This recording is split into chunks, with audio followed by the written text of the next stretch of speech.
that it's over, we tend to our wounded, we count our dead. Black and white soldiers wonder alike if this really means freedom. Not yet. There, chapter 58 and verse 1. Cry aloud, spare not, lift up thy voice like a trumpet, and show my people their transgressions, and the house of Jacob their sins.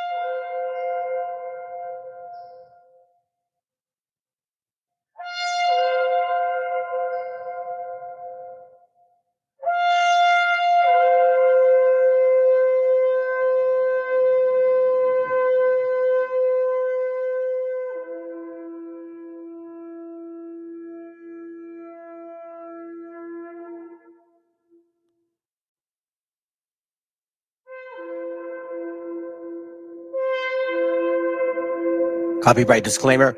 This content does not belong to Bible Chronicles or claim this intellectual property. The content provided today has and always will belong to the content owner. Bible Chronicles does not have any affiliation with the owner of this property. As mentioned, Bible Chronicles did not intend to make use of any material for the purpose of harvesting gain. However, Title 17 of United States copyright law states material in use can only be done when it's for theological or general educational purposes, and thus Bible Chronicles believes that this principal material falls under fair use, which honors protection under Section 107 of the same U.S. copyright law.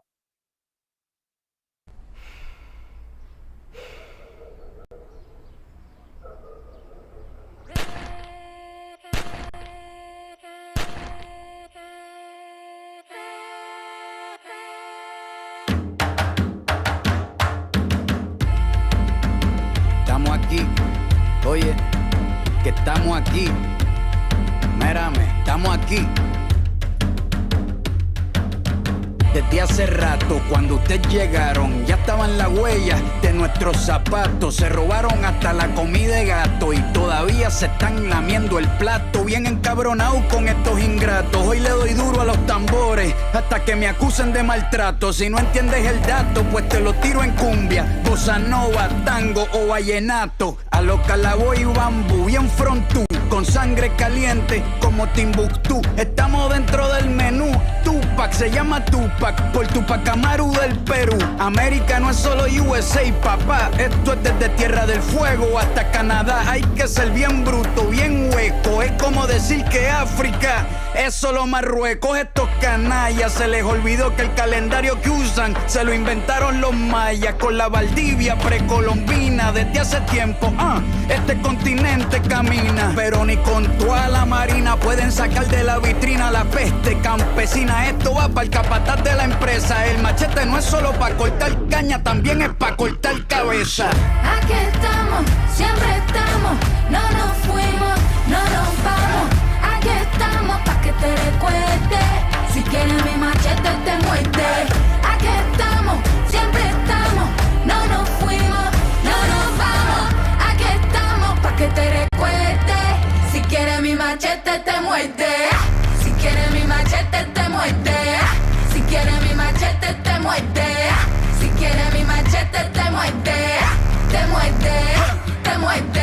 Los paramilitares, las guerrillas, los hijos del conflicto, las pandillas, las listas negras, los falsos positivos, los periodistas asesinados, los desaparecidos, los narcogobiernos, todos los que robaron, los que se manifiestan y los que se olvidaron, las persecuciones, los golpes de estado, el país en quiebra, los exiliados, el peso devaluado, el tráfico de droga, los carteles, las invasiones, los emigrantes sin papeles, 5 presidentes en 11 días, disparo a quemarropa por parte de la policía, más de 100 años de tortura, la nova trova cantando en plena dictadura. Somos la sangre que sopla la presión atmosférica. Gambino, mi hermano, esto sí es América.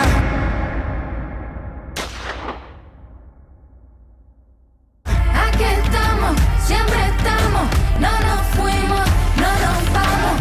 Aquí estamos pa' que te recuerdes. Si quieres mi machete te muerde. Aquí estamos, siempre estamos, no nos fuimos, no nos vamos. Aquí estamos pa' que te recuerdes. Si quieres mi machete te muerde. Si quieres mi machete te muerde. Si quieres mi machete te muerde. Si quieres mi machete te muerde. Te muerde, te muerde.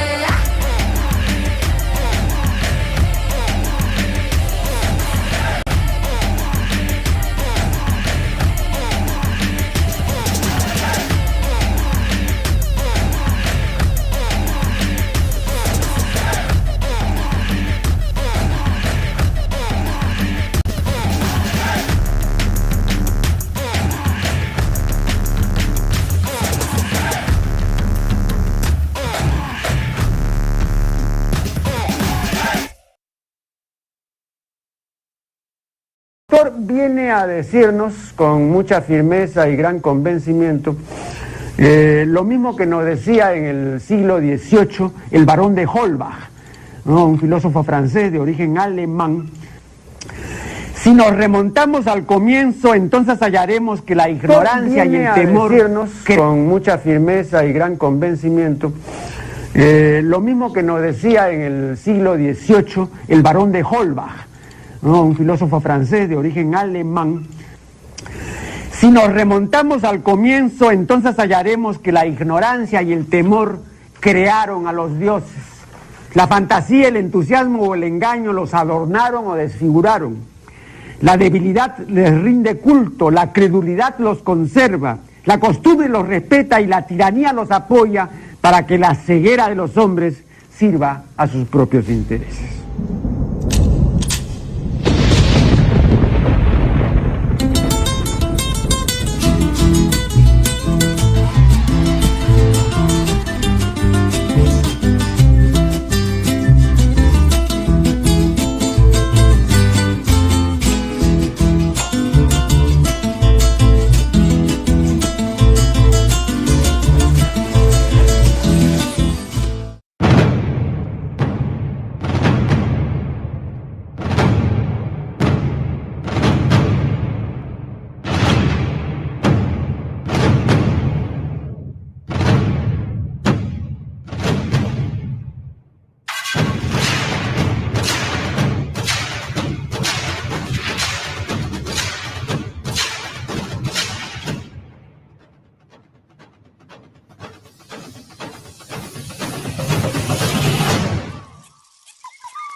Okay. Oh, let's see what we got. Let me try to get rid of this window. All right, here we go. All right, well, there's only one person.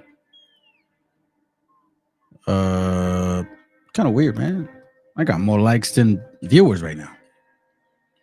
It's funny. Well, shoot, let's begin. ¡Viva México, cabrones! I don't need fans, you know what I'm saying? I can just one brother, one sister, that's all it takes for me to start a class. Because this is about learning, okay? So anyways. That's right. That's right. Even the old lady knows, man. So anyways. Hey, what up, man? Saludos, Guaracuya. You're funny, bro. You come up with some funny names and shit, dude. I'm not as bright as you, bro. Anyhow, well then let's get going, man, because you know what's going on, bro, with the household. My son, he is finally getting his surgery done. Hopefully he goes through it well. Anyway, so I may be on call. Right now, we got some support, so we appreciate you, Father, for doing that, allowing us to be in that state of mind, because I can't imagine somebody going through this. So anyhow, listen, I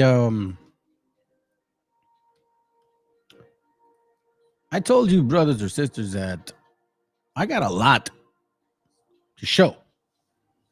But, for some time, I was kind of concentrating on something. I guess there was a purpose, and I'm kind of seeing it, but you know what I'm saying? I didn't know. So now I'm trying to provide y'all with a little history. Maybe you can get to see what I see and what I've learned and from studying and confirming and looking at history, because I really like history. I really do. So now let me start out with the scripture real quick before anything. By the way, the class is called Forged World of IDUMEA, the Khazars. You know what? Let me do this. Excuse me. Let me do this.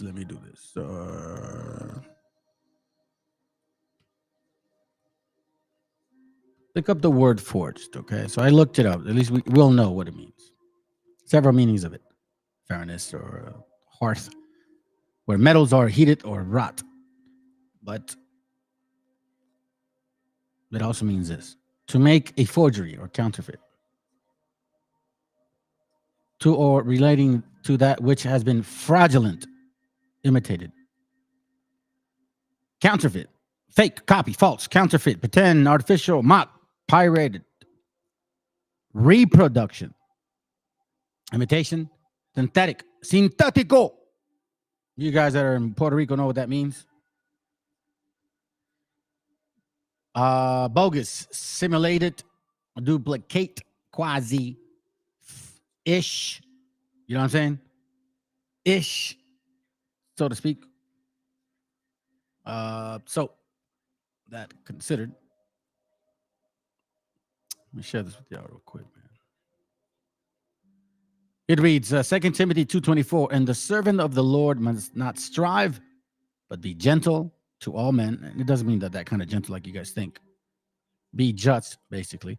Apt to teach. That right there. Apt to teach. So let's see if you guys can follow along.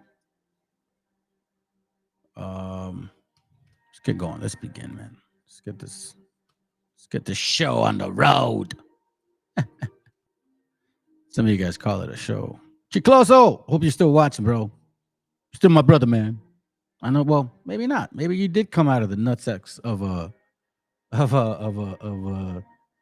African so-called American man. Maybe it is what it is. Anyways, let's begin. From the beginning, the extension of the United States from sea to shining sea was the intention and design of the country's founders. Free land was the magnet that attracted European settlers. We're white. The entire country knows this is nonsense. What did he say? And I cannot wait for the day that we win. We will. We're white. We're white. This particular form of colonialism is called settler colonialism. But as a system, it requires violence. It requires the elimination of the natives and their replacement by European settlers.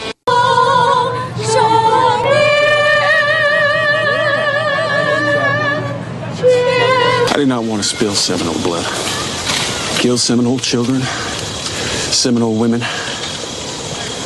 Give us back the American property you stole from our good fellowmen, planters, and settlers, and I let you move to the Indian territory the U.S. government has provided for your people. You call human beings your property? They're slaves. You steal land. You steal life. You steal humans. What kind of species are you? Damn. What kind of species are you?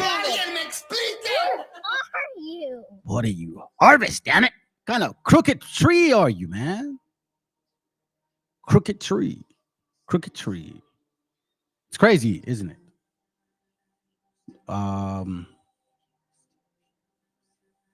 Find that very interesting, man. That the way that he said, "Give us our land back, which you stole from us." Yet, who's the settler?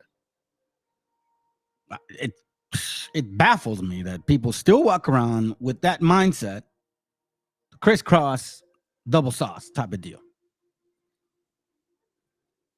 Let me show you something, man. This is gonna be my little angle right here. Here. Like the dumbass on TikTok. TikTok. All right, so this is from a book I got called what is it called? Conscience Dictionary of Ancient History. In this book here, we see something called the Samaritans. After the fall of Samaria in 721 BC, Sargon deported many of its people. Pay attention to this. And, quite frankly, this is when you start trying to determine whether history really matters to you or if it really doesn't.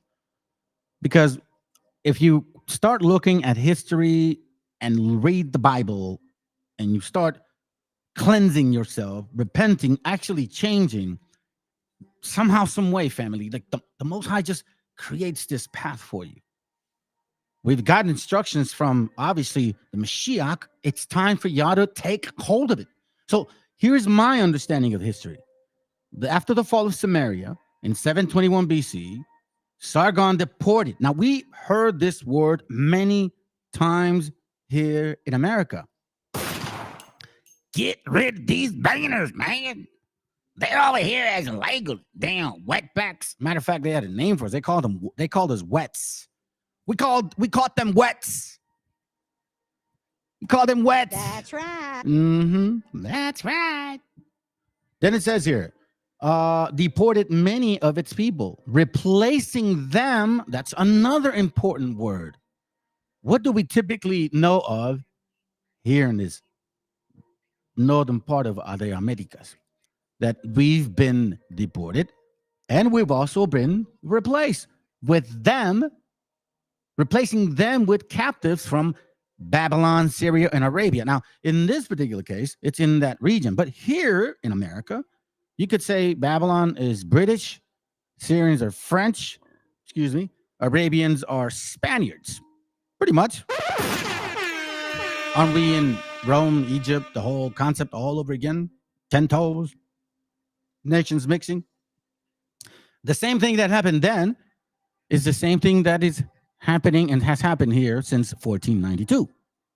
Now, I know that that's probably new to you guys, and you probably think, well, I'll tell you what, and I've always said this, man.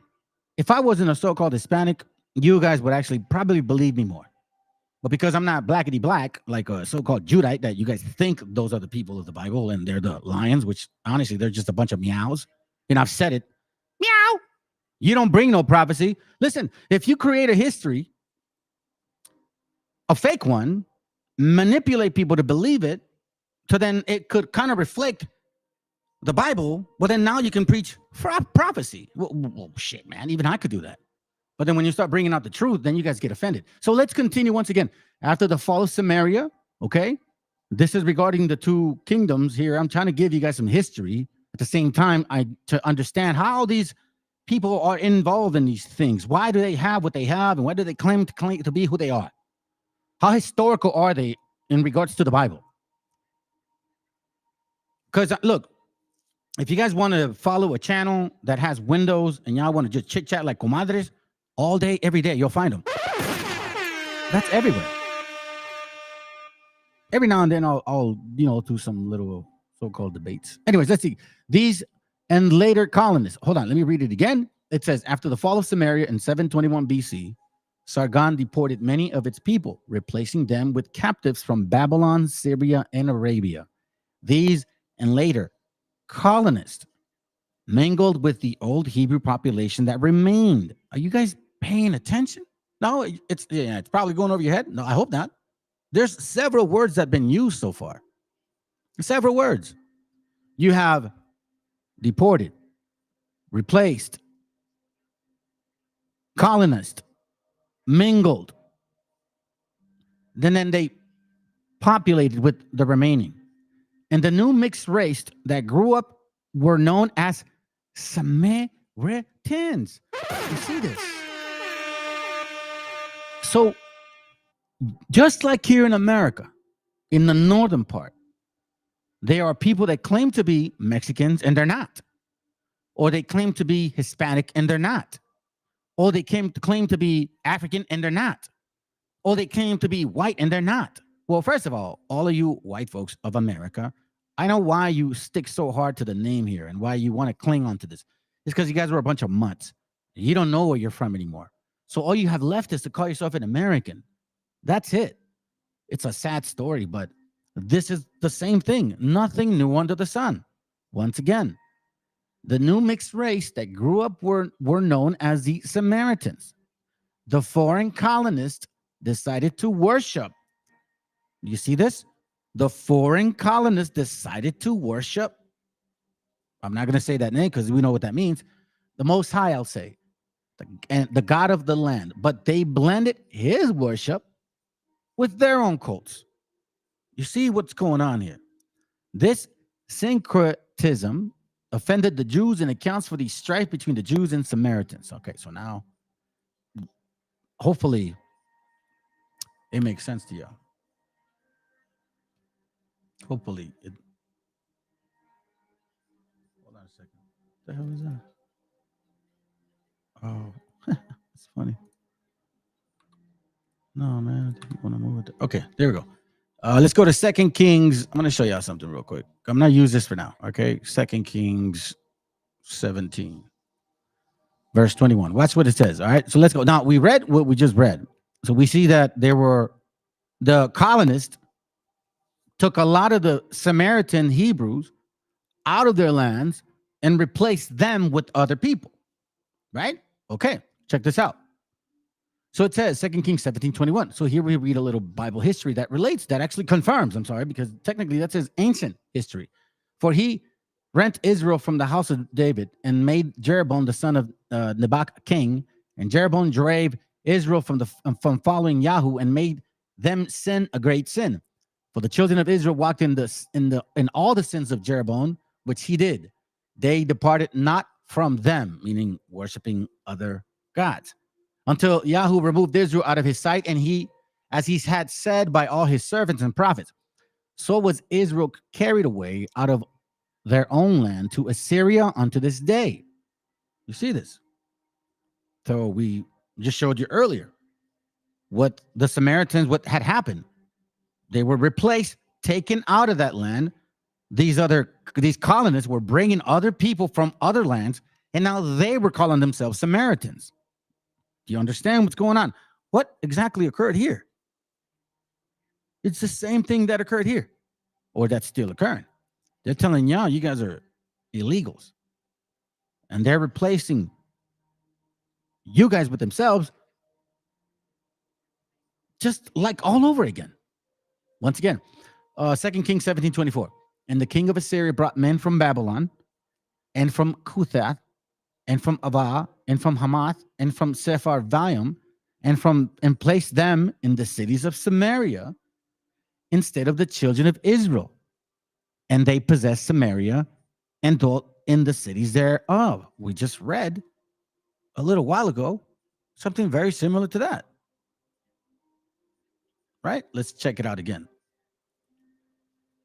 If you guys can take a picture of it. Okay, fine, fool. It says right there, look. After the fall of Samaria, 721 BC, Sargon deported many of its people, replacing them with captives from Babylon, Syria, and Arabia. These and later colonists mingled with the old Hebrew population that remained. And the new mixed race that grew up there were known as the Samaritans. Like here, the people that are supposedly the Americans are just the white people, the ones that get red when they're in the sun.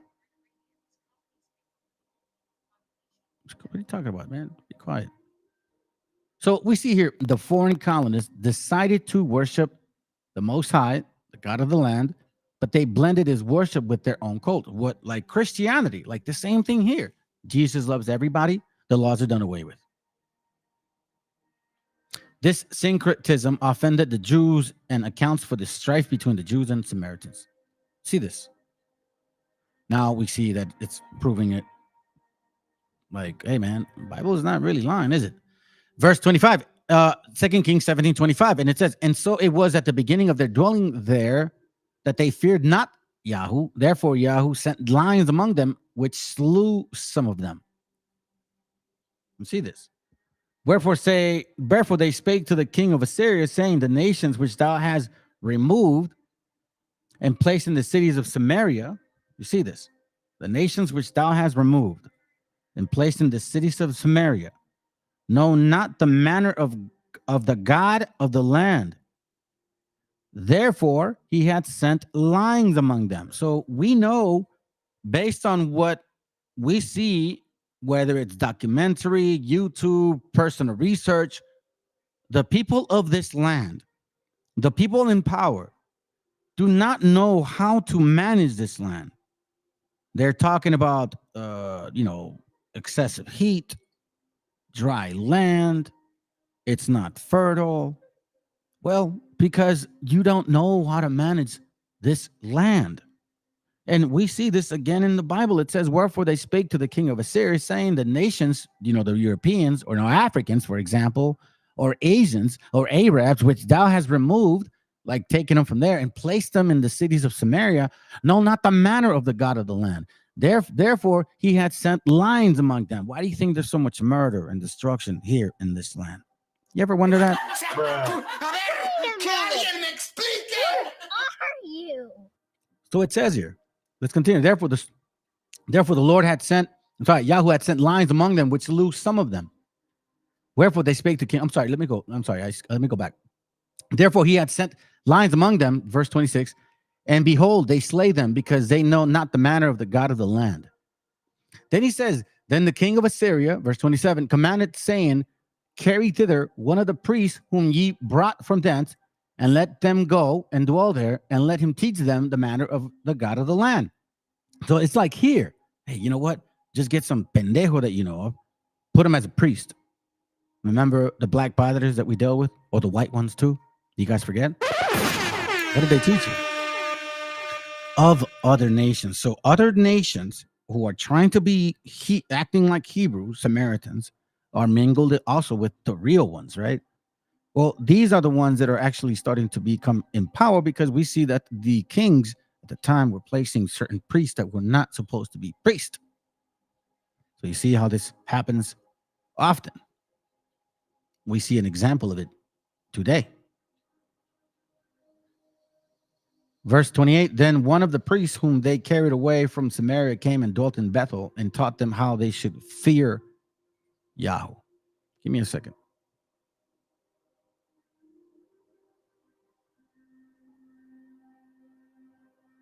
Hold on, family. Hold on. Give me a second, all right? Hold on.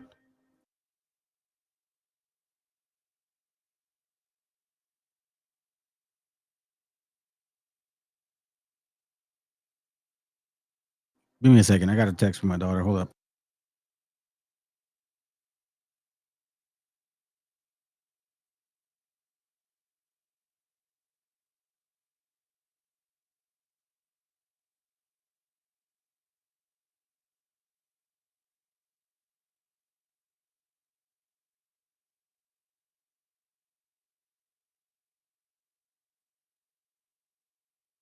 All right, I guess not. Anyway, so we see now that we have certain people being mixed within the real people of that land. Then they're put certain priests in those positions, so then they can be obviously led or obviously misled the most, easiest way possible. Just put a dumbass in the front. Verse 29, howbeit every nation made gods of their own and put them in the houses of the high places which the Samaritans had made. Every nation in their cities wherein they dwelt. What do we have here? What happened when these guys came from the other nations? We have Pentecostals. We have here. I'll read it. I'll show you. It's the same thing. You come to this land, supposedly you have an understanding of God, and then when you're here, somehow, some way, you create other religions. And we read this in the Bible that this happened to the people of Samaria when their downfall was becoming. And all of a sudden, we see a bunch of religions, right? Isn't this where it all exploded? Let's begin. Christianity.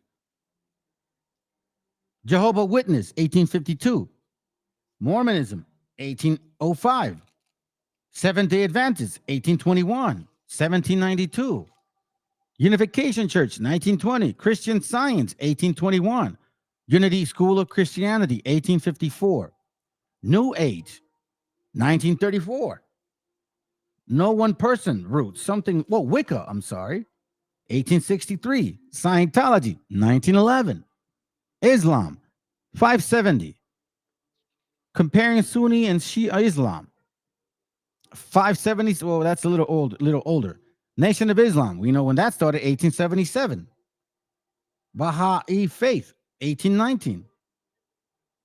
Kabbalah, 1927. Hinduism, introduced here in 1800, I guess. Should have been before. Hare Krishna, it says here, 1896, I guess here. Transcendental Meditation, 1918. Sikhism, 1469, 539. What else? Soka Gakki International, 1871. We know Catholics, Orthodox churches, Lutherans, 1517. Presbyterian, I guess, 1536. Methodist, 1738. Anabaptist churches, 1525. Congregational churches, 1600. I got like three more. Pentecostal Church, 1901. Churches of Christ, 1801. Baptist Church, 1612. It's the same thing here. Every God out of every nation. Give me a second.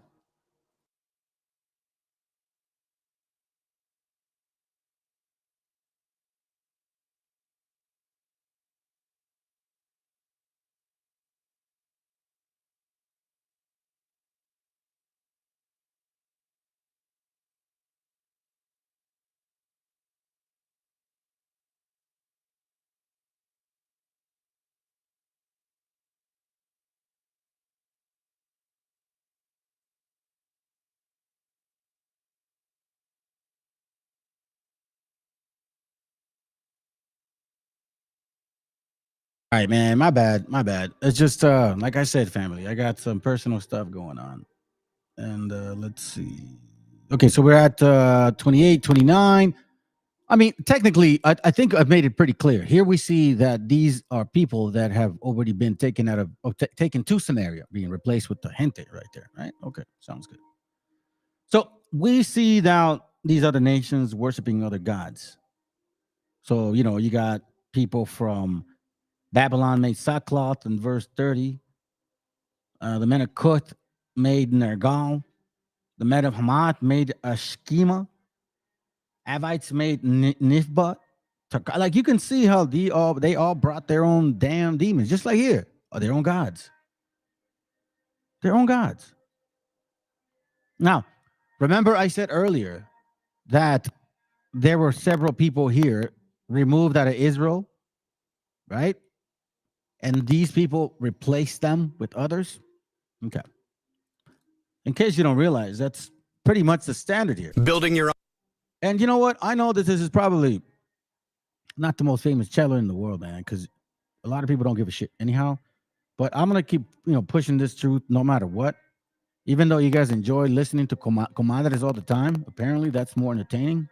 That's not what you're gonna find in this channel. In this channel, we try to learn as best as we can. We ain't got time to comadrear about dumb shit. If somebody already warns you guys of what they experienced with those very same people, but you don't listen, and then you wonder why it happened, yet you were warned, it just shows how so much lack of discerning, y'all. Fucking man. Amazing to me that when some people just can't accept the fact that you just don't know, just shut up and learn. Just be quiet. Don't open your mouth anymore. Don't tell people, don't advise people. Just shut up and learn. You know what I'm saying? Like you should never show your face for like 3 years and just study. Because I don't get it. But anyway, let's continue, man, because I'm rather enjoying this. I really enjoyed this class. Let's go. Reality check on an immigration claim made last night in the debate. Donald Trump noted that one great president, Dwight Eisenhower, deported illegal immigrants just as Trump would if he is elected. Moved 1.5 million illegal immigrants out of this country. Moved them just beyond the border, they came back. Moved them again beyond the border, they came back. Didn't like it. Moved them way south, they never came back. Eisenhower's policy was named Operation Wetback. It was implemented in 1954. It deported undocumented immigrants deep into Mexico. Now, many of them were brought to the United States through wartime programs, and their temporary contracts were not renewed. Now, the exact number of people deported is unclear. Did you hear what she said? Okay, listen to this bullshit, all right? This is why. Anyway, it don't matter. Let's go. Were brought to the United States through wartime programs, and their temporary contracts were not renewed.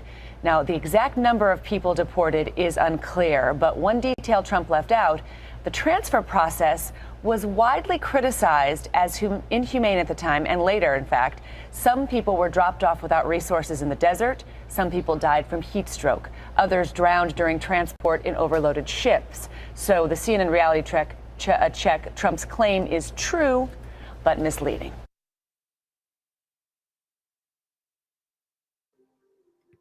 Really? Really? Let me show you guys this real quick. I think it's this one.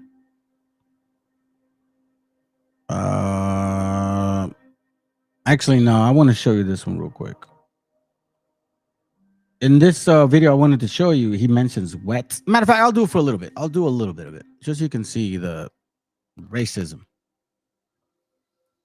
and the gadget, the ignorance of you gente. Y'all are very ignorant, man. Because you choose not to study, you choose to follow nonsense, you choose to listen to comadres, to dumb shit, and you don't want to learn. That's some sad, man. Y'all are some sad cases of people, bro. Straight up. Let's go. This gadget that I hold in my hands is called a 20-inch lens. And in the hands of a skilled cameraman, it can bring in pictures from 500-600 yards. Most of this next report was shot by Leo Rossi and Norman Alley using this lens. They were shooting the illegal arrival in this country of hundreds of people. A lot of it was shot either at dusk or at dawn. And shooting close up on the arrival of illegal immigrants is just something that cameramen do not do. Every 30 seconds, a so-called Mexican wetback enters this country illegally. The number is increasing. Some days, as many as 5,000 are caught and sent back in a single day. We asked Jack Beck to go down from KNX in Hollywood to the border and make this report. This is the morning prison train out of Southern California into Mexico. It makes this run every day about dawn. Its cargo, Mexican wetbacks, who have sneaked across the border and are being deported. Did you guys hear that? Can you guys read that? Mexican wetbacks who have sneaked across the border and are being deported. I just read that to you guys.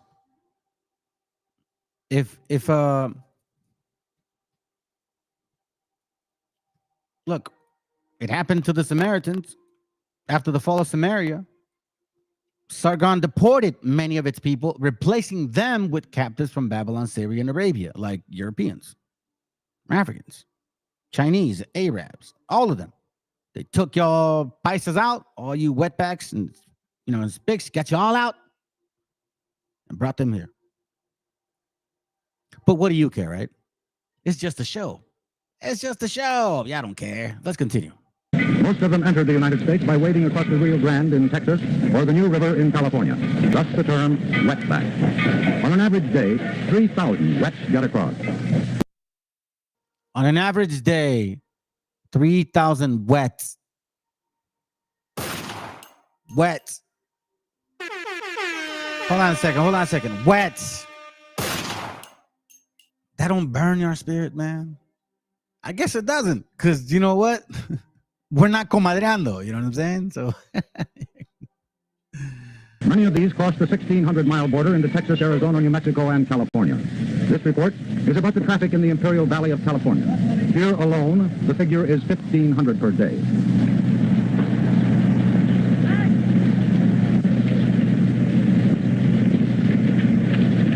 5:30 in the morning in Calexico, Mexicali, along the international border, and the night's catch from Indio is being brought in by the Border Patrol, having just unloaded from prison cars aboard a Southern Pacific train. A group of perhaps 200 wets. Yesterday's catch, probably, from the northern portions of this Border Patrol sector, being brought down to be returned across the border through the fence. While the government spends tens of thousands of dollars a day trying to enforce the McCarran Act in our ports on the East Coast, an efficient but small force of Border Patrol officers makes a vain attempt to control the illegal traffic on the Mexican border. The job has been compared to trying to scoop the tide off the beach and pour it back into the ocean. Some of these Mexicans have crossed the border many times this year, have ridden the train back a half dozen times, but many are never caught. Some make make it to San Francisco, Chicago, and even New York. Statistics have indicated that when the traffic in wets is high, the supply of dope in our... When the traffic of wets is high, the supply of dope in our big cities increases proportionately. It's a wide open border, and the FBI knows those who violate it are not all wetbacks. Shut up. You see this?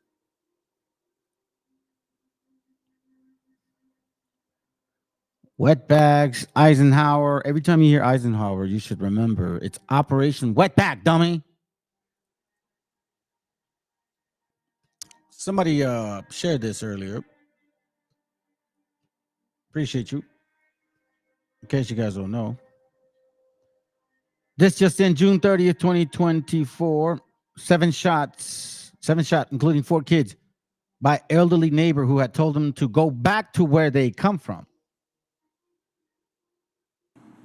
Another adult victim had in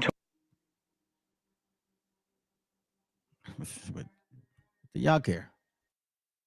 Total, we have now identified 7 victims. 6 were transported from the scene by ambulance to Crete Area Medical Center. The 7th patient realized he had been injured later in the evening and was treated and released that night. Another adult victim had already been treated and released. 3 of the victims remain hospitalized at this time, 1 at Bryan Health in Lincoln and 2 at Children's Hospital in Omaha. Out of respect for the family's request for privacy, we will not be identifying the victims. I can say that 3 of the victims are adults, ranging in ages from 22 to 43. 4 of the victims are children. It says 7 people, including 4 children, all whom are believed to be Hispanic, were shot by a Nebraska white man, who had previously told them to go back to where they came from and to speak English. Billy Booth, 74 years old, bro, fired shots at his neighbors from inside his Crete home just before 7 p.m. Friday, before fatally turning the gun on himself. What a fucking coward. Excuse my language.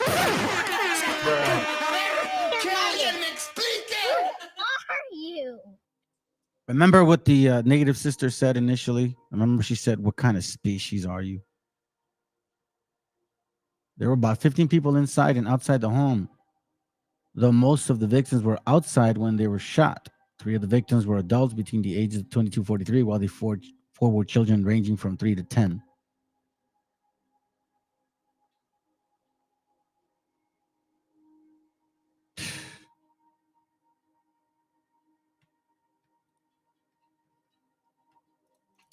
This is a video I want to show y'all because apparently that, that report said that the report said that the people were supposedly I guess in between paperwork, and that it made it seem like they were technically illegal, but it's more about like the way you went about it. No, that's not true. We're gonna find out right now. And it's 19 minutes, so hey, stick around, man. This is kind of one of those classes where I want to take my time and show you guys what I found. But anyways, this is for those who care, because not many people do, family. You'll be surprised. A lot of talk, less action, and hardly any discerning abilities. That is not a leader. You should really watch who you're listening to, especially when they don't know anything about the Bible. Let's go. Trump is slated to give his first presidential address to Congress today. Democratic lawmakers have begun giving their tickets away to immigrants as a protest against Trump's push to increase deportations and to block residents from some Muslim-majority countries from entering the United States. Last week, White House Press Secretary Sean Spicer said Trump wants to, quote, take the shackles off of the nation's immigration agents. The president wanted to take the shackles off individuals in these agencies and say, you have a mission. There are laws that need to be followed. You should do your mission and follow the law. Last Thursday, President Trump called his deportation plans a military operation during a meeting with manufacturing CEOs. You see what's happening at the border. All of a sudden, for the first time, we're getting gang members out, we're getting drug lords out, we're getting really bad dudes out of this country, and at a rate that nobody's ever seen before. And they're the bad ones. And it's a military operation because what has been allowed to come into our country, when you see gang violence that you've read about like never before, and all of the things, much of that is people that are here illegally. And they're rough and they're tough, but they're not tough like our people. So we're getting them out. Well, this is not the first time people of Mexican descent have been demonized, accused of stealing jobs, and forced to leave the country. During the Great Depression of the Make that very clear. They don't target Puerto Ricans. They don't target Cubans. They don't target Africans. They don't target Europeans or Asians. They don't target technically other They don't target Brazilians or Argentinians. No, they target Mexicans. Mexicans. Make sure that you understand that. Let's go. 1930s, more than 1 million people residing in the United States were deported to Mexico. So some estimate as much as 60% of them were U.S. citizens of Mexican descent. In 2003, then California State Senator Joe Dunn held hearings in Sacramento where survivors gave testimony about what happened to them during the forced expulsions, which the government called repatriations. This is Senator Dunn stressing the importance of the hearing. The idea from which this nation was born was the promise to all of liberty and justice. Today we examine a tragic part of American history where we betrayed the justice part of that promise. And a betrayal that affected a staggering number of individuals. By some estimates, almost 2 million individuals were deported from the United States in the 1930s. Some estimate that almost 60% of those that were deported were United States individuals were deported from the United States in the 1930s. Some estimate that almost 60% of those that were deported were United States citizens. Did you hear that? Did you hear that? I invite you to read a book called The Harvest of Empire, by a history of Latinos in America by Juan Gonzalez. It's an excellent book. It'll go deep into actual colonization, government, bureaucracy, capitalistic exercises on how they also use that, policies to govern in order to murder. I'll just say it like that. But here we see 60% more, probably likely more than 60% were born in this land. And they were deported. But the stupid ass, commercial of it, the news person's like, oh, well, they weren't really ready to provide their paperwork. We're going to hear some real stuff about this, man. But let's go. And they were deported for but one reason. They just happened to be of Mexican descent. The state of California went on to issue a formal apology for its role in the expulsions and built a memorial in downtown Los Angeles to commemorate the victims. But many fear that history is now on the verge or repeating itself already. For more, we're going to Los Angeles, California, where we're joined by the preeminent scholar on this often overlooked chapter of American history, Francisco Valderrama, professor of American history and Chicano studies at California State University, Los Angeles. He's the co-author of the book, Decade of Betrayal, Mexican Repatriation in the 1930s. Professor Valderrama, thank you so much for joining us. I think for many, especially young people, but I'm sure many more, do not know this chapter of American history. Can you lay it out for us, what actually happened? You're right that it's largely not known, and that's in the larger American society, the Mexican nation, as well as in the Mexican community itself.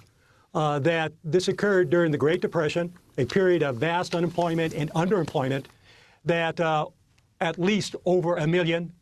Joe Dunn thinks in terms of maybe almost 2 million individuals, Mexican nationals and American citizens of Mexican descent were swept up and expelled out of this country. And it covered the entire United States, from Alabama and Mississippi to Alaska, from Los Angeles to New York. This mass expulsion occurred. And of a population that included Mexican nationals, many of them that had lived in this country 20, 30 years. But increasingly important is the 60% or more of American citizens of Mexican descent. In other words, what occurred here was unconstitutional deportation. Well, Professor Balderrama, I'm wondering if you could talk also about the role of the press at that time in stirring up anti-immigrant. And we all know who owned the press at this time. Yes, Sephardic and Khazar Jews. Both of you, dirty bastards. Let's go. Because this began during the Hoover administration and then moved on into the Roosevelt administration. What was the role of the press as well? Well, the role of the press is significant, but it is also reflecting the larger American society at this time as well. The key notion that the press puts forward is that a Mexican is a Mexican. There is no distinction in terms of residence in this country. As I mentioned earlier, many of them had lived in this country 20, 25 years. Most of them were documented. Most of them had papers, and that their children that were born in this country were U.S. citizens. No distinctions made. And that is accepted in this society and serves as a way of looking at the population that even though they had contributed during better times to the economic prosperity of the United States, that now that's not recognized. They are the other, so to speak. I want to turn to Ignacio Pina, who lived in rural Idaho when sheriffs came to his house and took everybody in custody in the summer of 1931. His parents had lived in the United States for some 25 years. He was about to enter first grade. We're taking this from a film called A Forgotten Injustice. A now elderly Pina describes what happened that day. My mother was cooking and hand-making flour tortillas. I remember we were eating them with melted butter. Then all of a sudden they arrived. They pointed their guns at us. One officer was standing outside, the other one was inside, and they said, "Come on, let's go, come on." And my mother would ask, "Where?" "No questions, come on, out." No questions, come on, out. They took us to the fields where my father was working. They grabbed him too, and then they filled up the other car with Mexicans that were working there as well. In Pocatello, Idaho, they put us in jail. We were in jail for 6 or 7 days. I was 6 years old, and as a kid I could not understand why we were in jail if we were not criminals. My father was in one cell and my mother was in another, one with me, my 3 sisters, and my 2 brothers. But I could not understand why. Even when we were in the train on our way to El Paso, Texas, I wondered, where is this train going? What's going to happen with us? There were about 5 cars with lots of Mexicans, lots of families. We were so young, but I remember looking around at the people. They looked so sad. Because many were suffering the same things we were facing. They were kicked out too. They did it so we couldn't come back, even the ones that were born here like us. They didn't let us take anything with us, not even our birth certificates. Not even our birth certificates. That was Ignacio Pina. Professor Balderrama, you knew Ignacio Pina. Can you tell us more about this story and how typical it was? Well, Mr. Pina called me after we had the hearings in Sacramento. We conducted extensive interviews, and getting to meet his family, his son shared with me that he no longer has the nightmares that this man was experiencing well into his 80s because he was able to share his story with us. Mr. Pina, who's recently deceased, became an activist in regards of the Apology Act and the erection of the memorial here in Los Angeles. And I think it shows that an individual that suffered with this throughout his life, that even had nightmares as a senior citizen about that, became an activist and shared that story multiple times to the press, to the television, on, with the conviction that, as many of the other survivors, that this not happen to anybody else. When he said that, and the other survivors, not to happen to anybody else, he just doesn't mean people of Mexican descent or Latino descent. Rather, what he's saying is anybody else, and especially those that are American citizens. It shouldn't happen. We should not have unconstitutional deportation. And Professor Balderrama, you've specialized in the mass deportations of the 1930s, but that was not the last of these deportations, right? In the 1950s, there was Operation Wetback under the Eisenhower administration. And of course, during the Bush years and into the Obama years, there were the mass deportations that occurred. It seems every time there is an economic crisis in the United States, the first reflex is to start mass deportations of the other as the society begins to declare them. Exactly, Juan. You're right on target with that we do have these cycles. What behooves American society to understand is that this early period that I've studied, the early 20th century, and the Great Depression, which is the most severe economic crisis of the 20th and the 21st century, is the fact that at that time develops this ideology, this set of beliefs, this way of thinking of the Mexican Latino population, that somehow they're not part of our society, that they are, many of them are criminals, many of them are here to be on welfare, that somehow, some way they cannot become part of our society. And I think what is especially important to keep in mind for your listeners is that as we experience the nightmare of today, the crisis of today, which is different, that same ideology, that same way of thinking is still in action today. I wanted to go, Professor Balderrama, to your late co-author, Raymond Rodriguez. This is Rodriguez speaking at the 2003 Select Committee on Citizen Participation at the California State Senate. My dad left in 1936. When I was 10, I never saw my dad again. How is anybody going to compensate me for that loss? That was Raymond Rodriguez, your co-author. Can you tell us about him and his family's experience, and also why just Mexicans? Was it only Mexicans? Well, because 60% of them perhaps was not only my colleague. Raymond Rodriguez was a very, very dear friend. We spoke with one voice when we wrote Decade of Betrayal, and in countless venues we spoke with one voice in terms of this particular issue. I had known Ray for some 20 years at the time that we completed the first edition of Decade of Betrayal, and at that moment I learned that his father had been a repatriate. At that moment when the book was finished and we were submitting it to the publisher. I knew that he had grown up with a single parent, with a mother only, but I didn't know what had happened to his father.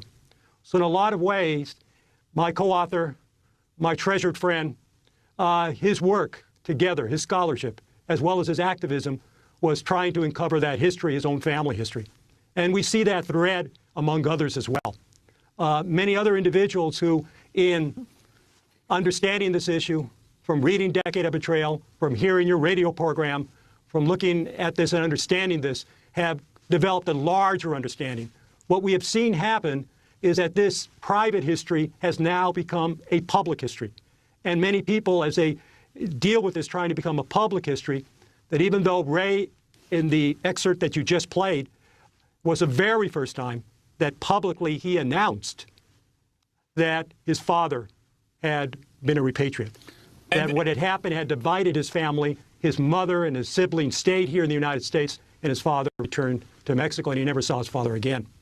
Well, and Professor Balderrama, this whole issue of repatriation, the United States government labeled it repatriation because it claimed that the people were voluntarily agreeing to go back to their home country. But as you know, as you've reported, and as happens right here in the United States now, people are picked up, locked up, and then told if you don't want to stay locked up, then you agree to be to self-deport, to in essence leave the country and go back to your home country. So it's really a choice of staying in jail or having a chance possibly to come back legally at some other time. Juan, you're right about that, but looking at it in the context of the 1930s, is that repatriation was a cover-up word. Because at that time, which marks the 30s different than today, is that the big source of this expulsion is on the local level. It's in the cities and counties that took upon themselves to say to their communities, there's enough jobs for real Americans if we can get rid of these other people. So LA County and other counties throughout the nation then pressured Mexican families to leave. Even though Mexicans, for my research, never were a large percentage of those that were on welfare. But it played to the notion or the idea that Mexicans were on welfare. Here in LA County, they began to call their actions deportation. And the legal counsel says, no, you can't do that. Only the federal government can do that. And that's where the word repatriation is born, so to speak, to be used in that context to cover it up, to make it look clean, make it look like it's voluntary. But at the same time, you have public raids. At the same time, you have the press talking about unwanted Mexican Americans. All of these actions are very coercive. Finally, Professor Balderrama, your response to what's happening today and the parallels that you see and the ways you can see avoiding history repeating itself? Well, obviously, this is a nightmare. Obviously, the legacy of this is in the Mexican community. Even before this happened, I know many senior citizens who would carry around their papers, their documentation, whatever they had, in fear that they might get caught up in a sweep. Now, obviously, those same feelings are being reported daily in the press about people staying home, people even fearful to go out and buy groceries. So that has returned.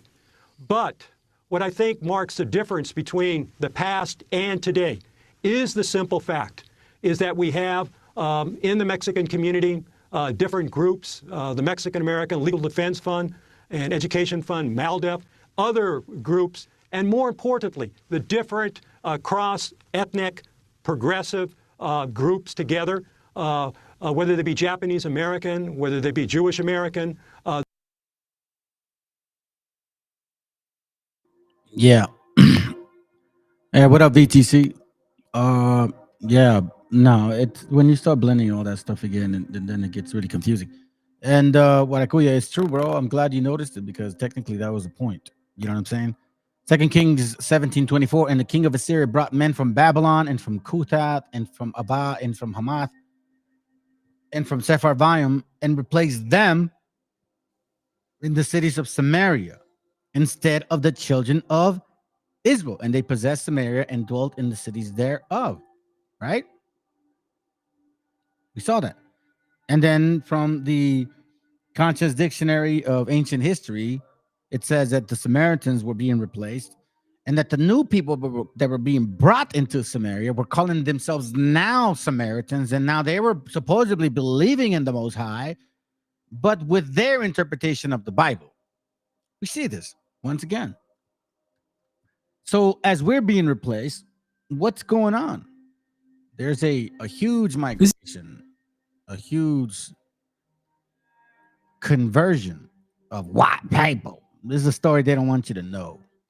See, in this channel, we tell stories. We tell stories. We don't sell stories. I'm sorry, we tell facts. We don't sell stories. Let's go. This is a state-by-state look at how immigration to America has changed over time. In 1850, the vast majority of newcomers were from Ireland and Germany. In the 1860s, the labor shortages during the Civil War created strong demand for immigrant labor. 1870 saw Mexico become the top country of origin in much of the Southwest, while British immigrants preferred the Rocky Mountain territories. The 1880 census showed that the Chinese were coming in large numbers. Many took dangerous jobs in the mines or on railroad building crews. For the next century, immigrants from Canada crossing the southern border would be the largest group settling in many of the northernmost American states. In 1882, the Chinese Exclusion Act blocked the arrival of large numbers of Asian immigrants for much of the next century. Unfortunately, the overall microdata for the 1890 census were destroyed in a 1921 fire at the Department of Commerce. How convenient. So fast forward to 1900, the turn of the century, when the territorial boundaries of the continental United States are settled. For the first time, Norwegians, Swedes, and Italians were the largest groups coming to the states of South Dakota, Minnesota, and Louisiana, respectively. 1910 shows us how quickly things can change, with large numbers of Russians and Italians arriving. The only state where Ireland was the top country of origin was tiny Delaware. With the American population exceeding 100 million in the 1920 census, there were equal numbers of German, Italian, and Russian-born immigrants. So you see this is the important part. Germans, Italians, Russians, Poland, Canadians. Total population 105.7 million. Total foreign born 13.9%. Foreign born. Now we see at this time a lot of our repatriation, and as we can continue to, I mean, if we go back from the beginning, we already know when the thievery started right here.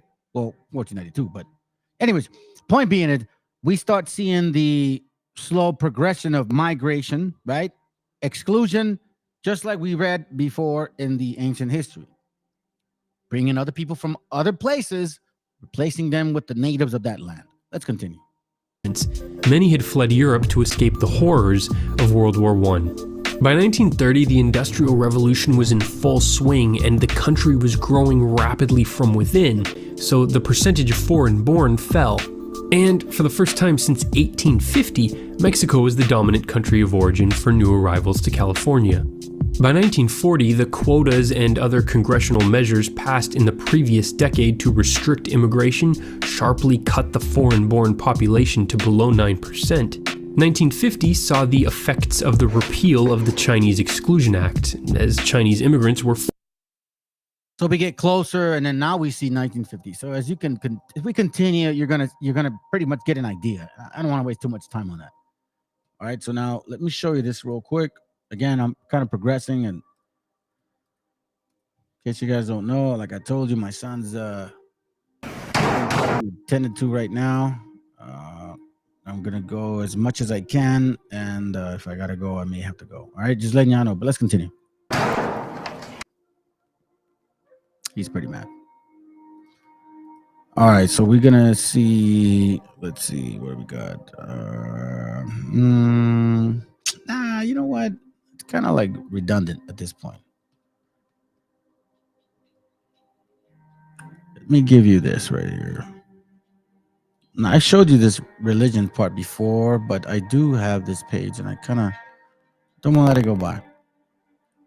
Check it. So from 1850 to 1877, right? Kind of get an idea.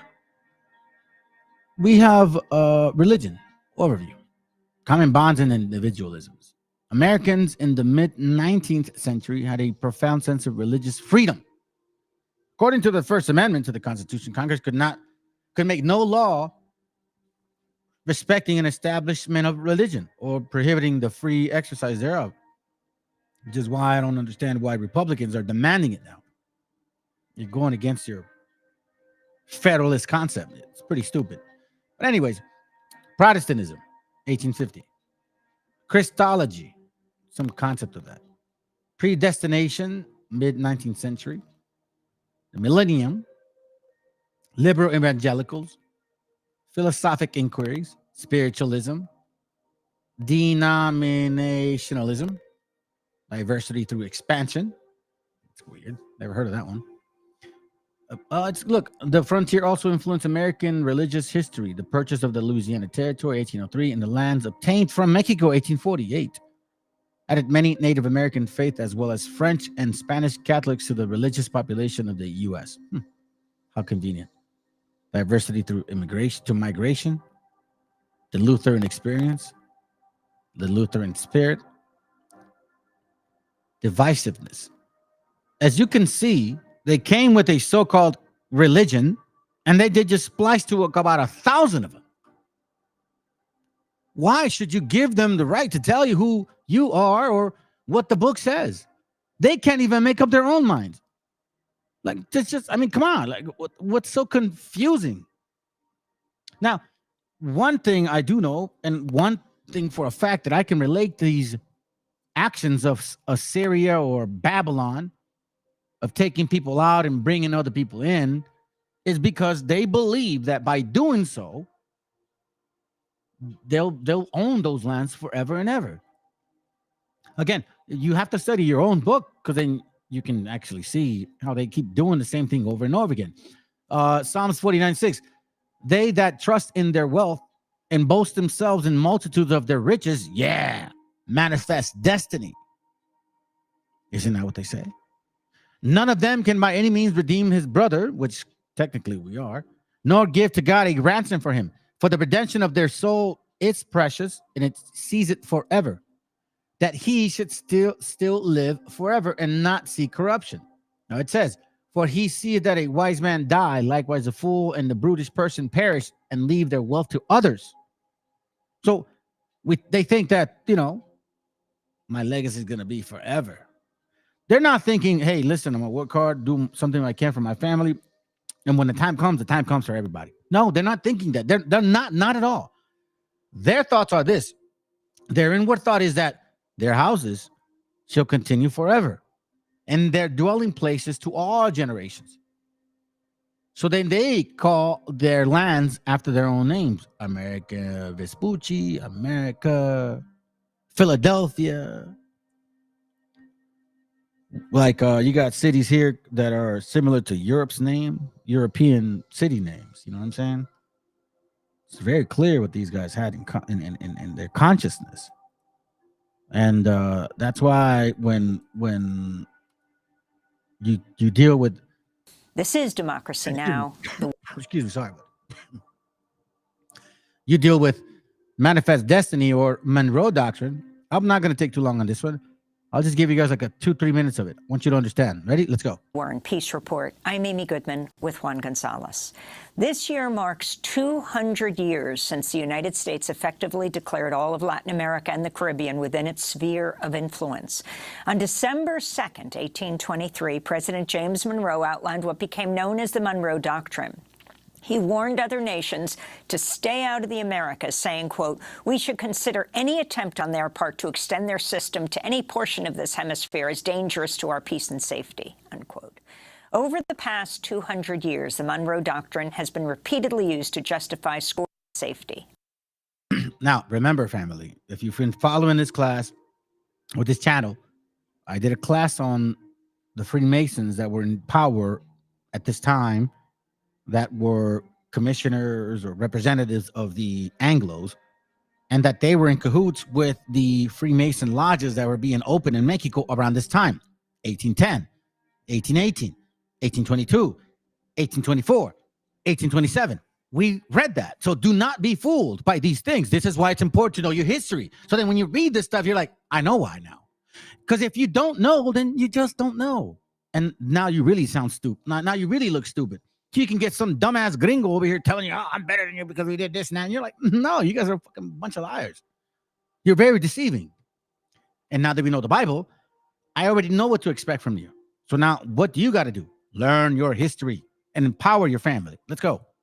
Unquote. Over the past 200 years, the Monroe Doctrine has been repeatedly used to justify scores of invasions, interventions, and CIA regime changes in the Americas. This is Vermont's independent Senator Bernie Sanders talking about the Monroe Doctrine last year, shortly before Russia invaded Ukraine.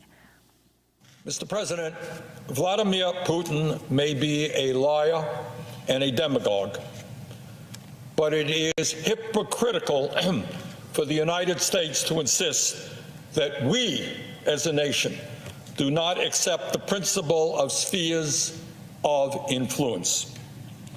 For the last 200 years, our country has operated under the Monroe Doctrine, embracing the principle that as the dominant power in the Western Hemisphere, the United States has the right, according to the United States, to intervene against any country that might threaten our alleged interests. That's United States policy. And under this doctrine, the United States has undermined and overthrown at least a dozen countries throughout Latin America, Central America, and the Caribbean. That was... All right, so...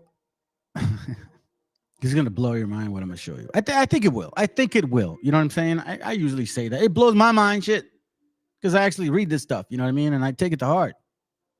I mean, I don't take it to heart. Like, I don't get emotional about it. But I mean, it's like I really absorb this stuff. You know what I'm saying? So, he said that they use that law to take advantage of specific or particular things, right? Okay. I had wondered about why in the world was there a coup d'etat attempt in Bolivia. I don't know if you guys heard about this, but about 2 weeks ago, there was one. There was an attempt, a week ago, something like that. And I'm like, they must own something. So let me show you this. And I'm going to show you why. Running a success. That it amazes me how the Anglo of this land and the African with the American experience, they don't realize that you've been absorbing the resources of other nations. And the way that you made your economy a very powerful capitalistic economy, the way that it was done is by coercion, submission, oppression, and deception. And I'm going to show you one way. I wonder, like, why would there be a coup d'etat in Bolivia? Bolivia, I'm like, dude, y'all are next to Peru and shit, right? Well, you're going to know why. You're going to find out why. Check this out. Let me let it play. Let me let it kind of go into this little avoiding the commercial. Okay, here we go. All right, listen in. I'm going to show you. Let's listen to this part real quick. Let's go.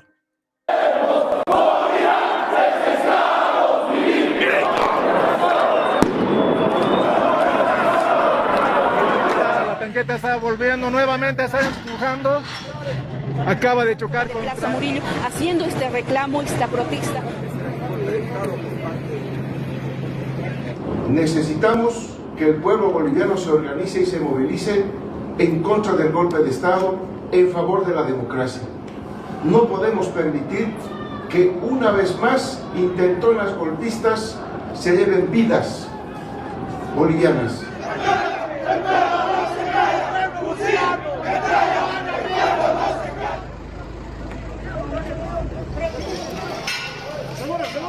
Here in the center of Africa. El ejército no le falta cojones para velar por el mañana de nuestros niños, por el futuro de nuestros niños, por el bienestar y el progreso de nuestro pueblo.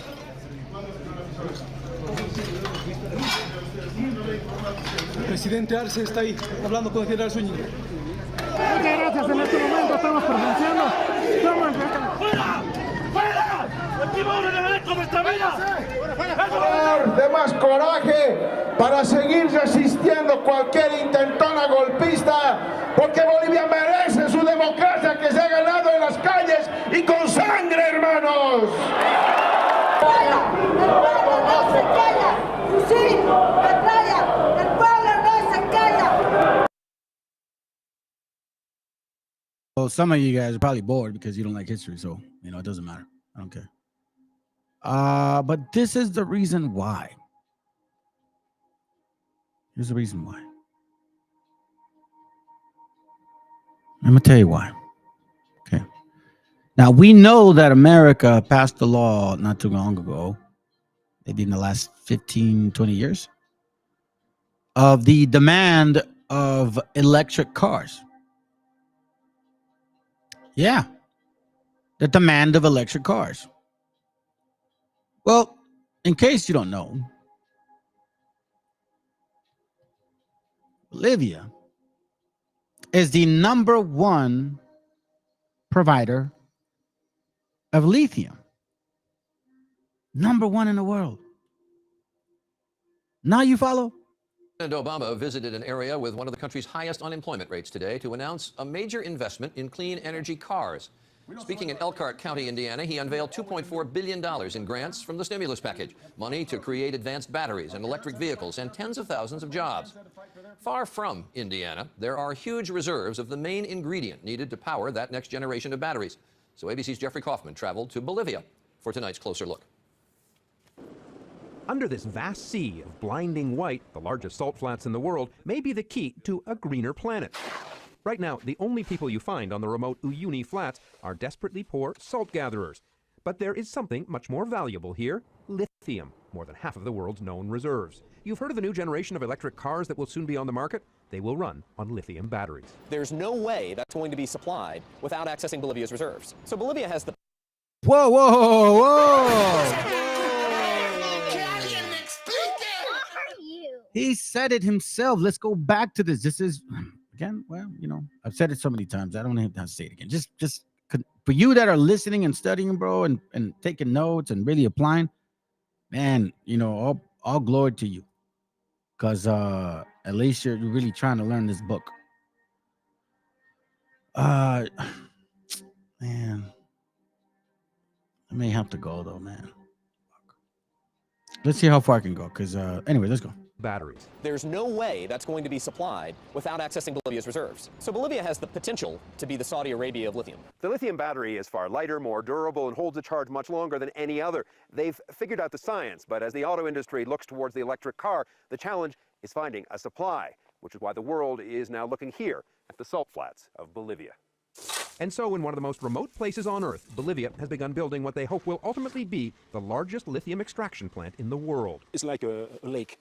a lake under the salt. Belgian scientist Guillermo Rolens is technical advisor to the Bolivian government. Where do you actually find the lithium in here? Is it in this salt crust here? No, not at all. This is just salt, like table salt. The lithium is in the brine, in this liquid. Water here? In this water. This water is saturated in different salts, and one of them is lithium. Extracting the lithium is remarkably simple. Build huge evaporation ponds and let the hot sun separate the lithium from the salts. It could bring riches to Bolivia, but they have heard that here before with silver, gas, oil. Yet this remains the poorest country in South America.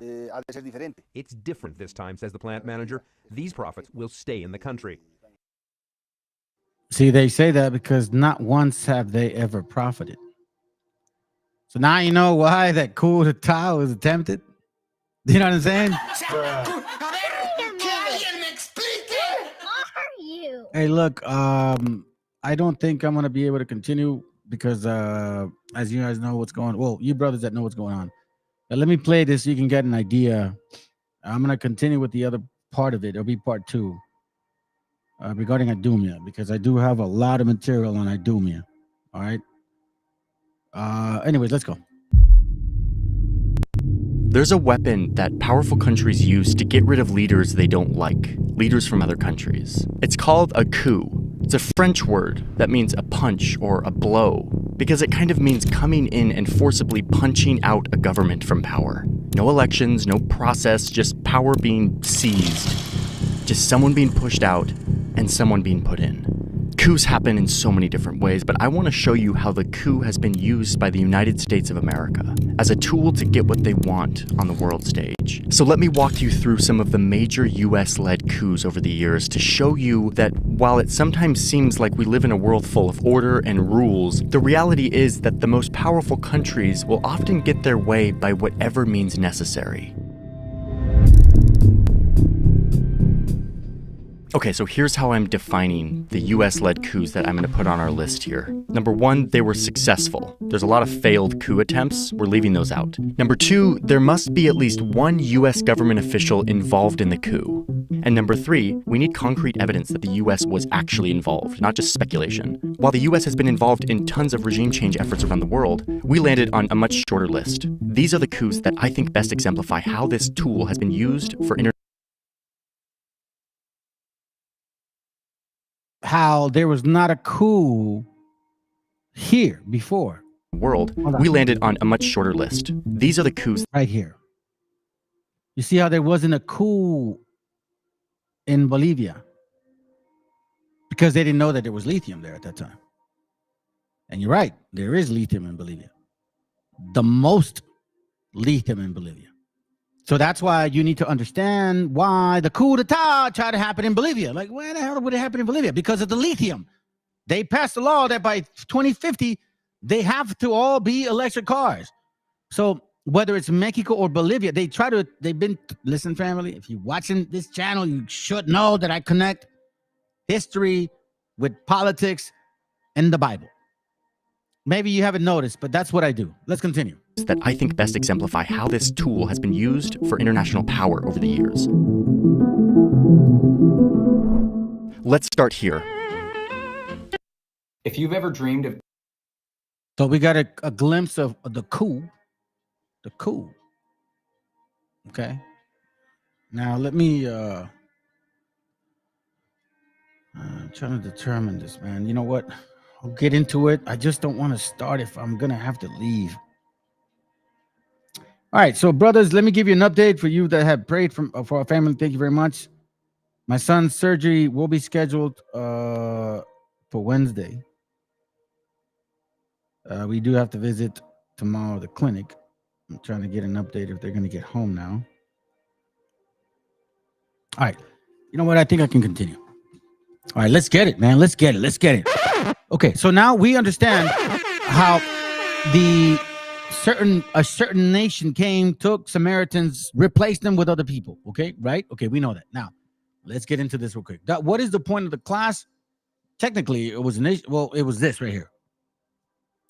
Forged World of IDUMEA and the Khazars. I'm going to show you guys who these IDUMEans are and how they got involved and where are they in the Bible and how can you find them yourself.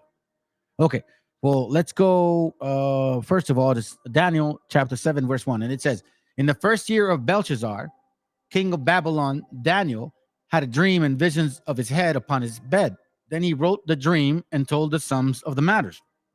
Daniel spake and said, I saw in my vision by night, and behold, the four winds of heaven strove upon the great sea, and four great beasts came upon the sea, diverse one from another. And the first was like a lion, and had eagle's wings. I beheld till the wings thereof were plucked, and it was lifted up from the earth, and it made stand upon the feet as a man, and a man's heart was given to it. So here, in case you don't know, that's Assyria. Remember, I don't know if you've seen these movies where you have the designs of Assyria or Babylon, and they have a design of an eagle with a person. Kind of like that, you know what I'm saying? Anyways, then it says, verse 5, and I beheld another beast, a second, like to a bear. This is the important part. And it raised up itself on one side, and it had three ribs in the mouth of it, between the teeth of it. And they said thus, and they said thus unto it, arise, devour much flesh. So this right here is Persia.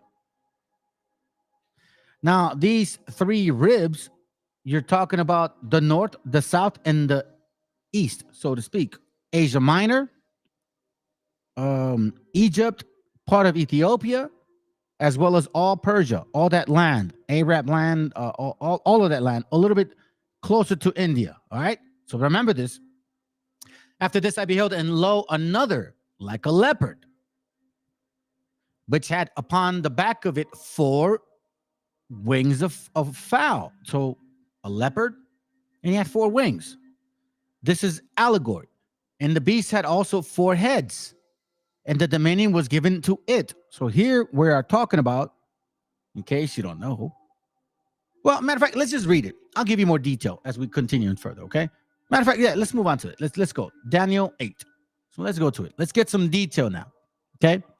So in chapter 7, you're getting an idea of like a general idea of four kings, or four kingdoms, so to speak, or four visions. In Daniel 8, he's going to break it down. And in the third year of the reign of King Belshazzar, a vision appeared unto me, even unto me, Daniel, after that which appeared unto me at first. And I saw in a vision, and it came to pass when I saw that it was at Shushan, in a place which is in the province of Elam, and I saw in a vision, and I was by the river of Ulia. Then I lifted up my eyes and saw, and behold, there stood before a river a ram, which had two horns. Okay? A ram which had two horns. And the two horns were high, but one was higher than the other, and the higher came up last. Okay, so here, in case you don't know, it's talking about Persia Mede. Persia is the higher one than Mede. You understand now? So Persia is the ram with two horns, two nations or two powers, two kingdoms kind of working together, one more powerful than the other. Okay? Keep that in mind. Then it says, and I saw the ram pushing westward and northward and southward, so that no beast might stand before him, neither was there any that could deliver out of his hand, but he did according to his will and became great. So here, let me show you some pictures so then you can see what we're talking about. Let's see. Where are you? We'll go to the kingdom of. Let's go to here. Okay. So this is the kingdom of Babylon, the gold. Okay. Remember that. I don't want to touch too much on that. I just want to move on. This is the kingdom of Persia Mede. Okay. What the hell? The kingdom of Persia Mede. He said what? He said, I'll read it from the top. Then I lifted up my eyes and saw, and behold, there stood before the river a ram, which had two horns, and two horns were high, but one was higher than the other, and the higher came up last. I saw the ram pushing westward, northward, and southward. See this? Westward, northward, and southward. You follow? Okay? It says, but he did according to his will and became great. King Cyrus. And as I was considering, behold, an he-goat. Don't forget this he-goat. I'm going to show you something kind of trippy at the end. Thank you, AWBR. Come from the, I had to kind of like, because I'm not good with acronyms. And the he-goat came from the west of the face of the whole earth. From the west. Remember the west? Okay. So then now we're talking about okay, damn it.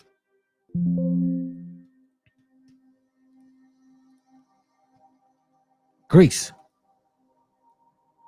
Greece. The he-goat is Alexander the Great. And I was considering, behold, and a he-goat came from the west on the face of the whole earth and touched not the ground, meaning like nothing stopped him. He was like just flying right through other nations, bro, just destroying them. And the goat had a notable horn between his eyes. So I'm sorry. So the he-goat is the nation. The horn is Alexander the Great. You understand that? The he-goat came from the west, the nation, Greece, and the goat had a notable horn between his eyes. That was the Alexander dude, the alphabet guy. And he came to the ram that had two horns. So then he, Greece came against Persia, which I had seen standing before the river, and ran onto him with the fury of his power. He just walked right over him. Verse 7. And I saw him close under the and I saw him come close unto the ram, and he was moved with choler against him with great power, meaning, and smote the ram. He destroyed Persia Mede, break his two horns, Persia Mede basically, and there was no power in the ram to stand before him, but he was cast him down to the ground and stamped upon him, and there was none that could deliver the ram out of his hand. Now this wasn't King Cyrus, by the way. This was, I believe, Darius. Now, check this out. Therefore, the he-goat waxed very great. And when he was strong, the great horn was broken. Here's where we see the Alexander the Great's kingdom fall apart. For it came up four notable ones towards the four winds of heaven. So now, how do we confirm that? How do we know that this is actually legitimate? Okay, so in case you guys are following, remember, keep in mind that here, I'm going to name them, okay? These are four kings that came out of Alexander the Great. Cassander, Lysimachus, Ptolemy, and Seleucid. So let's look at them. Matter of fact, let's tackle it now. Here, I did it for y'all. Here it goes right here. Hold on a second. Where you at? Here it goes right here. So let's do Cassander first. Oh, yeah, that's right. It always does it. You turn it around. So again, this is from the Conscience Dictionary of Ancient History. Cassander, remember this, the son of Antipater. Now, I'm reading this to y'all because this is important. You need to know where this happened. Remember, in 2 Kings, they take people from our land and replace us with other people. So now we're seeing that Alexander ended up ruling that area. So now look what's happening. Cassander, son of Antipater, remember that name, whose dying father appointed Polyspectron regent, leaving a son with only secondary dignity of Clearch. Cassander made war with Polyspectrum, conforming an alliance with Ptolemy and Antagonist. Later, he joined Seleucus.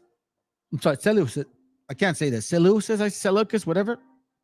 Ptolemy and Lysimachus in their war against Antagonist, which was on the whole unfavorable to Cassander. In 306, he styled himself king. In 301 BC, the Battle of Ypres put Cassander into possession. Here, what I'm just going to do is I'm going to name these guys, okay, so you don't get confused. So we got Cassander, okay, one of the four. Okay, remember that. Where you at? Cassander, then we have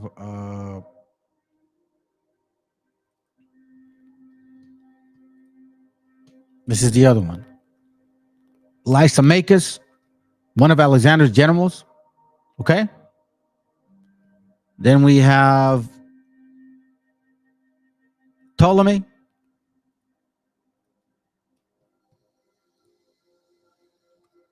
Okay. He's one guy. And here's the other one.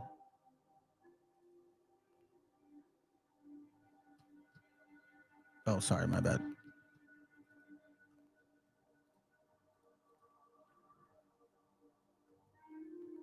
Ptolemy, name of several kings of Egypt. Ptolemy I Soter was a favorite general of Alexander. You see that? And then the last one, this guy.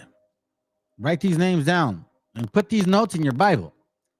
Seleucid, name of Macedonian dynasty. Okay.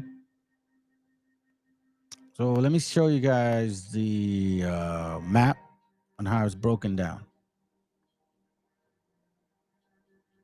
Bro, I just had the map right now. Let's see real quick.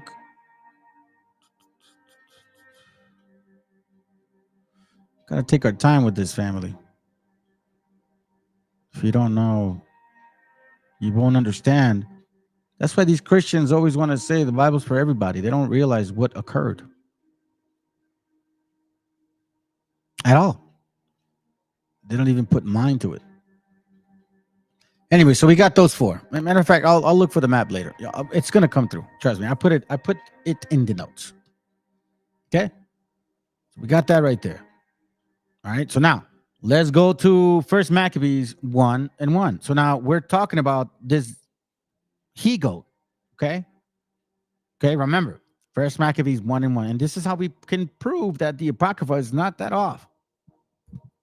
I think every book has discrepancies after transliterations and translations, but you have to be confirming at a constant level so you can understand exactly what's going on. In the Afghan wars, the U.S. made it illegal for the government to burn down the poppy fields because Afghanistan is the largest. Damn, for real? I didn't know that, bro. All right, so check this out. Remember, Daniel 8, verse 8. I'm sorry, Daniel 8, verse 8. We left off there. Remember, the he-goat, okay? Follow me. Here we go. First Maccabees 1:1. And it happened, make sure you precept your Bible, okay? Go to Daniel 8 and then precept your Bible with First Maccabees 1. At least do that so you can follow through. And it happened after the Alexander, son of Philip, the Macedonian, who came up out of the land of Chittim. So now let's check this out. There is history to this person. Alexander was not just some, random individual, man. Let's see. This is what he ruled. Okay. Hold on a second, family. Come on, bro. This is what he ruled. All right. So he comes from the west, goes to the east, Macedonia, takes Asia Minor, takes all of Persia, takes Egypt. Okay. So remember that. That's it's legitimate stuff. Okay. All right. So now we go to. Oh, sorry, my bad. Alexander 2. Here it goes. This is from the dictionary Bible, the Concordance Dictionary. No, sorry. The Zondervan Pictorial Bible Dictionary. Here's what it says about Alexander the Great, son of Philip, king of Macedon, or Olympus, right? Around 536 BC. Although not named in the Bible, he is described prophetically in Daniel, the he-goat from the west with a notable horn between his eyes. So this is not like uncommon. Like this is not like, oh my God, we don't. No. I'm not trying to be Mr. Oh yeah, I'm bringing up prophecy. No, this is people. If you study the word, you'll know that this is in here. Okay, he's actually exclaiming how and what this guy was about. Okay, he is also important to. Let's see. To these people here. Look. This is from the Encyclopedia of Ancient Egypt. Alexander as a pharaoh. So he was, See, I find it interesting that he would reconstruct a particular city to the exact way that it looked Alexander the Conqueror. So you know, it's legit stuff. He's in here. Okay, so now let's go back. So it says here, hold on, let me get rid of this real quick. It says here, hold on, we got hey, native Israelite nation, what's up, bro? Shalom, man. And it happened after that Alexander, son of Philip, Maccabees 1:1, first Maccabees 1:1, that the Macedonian, I'm sorry, who came out of the land of Chittim, has smitten Darius, the king of Persia and Mede. We just saw that the he-goat destroyed the ram, that he reigned in his stead the first over Greece, which was the he-goat. I'm sorry. Yeah, I'm sorry. Let me read it again. Let me not misinterpret what I'm reading. And it happened after Alexander, son of Philip, the Macedonian, who came out of the land of Chittim, had smitten Darius, king of Persia and Medes. This is the he-goat, and he is the horn between his eyes. And he reigned in his stead the first over Greece, and many wars, and made many wars, and won many strongholds, and slew the kings of the earth. So we know that he went, like it said, he literally just, you know, flew right through, so to speak, and went through the ends of the earth and took spoils of many nations, insomuch that the earth was quiet before him. Whereupon he was exalted, and his heart was lifted up. And he gathered a mighty strong host and ruled over the countries and nations and kings, who became tributaries unto him. And after this, he fell sick and perceived that he should die. In case you guys haven't seen the movie, Alexander the Great, he was a alphabet dude. So supposedly he dies of syphilis. I can't confirm it, but hey, he was definitely that. Wherefore he called his servants, such as were honorable, all the four generals, and had brought up with him from his youth, because those generals worked with his father Philip, and parted his kingdom among them. Remember what we read in Daniel? Here, let me go back to Daniel so you don't forget. Remember to precept those things, because those are important. So let's go back to Daniel 8, and I believe it's on 7.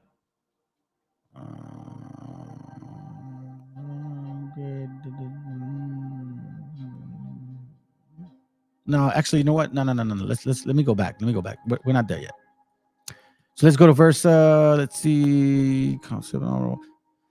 Yeah, verse 6. Wherefore, First Maccabees 1:6. Wherefore he called his servants, such as were honorable, and had been brought up with him from his youth, and parted his kingdom among them, while he was yet alive. So those are the four people I named: Cassander, Lysimachus, Ptolemy, Seleucid or Seleucid or whatever.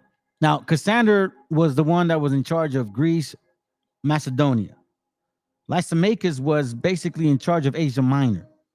Ptolemy was in Egypt, and Seleucid was Syria and parts of the east, close to India. So remember that. Now, so Alexander reigned 12 years and then died. Verse 7. And his servants bear rule over everyone in his place. Okay? And after his death, they all put crowns upon themselves. So did their sons after them many years, and evils were multiplied in the earth. Matter of fact, let me continue reading, because I want to show something. They were multiplied in the earth, and his servants multiplied in the earth. Where you at? And it's verse 10.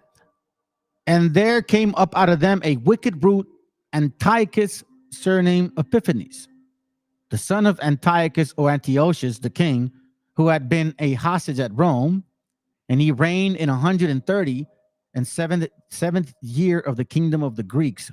So now we're going to talk a little bit about that. It's important to understand this guy here, because he's the one that really implements a lot of this. Like the other people that ruled, they didn't change the laws of, like they didn't say don't keep the laws of the Most High. They said, yeah, follow these laws, but they didn't really like monitor you as to like how strict you were. These guys are like, nah, don't follow that shit. You need to do what we do. That's the main difference. But here we see that four generals put crowns upon them. So now let's go back to Daniel so we can understand that. Okay, hopefully I'm not going too fast, but you guys got to study. Anyways, let's see. Plus, you can always go back to it. Then it says, therefore the he-goat, Daniel 8:8, therefore the he-goat waxed very great, and and when he was strong, the great horn was broken, and for it came up 4 notable ones towards the 4 winds of heaven. And out of one of them came forth a little horn, that's Antiochus or Antiochus Epiphany, which waxed exceeding great towards the south, towards the east, and towards the pleasant land. All right. And it was waxed great even to the host of heavens, and it cast down to some of the hosts and the stars. I don't need to read that. So here we see that this right here is Antiochus. So we're seeing history. Matter of fact, you know what? I don't want to forget this. I've shared this with you guys before. This is from. Give me a second. What you want, dude? Okay.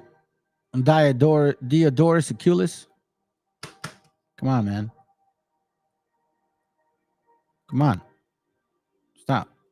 What's going on? What's going on here? All right. So I want to show you something.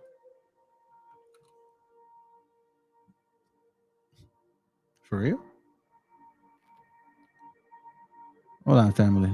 It's kind of acting funny. Okay. Alexander. So we see that here. This is from 1.31. You see Macedonians, period. For a while, some have closed their accounts with the deeds of Philip, others with those of Alexander. So he is historical. Several people have talked about him. And now the Bible is mentioning how he's part of this conquering of lands and, taking advantage of certain people. Right? So now let's continue to this little horn Epiphanies bastard. And we're going to confirm what he did. 2 Maccabees 4:7, and it says, but after the death of Seleucus, remember, one of the actual 4 generals, correct? When Antiochus or Antiochus called Epiphanes took the kingdom. Jason, the brother of Ananias, they were so-called Hebrews, labored underhand to be the high priest. Jason, not Ananias, Jason was a wicked person, promising unto the king by intercession 360 talents of silver and another revenue 80 talents. See that? So he's a wicked dude right here. Of their own kind, of your own kind. We see that even to this day. Power can really change people. Verse 11, and the royal privilege granted of special favor to the Jews by the means of John, the father of Eupolemus, who went ambassador to Rome for enmity and aid. He took away, and putting down the governments, which were according to the law, he brought up new customs against the law. For he built gladly a place of exercise under the towers itself, and brought the chief young men under his subjugation, and made them wear a hat, following other customs. Now such was the height of the Greek fashion, because they're already in these lands, and increased the heathenish manners. Alphabets, just like what's going on right now. Same sex, pedo stuff, animalistic, using the same bathroom. You know what I mean? Like, through exceeding profaneness of Jason, that ungodly wretched, and no high priest, so he sneaked like, hey, give me the power now, and I'll give you money, man. Well, Antiochus Epiphanes, he don't give a damn. He said, yeah, sure. Then it says, let me see, should I continue? Yeah, let's continue. That the priest had no courage to serve anymore at the altar, but despising the temples and neglecting the sacrifices, hastened to be partakers of an unlawful allowance in the place of exercise, after the game of discus called then forth, not setting by the honor of their fathers, but liking the glory of the Grecians best of all. So now we confirmed. Now you can continue the precept. Now you can go back to Daniel 8 and read verse 20. Watch what it says. The ram, which thou sawest, having 2 horns, are the kings of Media and Persia. And the rough coat is the king of Grecia. And the great horn that is between his eyes is his first king, Alexander. And now that is being broken, wherefore stood up for it, 4 kingdoms shall stand up out of the nations, but not in his power. So those are the 4 kings that I mentioned: Cassander, Lysimachus, Ptolemy, and Seleucid.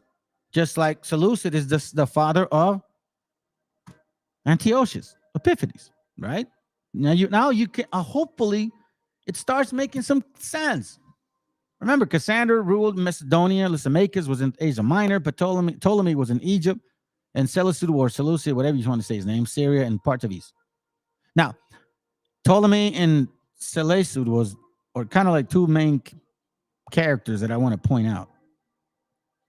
Okay, so now let me show you the map, because I'm going to give you a little bit of history as to who the king of the north and of the south is when you read the Bible in Daniel.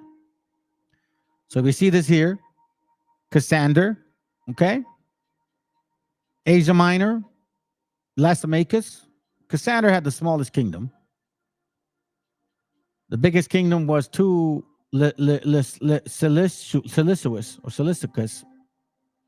and then Ptolemy.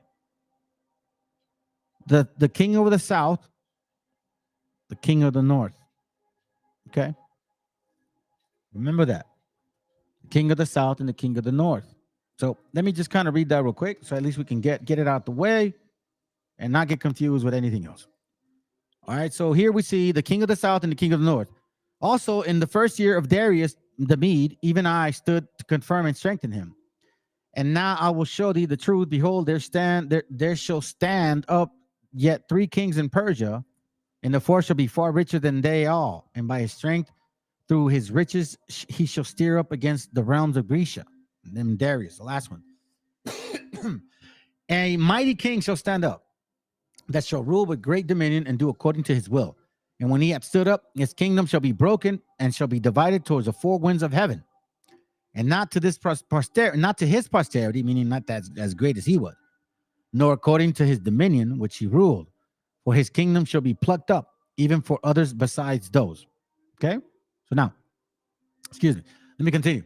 And the king of the south shall be strong, that's Ptolemy, and one of his princes, and he shall be strong above him and have dominion. His dominion shall be great dominion. And it says, and at the end of the years he shall join himself together. For the king's daughter of the south shall come to the kings of the north and make an agreement. But he shall not retain the power of the arm, neither shall he stand, nor his arms. But she shall be given up, and they that brought her, and he that begot her, and he that strengthened her in these times. So here we see that, yes, he's going to offer to join in marriage these other nations, right? But it's not going to work. So what he's talking about is this right here. Ptolemy has his, where you at? Ptolemy has, I believe, it's her? I know I wrote it down. Please don't tell me I didn't write it down, right? This is a pretty, this is a pretty detailed relationship we got going on here, okay? Give me a second here real quick. Okay. So Arsinoe, the daughter of Ptolemy, and Berenice, showing her 3 marriages to Lysimachus, her half-brother Ptolemy, Ceronius, and her full brother Ptolemy. So we know that Ptolemy tried to join forces with Lysimachus. It didn't work technically. If you get into the story of, here, let me see if I can get it. Let me see. Here it goes right here. I think this is this one. Let's see. Taken away at the time, Alexander took Damascus, Ptolemy from Tyre, stronghold Lebanon, to the Hellenistic sons, Jewish party depended, Eritrean collection, the rest of the where Ptolemy an effort to establish of the king of Judea. Ptolemy died just as Parthians were invaded in Judea, succeeded by man, I think I might have missed my notes, family. Shit, man, this sucks. I don't like that. I don't like that because this is actually important to the class. Look, let me just show you this real quick. Let me just kind of get to it. Maybe I'll remember, okay? Because it's been a while. So it says here, the king of the south, this is Ptolemy, and the king of the north, they're going to be at war. Watch this. But out of a branch of her roots shall one stand up in his state, which shall come with an army, and shall enter into the fortress of the kings of the north, and shall deal against them, and shall prevail. And shall also carry captive into Egypt their gods with their princes and with their precious vessels of silver and gold, and he shall continue more years with the kingdom of the north. So the king of the south shall come into his kingdoms, and shall return into his own land. So here we see, in regards to the relationship, in case you guys don't know, Ptolemy technically wanted to offer this other person, this other king, his wife, his daughter, so then he can kind of gain power. Her job was to basically, turn her back on the dad, but she ended up not doing that. It's a very extensive history. I wish, man, I'm so kind of upset right now because I don't want to misinterpret this right here. Because there's one particular note that I have that helps me connect this. Because I don't just want to leave it like that. Hold on, let me see how it goes. Let's see. The king of swords and commanders is even stronger. Let me see. Let me read it in this translation. See if I can recall. Okay, family, my bad. It says here, same chapter, Daniel 11:4. After he has risen, his empire will be broken up and parceled out towards the four winds of heaven. We understand that. And the king of the south will become strong, but one of his commanders will become even stronger than he, and will rule his own kingdom with great power. That's Cassander. After some years, he will become an ally. The daughter of the king of the south will go to the king of the north to make an alliance, but she will not retain her power, and he and his power will not last. So that's when he made his daughter to Cassander. Cassander also lost in this whole, so-called agreement. And in those days she'll be betrayed together with her royal escorts and her father and the one who supported her. So yes, she got betrayed. She got killed as well. One from her family line will rise to take her place. He will attack the forces of the king of the north. This is Ptolemy's son, and enter his fortress. He will fight against them and be victorious. He will also seize their goods, their metal images, their vulnerable articles of silver, gold, and carry them off into Egypt. For some years, he will leave the king of the north alone. But then Cassander's children, then the king of the north will invade the realm of the south, but will retreat in his own country. His sons will prepare for war and assemble a great army, which will sweep on like an irresistible flood and carry the battle as far as his fortress. So here we see that once Alexander the Great's kingdom breaks in pieces, now they start going to war. Okay, but these people here, Ptolemy and Cassander, specifically Cassander, you're going to see something real quick. Let me show you something. Let me get here out of this section. We go here. Before I move on to another part or another piece, I do want to share this, because in this book, you get to see how Greece is in power, but then at the same time, they're losing power to Rome. First Maccabees 8:11. And I was told, and I said, it was told him besides how they destroyed and brought under their dominion all other kingdoms and isles at any time they resisted them. But with their friends and such as relied upon them, they kept enmity, and that they had conquered kingdoms both far and nigh, in so much as they all heard of their name and were afraid of them. Also that whom they would help to a kingdom, those reign and whom again they displaced finally, that they were greatly exalted. Yet for all this, none of them wore a crown or were clothed in purple, but to be magnified thereby. So here we see the actual kingdom of Rome. Moreover, how they made for themselves a senate house, wherein 320 men sat in council daily, consulting always for the people, to the end that they might be well ordered, and that they committed their government to one man every year, like here in America, who ruled over all their country, and that all were obedient to that one man, like, Biden or Trump, and that there were neither envy nor emulation among them. So here we see now the transfer of power slowly, Greece to Rome. Okay, so it's important to understand that because I got to show you this real quick. We have a gentleman here called, you probably never heard of this guy, John Hyrcanus. John Hyrcanus, around 175 BC, was a high priest, a ruler of the Jewish nation. He was of the Hasmonean kingdom. Okay? Keep that in mind. It says here, under his reign, the Hasmonean kingdom of Judea and ancient Palestine attained power and great prosperity. And the Pharisees, a scholar sect with popular backing, and the Sadducees, an aristocratic sect that compromised the priesthood, became well-defined religious parties. So Hyrcanus is basically from the Hasmonean dynasty. So here's what we start seeing. Now, remember, keep in mind that there's also conversions and proselyting at this time. Check this out. It says here in 135 BC, Hyrcanus' brother-in-law Ptolemy. You see that? Now you understand why you have to keep track of these names. Now you know what I'm talking about. Now Ptolemy, or whatever you want to say his name, now he's in here. Hey, what's up, brother? What's your off-topic question, man? What's your breakdown? Oh, well, I'm going to touch on it at the end. I'm glad you brought it up. Because, I mean, let's just continue. That's a good question, bro. Like, you're in the spirit, man. Shit. You know what I mean? Because that's in the class. I'm glad you said it. But remember, keep in mind, Hyrcanus, in 135, Hyrcanus' brother-in-law, Ptolemy, the governor of Jericho, assassinated Hyrcanus' father and two older brothers. You see this? So now, Hyrcanus, who is of the bloodline, I believe, he kind of partners up with Ptolemy, and Ptolemy ends up what? Killing his family. Hyrcanus then succeeds to the high priesthood and the supreme authority in Judea.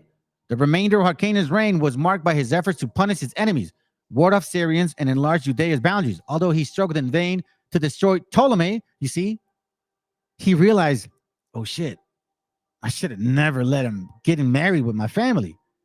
He successfully thwarted Syrian incursion by alliance with Rome and conquered the unfriendly neighboring territories of Samaria and IDUMEA, Edom.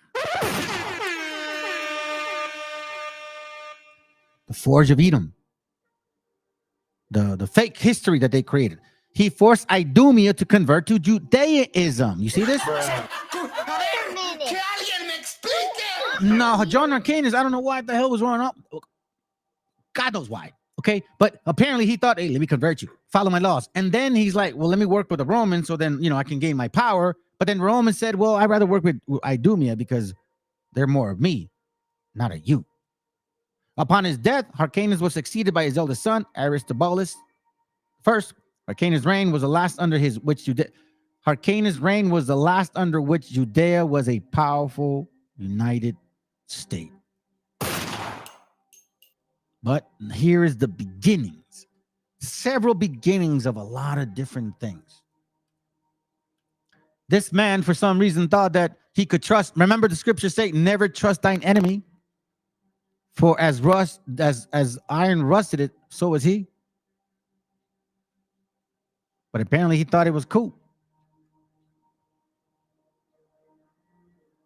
When his father Simeon Maccabees was assassinated in Jericho by his son-in-law Ptolemy.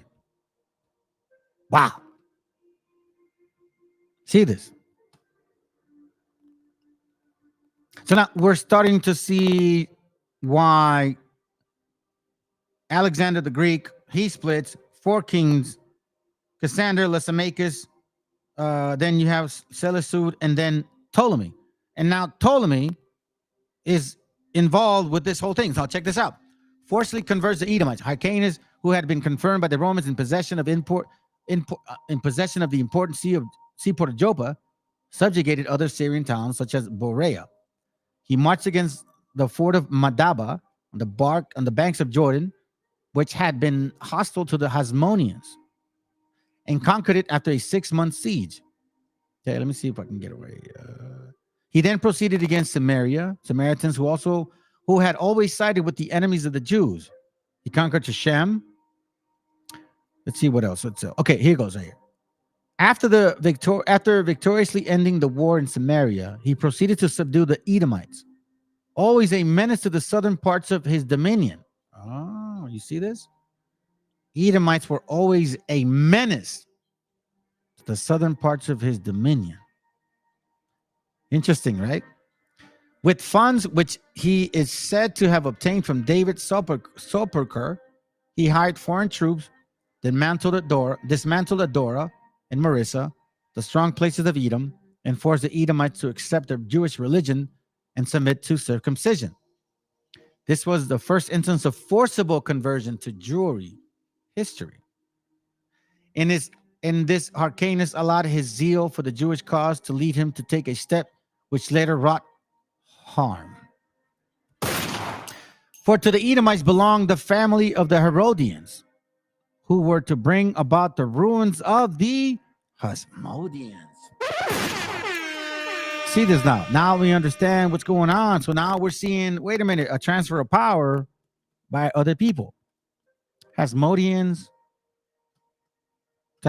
are basically these people: Mattathias, Simeon, Maccabees, Judas, Jonathan, Hyrcanus, the sons of them. This is where he's the F up right there.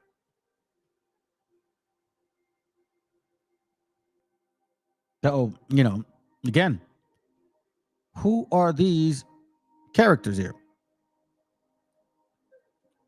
Let me show you something real quick.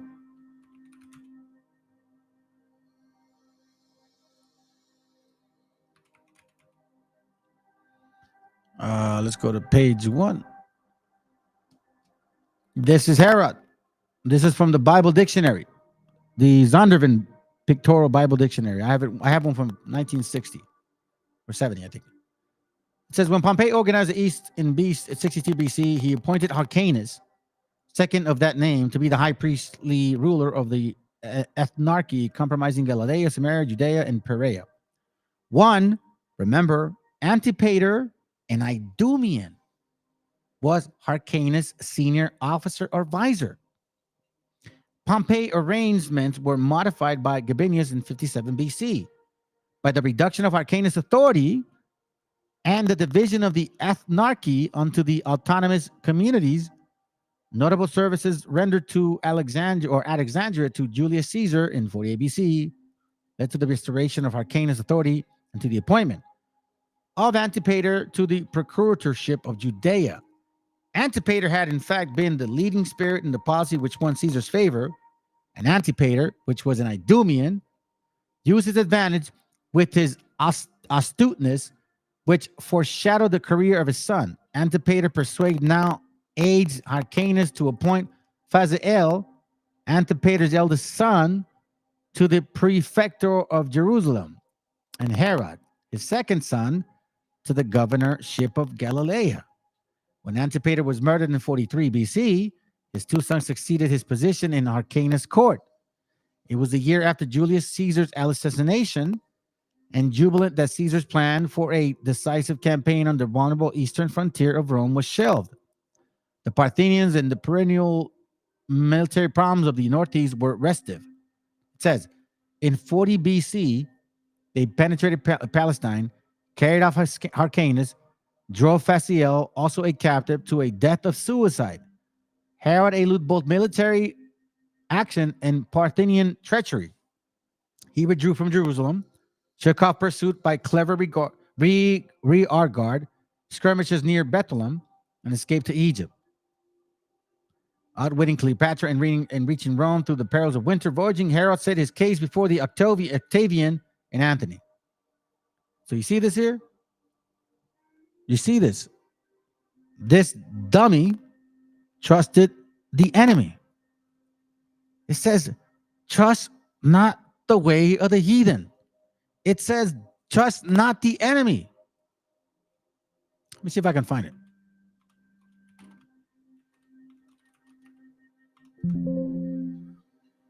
Okay, iron rusted. Hold on. I think it's been a while since I've been finding it. I need to go back to my basics, man.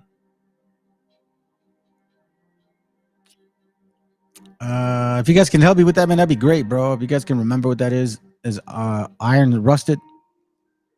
Trust not the enemy. Okay, so we have Herod, and then now we're gonna see. Give me a second. I'm trying to get to this other point. Go down. Come on, bro. Hurry up, man. What the hell? There you go. Sirach 12:10. Never trust thine enemy, for like as iron rusted, so is his wickedness. See this? It's man, I'm telling you. So, but this guy apparently he thought, hey, I could change him. It's like never make a hoe a housewife, bro. So we're seeing Herod simultaneously. Herod followed a policy of Hellenization, establishing games at Jerusalem and adorning many of the Hellenistic cities of his domain. At the same time, Herod sought to reconcile the Jews who hated his pro-Roman and Hellenizing policies, and who never forgave his Edomite blood. Part of the Herodians, part of the Idumeans. This is where you get Idumea from them. Okay? So let's not be, here it goes. Herod will divide the kingdoms. Archelaus, son of Maltheus, a Samaritan woman, took Judea and no, not this one. It's not Idumea. See if I can find it. It's in here. Matter of fact, let me just find it over here.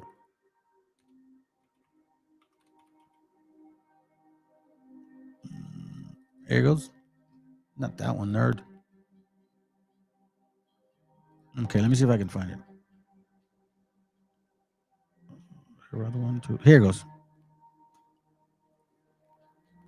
Idumea, pertaining to Edom, the name used by the Greeks for Romans, for the country of Edom. See this? Right? Let's read Mark 3:8, just real quick, just for the sake of it being there.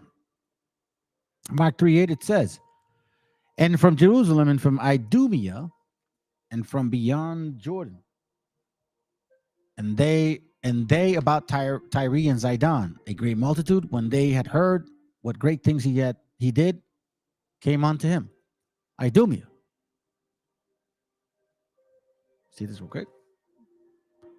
So remember, Idumea, the son of Antipater, the Idumean. That's important to know. Here, let me show you this real quick. And through him comes a bunch of different people. Herod, king of Judea, founder of Herodian dynasty, son of Antipater, consequently of Idumean origin. You see that? Herod II, grandson of Herod. Berenice and sons of Aristobulus and Berenice. And the first of Miriam, brother of Agrippa. Remember, these are not Hebrews anymore. The moms are, but not them. So through him comes Agrippa, the first one, Agrippa, the second one. Agrippa, the Antipas. These guys are in the books. Okay? And out of them come the Herodians. Just read about them right now. And the Pharisees went forth and straightway, Mark 3:6, and the Pharisees went forth and straightway took counsel with the Herodians against him, how they might destroy him. How the hell are the Herodians? These are people that are supporting this doctrine and also are Herodians. So now we're seeing a bunch of mixture of people. That's why the scriptures say, just because they claim to be Israel doesn't mean they're Israel. It goes deeper than this. Mark 8:15, they're in here again. And he charged them and saying, take heed, beware of the leaven of the Pharisees and of the leaven of Herod. Wait a minute. Who are you? Luke 3:19, it says here, but Herod the Tetrarch, being reproved by him for Herodias, his brother's Philip's wife, for all the evils which Herod had done, because he killed John the Baptist. Because he told him, listen, bro, You say you're a Hebrew through your mom, but you say you say you are, but you don't keep no laws. Look at you. You married your brother's wife, and she killed him for it. Those are facts. So you need to understand what Herod's bloodline is before you go and say, "Oh, yeah, Paul was trying to convert you." Shut the hell up, you dummy! You don't know your history. Acts 25:23. And now on the morrow, when Agrippa was come, and Berenice with great pomp was entered into the place of hearing with the chief captains and principal men of the city, and Festus' commandment Paul was brought forth. So here we understand now that Agrippa, through his mom and grandma, they were supposedly trying to keep the laws. Paul was not stupid. He knew this guy would kill him. He knew he would kill him. So now, right here is where we start to kind of determine Edom, Esau, right? Edom, Esau. Let me show you this real quick. Let me see if I can find it. I can find it.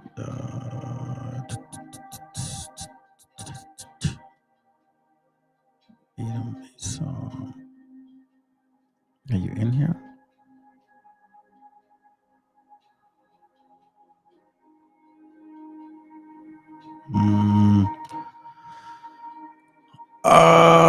You know what? Let's just continue.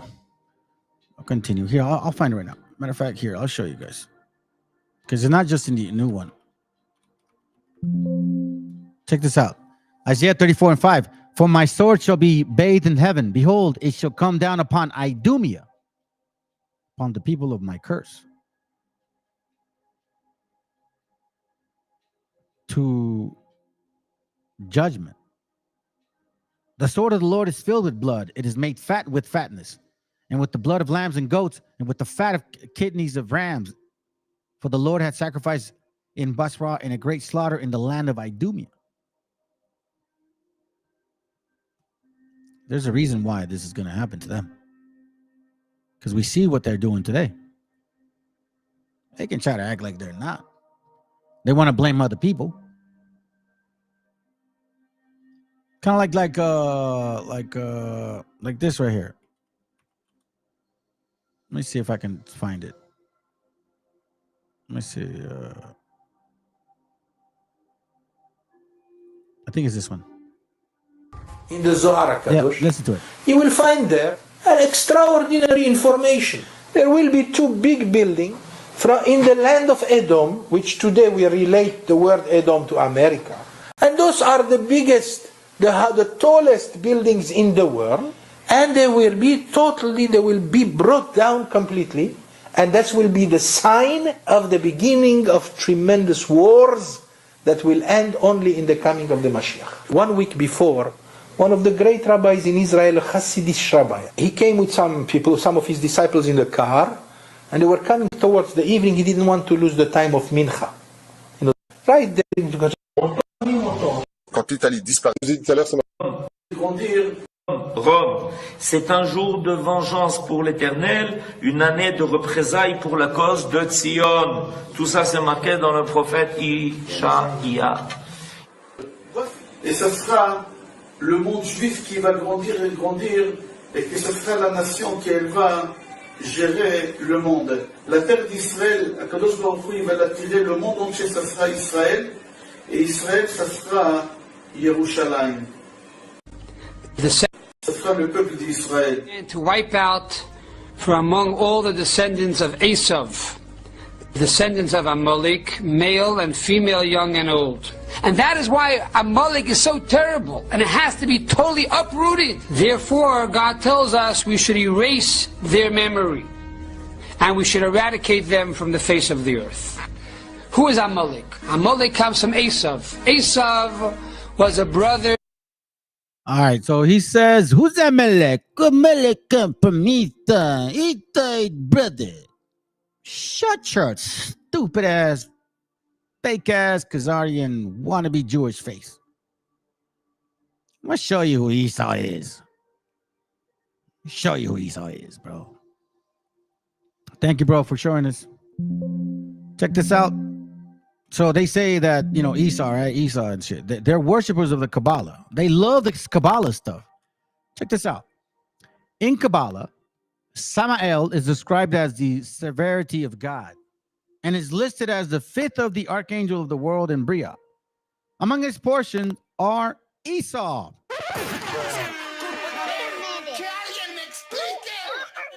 The people who inherit the sword and bring the war.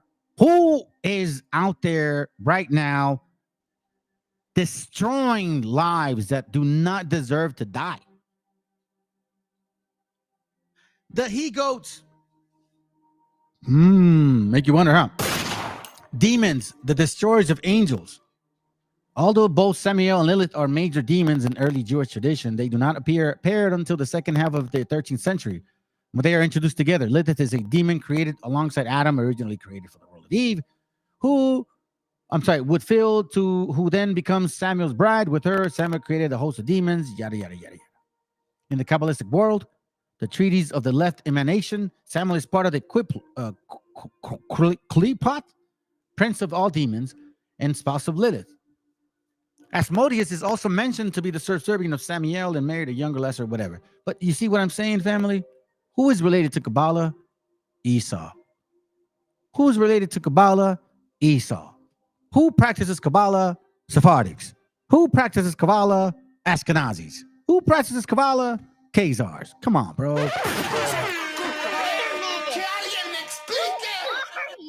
You want to come here and talk about, like, come on, bro. Really, bro? Come on, bro. Real, bro. Let's go back to 2nd Ezra real quick, man. Let's go to 2nd Ezra real quick. I'm going to show you something. 2nd Ezra chapter 6 and verse, I believe, is it 6? That's not 2nd Ezra, bro. I guess it is. It says 2nd Ezra 6:6. Then I considered these things, and they were all made through me alone and through none other. By me also they shall be ended, and by none other. Then answered I and said, what shall be the parting asunder of times, or when shall be the end of the first and the beginning of that followeth?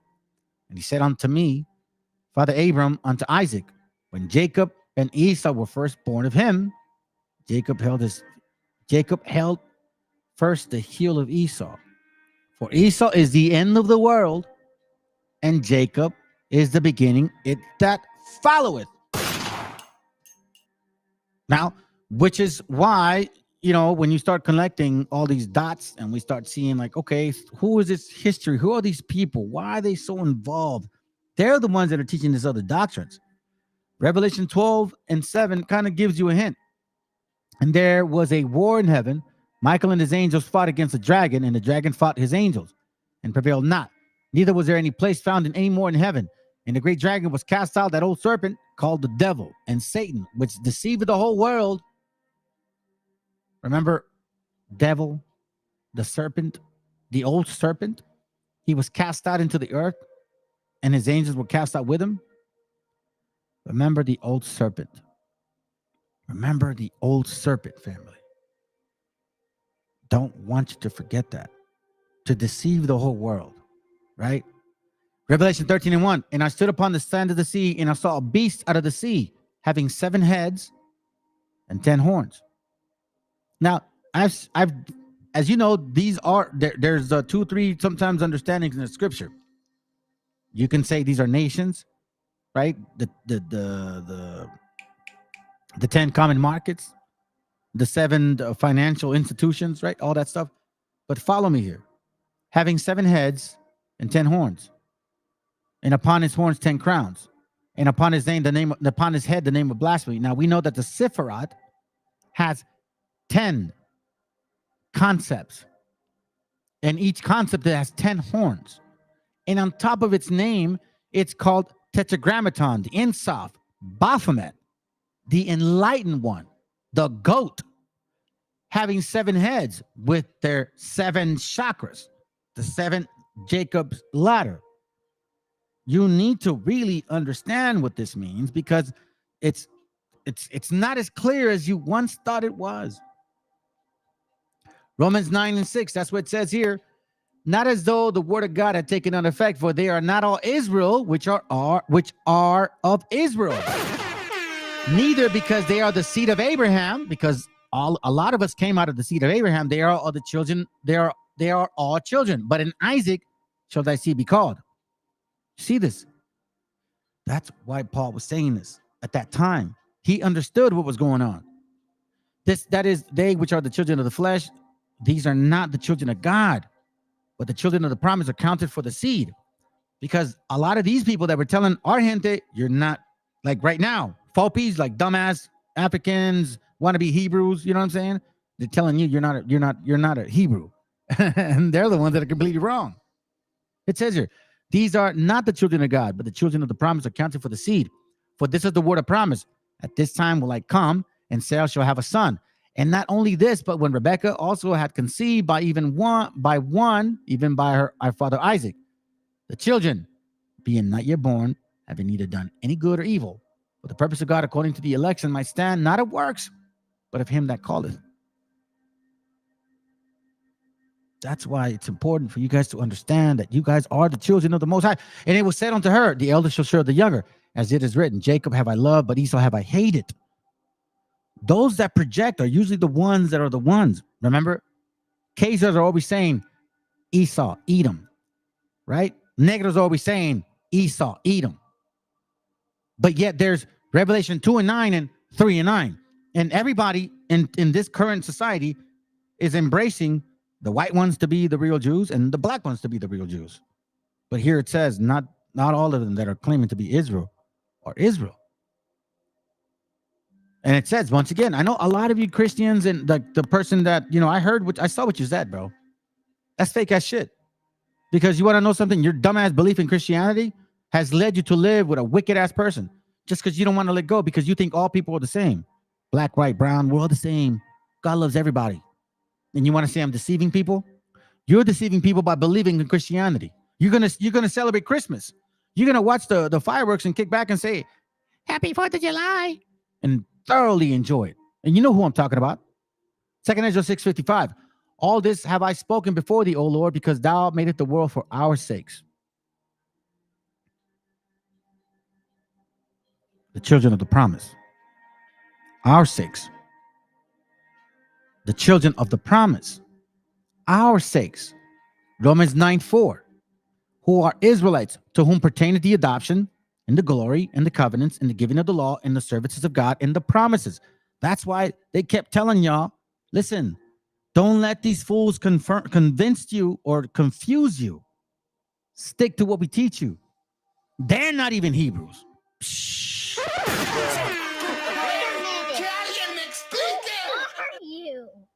You know what I'm saying? They're not even Hebrews, bro. Now we know Edom, Esau, we understand now. So now let's get into this a little deeper, and then I should move on pretty quick on that. Check this out. So now we got what we call, in regards to the Khazarism, a people of Turkish origin, so they say. Not necessarily, because they're also of the Crimea, Russia, all of that region, okay? And it says, the kingdom of Khazars was firmly established in most of South Russia long before the foundation of Russian monarchy by the Varangians. Jews have lived on the shores of Black and Caspian Sea since the first centuries of Common Era, so they say.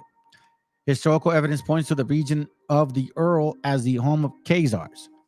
Among the classical writers of the Middle Ages they were known as Chozars, Khazirs, Akatirs, and in the Russian chronicles as Kawalisis or Ugri Beli. So we see here the Khazars, right? They're somewhat Armenian, kind of like some of that region. That's actually a good book here, the history of Armenia. I would recommend to grab it. You can actually get some real good stuff out of this. The Kagan was the king of the north, the ruler of the Khazars, and the queen was the Khatum. So we see that in this particular one, the latter country was made battlegrounds in a long struggle between Rome and the Persians. You see this? So they're in here. That's why it's important to understand who they are. It's important to understand who they are. They're part of the Black Huns. You know what I'm saying? These guys are nomads, wicked, dirty ass people. The Don, the Volga, the Caspian Seas, Northern Caucasus. Caucasians. This is what we're talking about. You see, they're kind of mad at each other, even though they don't realize that they're pretty similar in regards to nationalities and races of who they are. Here's where they embrace Judaism. So we know that these are converts, but they're going around telling people that they're the people of the Bible. We see that King of the Khazars in 735, 800 AD, that's where the whole conversion starts. Okay? We're seeing this. We see it. We know it. You know, it's not confusing. Now, let me show you some stuff here real quick. This is from a book called Edom, Esau. You guys have seen this before. Who is Edom?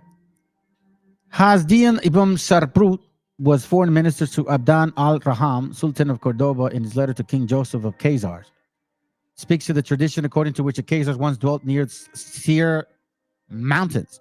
The Seir Mountains are none other than the original land of Esau, Edom. Thus dwelt Esau in the Mount Seir. Esau is Edom, you see? If the Khazars did originally dwell near the Seir Mountains, then the Khazars and thus world Jewry are racially of Edomite stock. But how then and when did Edomites get Khazaria? There's evidence that in the 6th century BC, some of the Edomites fled their homeland of Seir and migrated north. After the fall of Jerusalem, 586 BC, the Edomites began to press northward. Ezekiel 36 and 5. You guys can confirm it. The extent and ultimate destination of the northward trek is not found in history, but it's likely that it brought some Edomites to the region of Khazaria. We see that. The Khazars were nomadic people who had no traces of Hebraic culture.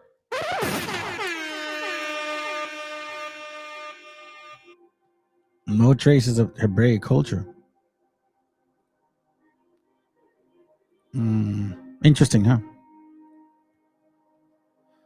The hidden history of the incredible evil Khazaria mafia. What Q would never tell you, the shocking truth. That's QAnon, by the way. By the way, you QAnons are stupid. Y'all are dumb because these guys are manipulating you. Yeah, they are. They literally are. Khazarian mafia. I won't get too much into this book because I haven't honestly read it all, but I like the maps. You see, where it says this is Turkey right here, but this is where they typically are at. The Volgas, the Gurs, the Rus. You know what I'm saying? The history of the incredibly evil Khazarian mafia. Khazarians developed into a nation ruled by evil king who had ancient Babylonian black arts, cult, Elargic servings on as his court. During his time, Khazarian became known to surrounding countries as thieves, murderers, road bandits, and for assuming the identity of those travelers they murdered, had a normal occupational practice and way of life. What the hell? So these fucking bastards have a natural way to assume identities. Look, and for assuming the identities of those travelers they murdered as a normal occupational practice and way of life. Holy shit.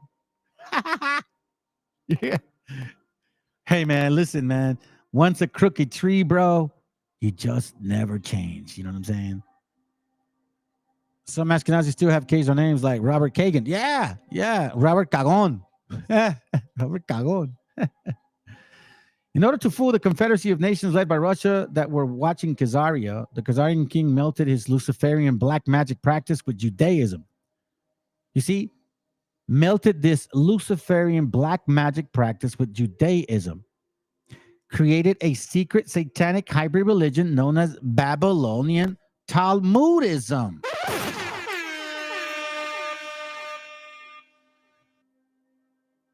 Luciferian. Evil as hell. That's called the Baphomet, the Sephiroth, Ein Sof, the enlightened ones. This is the Talmud right here. Sephardics and Ashkenazis both study these things. You can't slice one without the other, though. Right now, I'm just talking about Khazarians and Sakarians, too, like Sakarians. You know what I'm saying? They're all anyways, no, that's another topic. So it says, in secret, they continue their satanic child blood and sacrifice rituals and trusted Baal to give them the whole world and all its riches.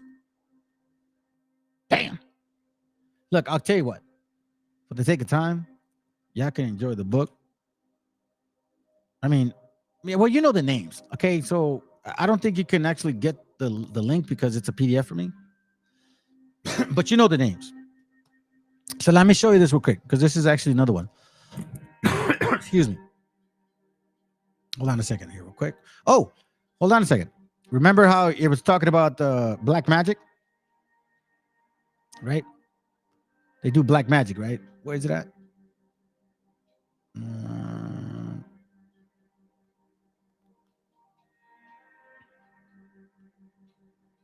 It's up here.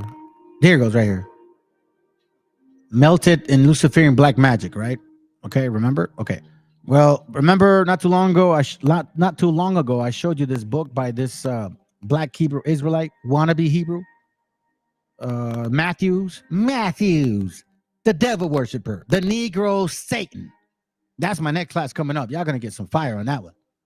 So, anyways, this guy here, Black Judaism with Jewish Kabbalah and African American conjuring. Yeah, y'all are wicked as hell. Y'all are wicked as fuck, bro. Look at this right here. Look at this. ISUPK, IUIC, GMS, Akari. This is your root. Y'all are wicked as hell. You practice magical practices borrowed from popular esoteric sources, Freemasonry, spiritualism, black nationalism, an African American version of Orientalism, I guess, which means spirituality. Look, they even drew this stuff up. Watch this. Look, there it goes right here. You see? Same thing. Same thing. In order to fool the Confederacy of Nations led by Russia, they were watching Khazaria. The Khazarian king melted these Luciferian black magic practices with Judaism. Isn't this what he did too? You guys are one and the same. That's why Nate the Snake says, we were allies. These very same allies turned against us. See what it says here. This is page 11. The legacy of Esau Edom. The best historical evidence, therefore, shows that the Jews are not descended directly from the Israelites of the Bible, but derive much of their ancestry from the Khazars and other people of Turkish Asiatic blood. The Khazars are also of Edomite stock, and both stocks make up the present-day Jews. As historians H.G. Wells states, the Idumeans were made Jews, and the Turkish people, Khazars, were mainly Jews of South Russia. The main part of Jewry never was in Judea. It had never come out of Judea. According to Jewish Encyclopedia, the original stock of the Khazars came from the land of Edom. The Mount Seir are none other than the original lands of Edom. I'm just reading it.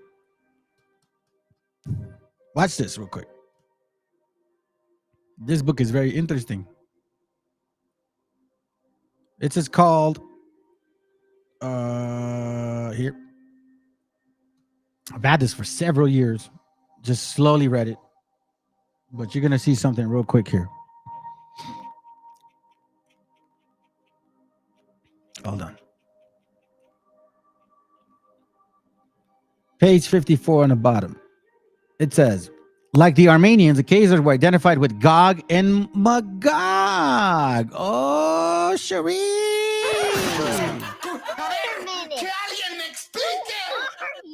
They were regarded as descendants of Japheth, Noah's third son, and connected with the Targama and Ashkenaz of the Old Testament. The Ashkuza, or the Akkadians, also have been linked to a branch of the Turks and related to the Huns, called Oghuz, to which Khazars belonged.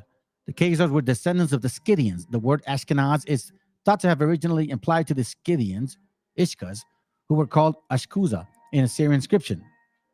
The Askanuyas and the region of Ascania in Anatolia derived from the names from this group. Therefore, it has been claimed that the Khazars derived from both the Edomites and the so-called lost tribes. Like the Edomite ancestors, the Khazars were also red-headed and came to be known as Red Jews. Huh. Interesting, right? One should remember that Khazars were described by several contemporary authors as having a pale complexion, blue eyes, and reddish hair. Red, as distinguished from blood, hair is found in certain percentage of East European Jews. This, as well as other more generalized light coloring, could be a heritage of the medieval Khazar infusion. In particular, the Khazar were said to descend from the tribe of Simeon, bullshit, who had been assimilated into the Edomites. According to Eldad and Hadani, a Jewish traveler of the 9th century, the Khazars were a remnant of the Simeon Manasseh, the tribe of Zebulun, and other hands, blah, blah, blah, blah. Anyways, let me skip that because it's total bullshit. According to the Secher letter, after the Jews from Armenia and Persia had eventually assimilated almost totally with the nomadic Khazars, a strong war leader arose named Bulan, who had succeeded in having himself the ruler of Khazars. Sabriel, who appeared to be remotely descended from the early Jewish settlers, and his wife Sirach, convinced him to adopt Judaism, in which his people followed him. Arthur Koestler and the 13th tribe popularized the theory that the majority of the European Ashkenazi Jews are in fact not descendants from the inhabitants of Israel, but from Khazarian converts to Judaism. The term Ashkenaz describes a relatively compact area of Jewish settlements in northern Europe or northwestern Europe, including the northeastern France and northern Germany, where the Jewish settlers is documented dating back to at least 6th century AD.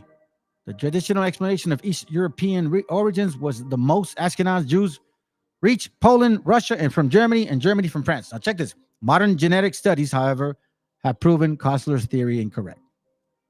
So now they're saying that their DNA proves it. Wah, wah, wah. Shut your face. Shut your face. Y'all are serpent people, bro. I'm going to show you this right now. This is from, oh, that's right. Not this one. I couldn't pull it from here, but I got it here.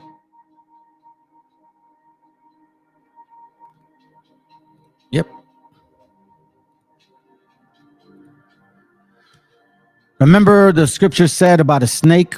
This is from a book called The Protocols of the Learned of Elders of Zion. 6 plus 5, 10, 15, 20, 25, 30, 36. Or 42 degrees. The Jewish plot to corrupt the West and subjugate the world. So they say. But anyhow, let's get to the serpent part. Snakes. The symbolic snake of Judaism. Because in the Sephiroth, it has a snake-like coil concept. Okay? Remember that. These learned men decided by peaceful means to conquer the world for Zion with the slyness of the symbolic snake. A snake penetrates into the hearts of the nations, which is encountered and undermined and devoured all non-Jewish powers of this state. Check this out. It is foretold that the snake has still to finish its work, strictly adhering to the design plan, until the course which it has to run is closed by the return of its head to Zion, and until, by its means, the snake has completed its round of Europe and encircled it, until by dint of enchaining Europe. So here we see that these people, Khazars, this symbol was a snake symbol. Khazarians were devil worshippers. I mean, they were just, you can imagine what was going on over there. And I'm going to show you a video real quick before I finish. So let me show you this real quick. That's why these dumbasses over there, Proud Boys, the Proud Boys. Let me see if I can find it. Let me see. Hold on a second. A ver si lo encuentro. Initiated code just to finish to a completed round. The snake can be accomplished after the power of sovereign, lay low, So on the follows. Eating country, snake, Hold on a second, family. I'm trying to find this coil concept here. Well, maybe it's this other one. All right, so it's right here. Check it out. I think it's right here. It's kind of the same book. It's just a different breakdown. The French Connection, the Protocol of Zion, the modern English. All right, you guys can check it out later on. If you guys need it, family, I can send it to you. Check this out real quick. Where are you at? Protocol 3, method of conquest. I have some good news. We're only a few steps away from our goal. There's a small way to go, but when we get there, we'll achieve the closing of our symbolic snake. This snake represents the spread of our people across Europe. When the snake closes into a loop, the whole world of Europe will be locked into its constricting coils.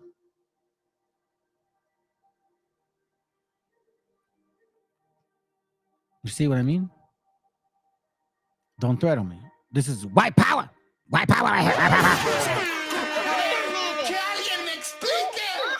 This is white power right here. It's the same thing that these guys are saying. The snake represents the spreading of our people across Europe. When the snake closes into a loop, the whole of Europe will be locked in its constructing coils. Don't threat on me. Don't threat on me, Doc. You see what I'm saying? And even these dumbasses, I don't think they know what they're actually saying. And they're over here worshiping Donald shitface Trump, who can't even, like, he has to wear diapers, bro. That's your king, dogs? Those are your kings, dogs? Y'all are sad cases, bro. People ask me all the time. Okay, family, I'm almost done. I got a few things left to show you, and then that's it, man. All right, so let's continue. Actually, I'm almost done, but I'm gonna show you a video at the end. All right, it's important. It's gonna connect everything. All right, let's listen in. They said, Dixon, man, why all these poor redneck motherfuckers voting for Trump? They poor, and they know that Trump is anti-labor, he's anti-union, anti-worker, pro-corporation. Trump's passed multiple legislations and appointed so many anti-labor, anti-union judges and lawmakers, and passed so many things to support big pharma, big corporations, billionaires. He has worked tirelessly to hurt poor people. The poor redneck motherfuckers busting their ass on bullshit pay every single fucking day in America. The coal miners, the truck drivers, whoever the fuck it may be, doing the hard labor. All you white motherfuckers out there doing that and voting for Trump. And I told my friend today why. MAGA is just a symbolism, a slogan for colonialization. Make America great again, back to a time when we were great white colonizers. Trump is the great white colonizer hope. Colonizing, even though it sounds like a funny term, colonizing is what America is, honestly. It's what we did, it's what we've always done, it's what we are, it's our spirit, it's our culture. If you look at how we went around the world as colonizers out of Europe, colonized the whole entire planet and every continent. We enslaved. We genocided the natives and the indigenous people. We broke every treaty we ever had with indigenous people just so that we can maintain power and privilege for white folks. And that's what colonizing is. And Trump is the greatest colonizer we've had in many centuries. And that's why so many white folk, either consciously or unconsciously, are supporting Trump. Because Trump wants to give them power. He wants to give them Christian power. Christian nationalism is all about political power. It's about forcing Christianity back into the government and into our laws and creating a theocracy. And there's a plan to do that. Trump's part of that plan, to create a real, genuine theocracy and do away with democracy, where that Christianity will be forced upon you like a fascist dictatorship, but a Christian fascist dictatorship. And really, that's what a lot of white Christians want. They never really cared about, Christianity has never really been about Jesus. It's been about using Jesus to steal shit. Trump's the biggest fucking criminal we've seen in the presidency. He's all about stealing shit. He stole from every fucking body ever worked for him. He stole from the American public. He's bamboozled us. He's lied to us. He got people killed during the pandemic. He is a bona fide narcissist criminal, a psychopath. And so is colonialization. Colonization is just simple, social, psychological, systemic narcissism. And that's who Trump is. So of course, white people, Christian white people, because colonization is based on two things, right? It's based on Christianity, Christian power, and white power, white nationalism, white supremacy. Those two things we know. Trump is he's a bona fide racist. Everybody knows that. He's anti-black, anti-brown. He wants to stop black and brown folks, stop Muslims. So, I mean, he is the ultimate colonizer. And that is what many white people are about. That is our culture. That is our spirit here in America. And much around the world as white folks. We are colonizers, people. That's what we do best. Power, privilege. That's who we are. And that's why these poor, ignorant, redneck motherfuckers, the Christians of the world, the humble working class people of the world, and of course the rich, support Trump. Make America great again. Make America a bunch of inhumane colonizers again. So here's my final thought. For all you motherfuckers voting for the devil, for Diablo himself, for voting for the Antichrist, Trump, here's my final point. At what cost are you voting for this monster, this con man, this criminal?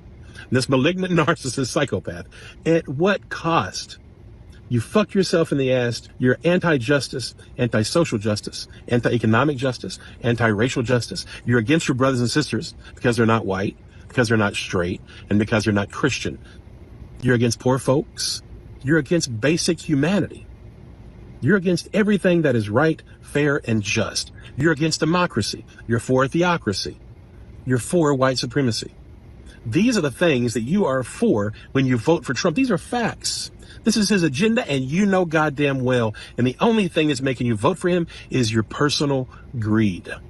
That personal thing that wants you to fight for white power. That wants you to fight for white nationalism. Christian white nationalism. That's greed, folks. A vote for Trump is a vote for unadulterated greed. You are a colonizer, and you are voting for legit colonizer. Not only colonizer, an anti-American colonizer. You want to integrate church and state. You don't believe in the principles that our founding fathers built our nation on. The separation of church and state.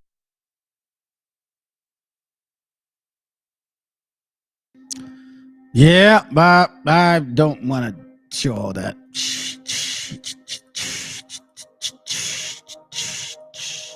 I'll save that for later. It's heavy duty, man. Heavy duty. Heavy duty. Let's kind of finish it off with some scriptures real quick. Let's go to 2nd Ezra, chapter 15 and verse 9, I believe. Yeah, let's go to verse 9. Therefore, say the Lord, I will surely avenge them and receive unto me all the innocent blood from among them. Behold, my people is led as a flock to slaughter. I will not suffer them now to dwell in the land of Egypt. Now, this already happened. Why would he mention Egypt again? It's metaphoric. But I will bring them with a mighty hand and a stretched out arm and smite Egypt with plagues. We're seeing it now. Overdose, massive drug use, massive death of just drugs and alcohol. As before, and will destroy all the lands thereof. That's why they can't have children no more. That's what they're saying, replacement theory. And that's where they're trying to stop people from being divorced or trying to stop abortions because they're not multiplying. That's what they're afraid of. And they think that they're going to change it because, I don't know, it's up to them. It's not up to them.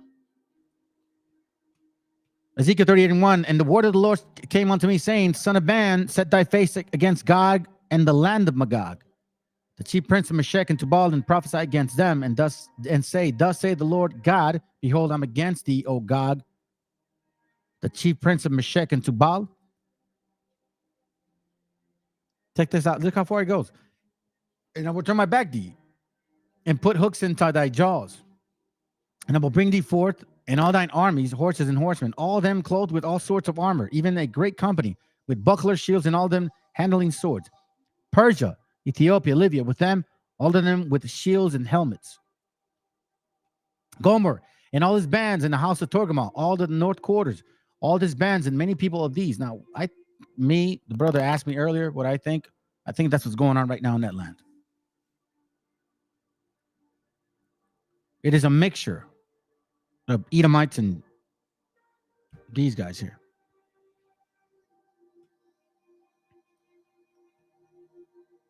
Ezekiel 39:23. I'll dig more into it. I'll do an actual class on that one, man. Promise you. And the heathen shall know that the house of Israel went into captivity for their iniquity, because they trespassed against me. Therefore I hid my face from them and gave them into the hands of their enemies. So fell they all by the sword. So that's what I was trying to tell that dumbass dude that was here last time. You know what I'm saying? He was here last time trying to say Christianity. And I'm like, bro, get your Christian mentality out of here. You have an oppressive Anglo-Saxon Christian mentality. And the only reason you're in power is because you're not better than us. It's because the Most High allowed it. Yeah, they did. All of them did. They still do. And I think you would know what it means, because who those Nazis are. Ashkenazis. You know what I'm saying? That's kind of how I like to say it. Because I mean, come on, bro. Like, matter of fact, here, let me show you some pictures. Look, this is actually a trip. Before I go, because I did have some of this deep Khazarian stuff here. There's a book called The Dawn of the Middle Ages. It's an excellent book, and it talks a lot about these Khazars, the hordes of Avars, Bulgars, Khazars, with white Huns and Turks. It's page 38. We see that he's talking about the new dynasty founded by soldier adventurer Leo III was known as the Assyrian after the region of Asia Minor, but the family probably came from North Syria. Leo was a Khazar. Leo the Khazar. You have the Byzantine power and the Ottoman Empire. But finally, with the aid of Bulgar and Khazar allies, the siege had to be called off. So they were fighting these Arabs for some time. You know what I'm saying? Give me a second, family.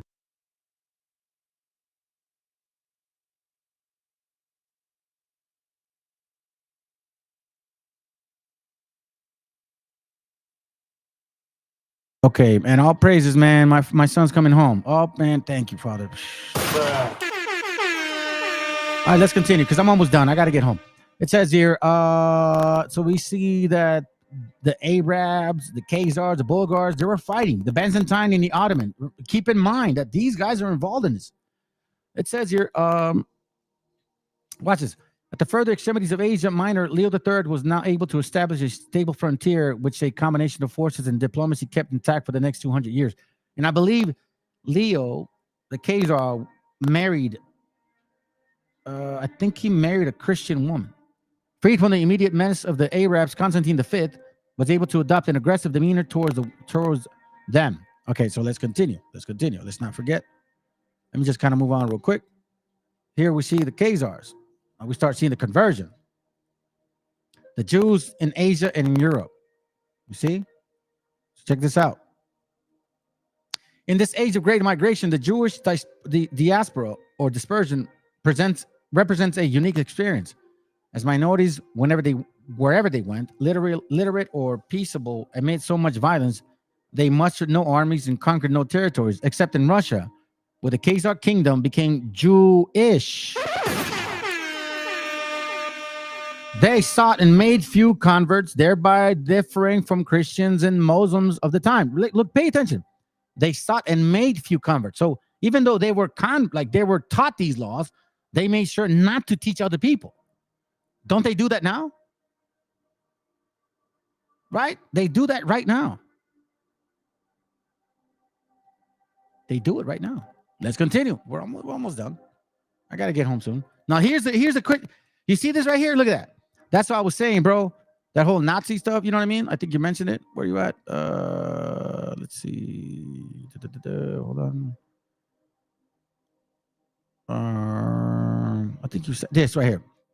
Yeah, the Ashkenazis, the Kagans. No, that wasn't it.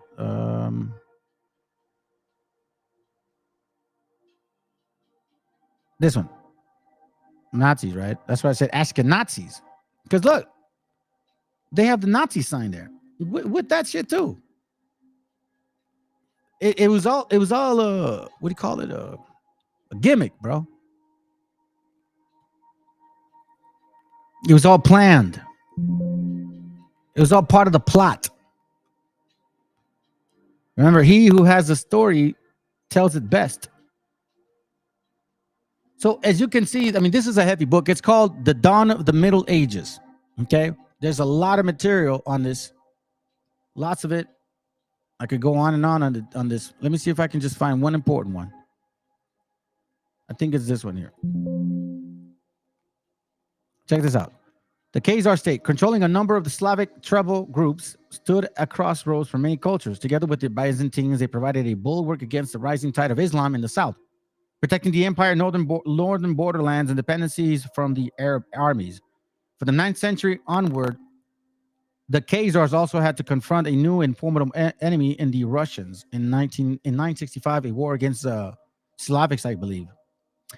Then it says the decline of Khazar power, a Russian attack by sea and A Russian attack by the sea is the subject of this illustration from the Ezekiel Chronicles. There goes Leo. I think it's this guy here. Is it here? Khazar tribes, apparently the descendants of Huns, mixed with Slavs and Finns, were living in the middle of Russia. Came from Eastern Asia to invade the Caucasus. They brought many Khazars in their company and left them behind when they withdrew again. The Khazars spoke a language related to that of the former Turkish masters. So we see, oh, here it goes right here. In 707, the Byzantine Empire, Justinian II, slit nose during a period of exile, married a daughter of the Khazars monarchs of the time. In 1732, Leo III gave his son, Constantine V, in marriage to a Khazar princess. You see this? So their son, so that their son, Leo IV, was known as the Khazar. Leo III took his action in order to shore up the Khazars against the Arabs, who in 722 had seized up all their principal capacity, I guess, capital, whatever. So you see how deep this rabbit hole is? These people try to say that, oh, we don't know who we are. We don't know who we came from. We were the original Jews. For thousands of years, we've been oppressed. Man, you guys are damn converts, bro. The Talmudic, Khazarian, Satanic, Eastern European imposters of the Bible, Rothschild, Synagogue of Satan. Yep, that's for sure. Let me see. Dr. J. Smith, PhD. Oh, are you going to scare me with that shit? And he said unto Luke 9:23, and he said unto them, if any man will come after me, let him deny himself and take up his cross daily and follow me. Deny thyself and take up his what? Where is thy cross? Do you even know what that means? You with a PhD? Crickets and locusts. I'm not even paying attention, you dumbass. Peter 4:16. Yet if any man suffer as a Christian, let him not be ashamed, but let him glorify God on his behalf. Don't be ashamed, glorify God on whose behalf? Are those rhetorical questions? PD Jakes. I think maybe Caucasians are the offspring between the following ones. Not right now, honey. Sis, I'm sorry. Well, I don't know if you're a sister or brother. My bad. Not right now. I don't want to read that. What you got? Irrefutable lost sheep. Exodus 23:21. Beware of him and obey his voice. Provoke him not, for he will not pardon your transgressions, for his name is in him. His holy name is in who? Yeshua is Jehovah. Do you even know what those words mean? Dr. Dumbass. 1 Corinthians 11:3. But I would have you know that the head of every man is Christ, and the head of the woman is the man, and the head of Christ is God. The head of Christ is God. Oh, God, you're fucking dumb. And do you really have a PhD, Dr. Smith? Jesus is God. John 3:10-3. And I and the Father are one. Philippians 2:6. Who, being the form of God, thought not to be a robbery to be equal to God. Form of who? Equal with God. Fuck, man. You paid all that money to be a dumbass? For real, bro? Matthew 3:15. And Jesus answering said unto him, suffer it to be so, for thus it becometh is to fulfill all righteousness. Then he suffered him, fulfill all righteousness. What does righteousness mean, Mr. PhD? Or thou baptized to the fullness of thy righteousness? Matthew 29. Go ye therefore and teach all nations. Oh, I see. You're probably a white guy that loves everybody, right?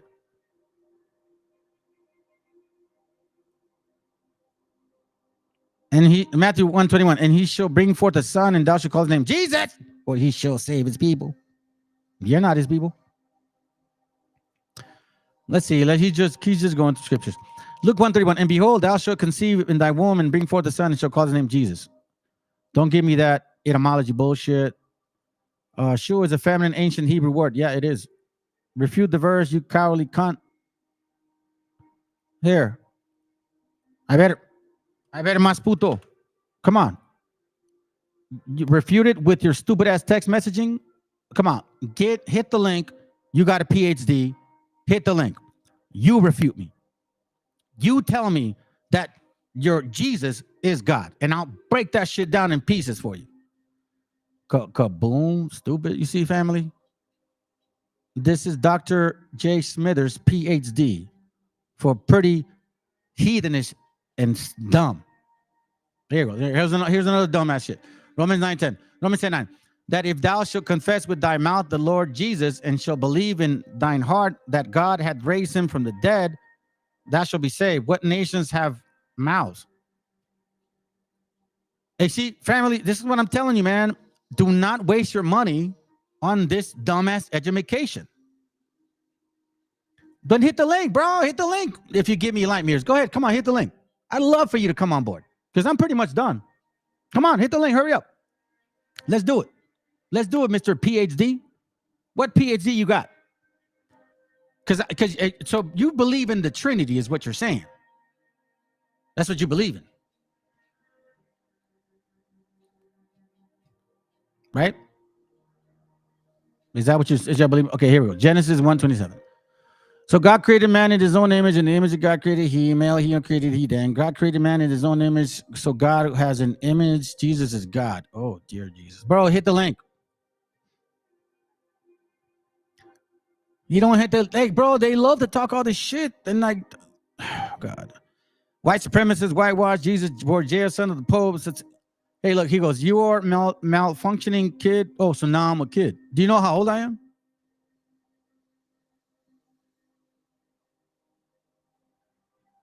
Yet he don't hit the link, family.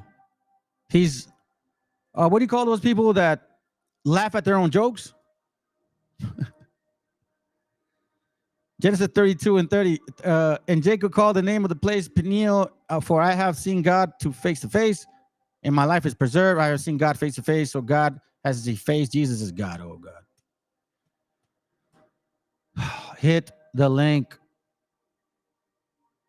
Look, you see this family? This is either a dumbass white boy that thinks then that's going to vote for Donald Trump, and he really believes that white Jesus is actually going to save his cracker ass. So somehow, some way, he says Jesus is God, the laws are done away with, but your stupid ass is going to celebrate Christmas, right? So prove to me in the Bible where you can celebrate Christmas. I'll give you a simple one. You want to refute? Hit the link, man. Mr. PhD. Come on, bro. If you have a PhD, you shouldn't be afraid of me. I don't even got a degree, bro. Talk for what? This is courtroom testimony. What you see this family right here? You see how this says, this dumbass cracker right here, he likes to use words, bozo, insulting, because this is the white way. This is how they make you feel, how they feel superior. They think that by making comments and statements, just posting a bunch of scriptures that he has no clue what it means, and all of a sudden, bozo, dumbass, you wimp. See, typical fucking Anglo damn heathen, bro.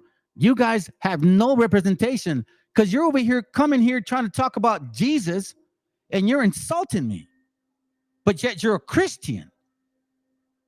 I don't get you guys. I never have ever understood you. Here, I'll give you one. Do me a favor, since you're such a Christian. Okay? Abraham was 99 years old. Do you know that Abraham circumcised? Yes or no?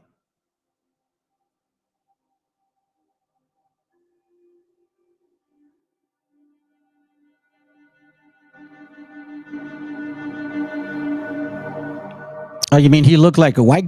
You want him to look white, right? You want him to look like your daddy and shit. You think that we believe the Messiah is black?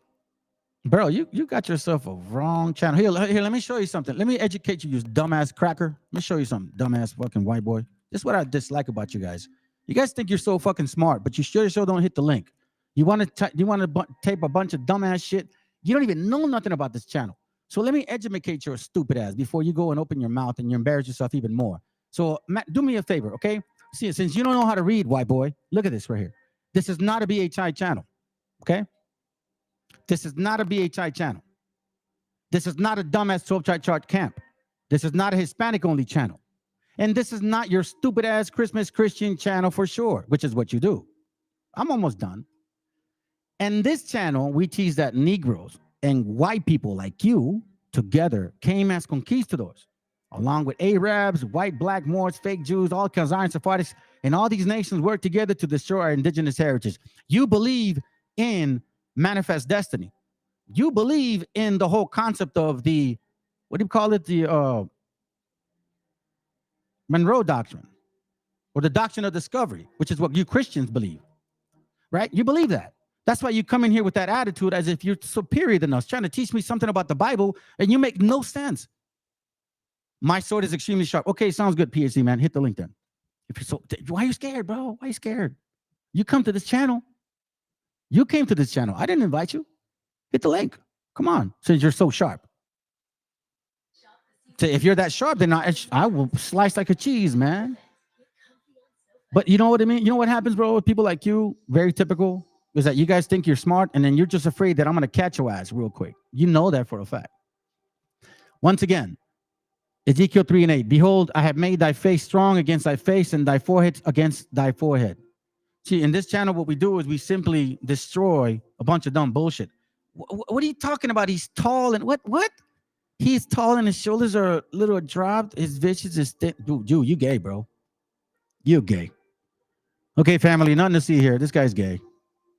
This guy's totally gay right here. Look, he just completely kind of like almost want to lick Jesus' cheek and shit. You gave up your chair a long time ago, Smith. Pretty hot and fucking desperate. I had enough of you. You ain't doing shit, bro. Bring me your eldest nail clippers so you can shove them up your behind. Is that what you're going to do, white boy? You haven't taught us anything, man. You come in again to say, matter of fact, different things regarding what do you call it? The Trinity.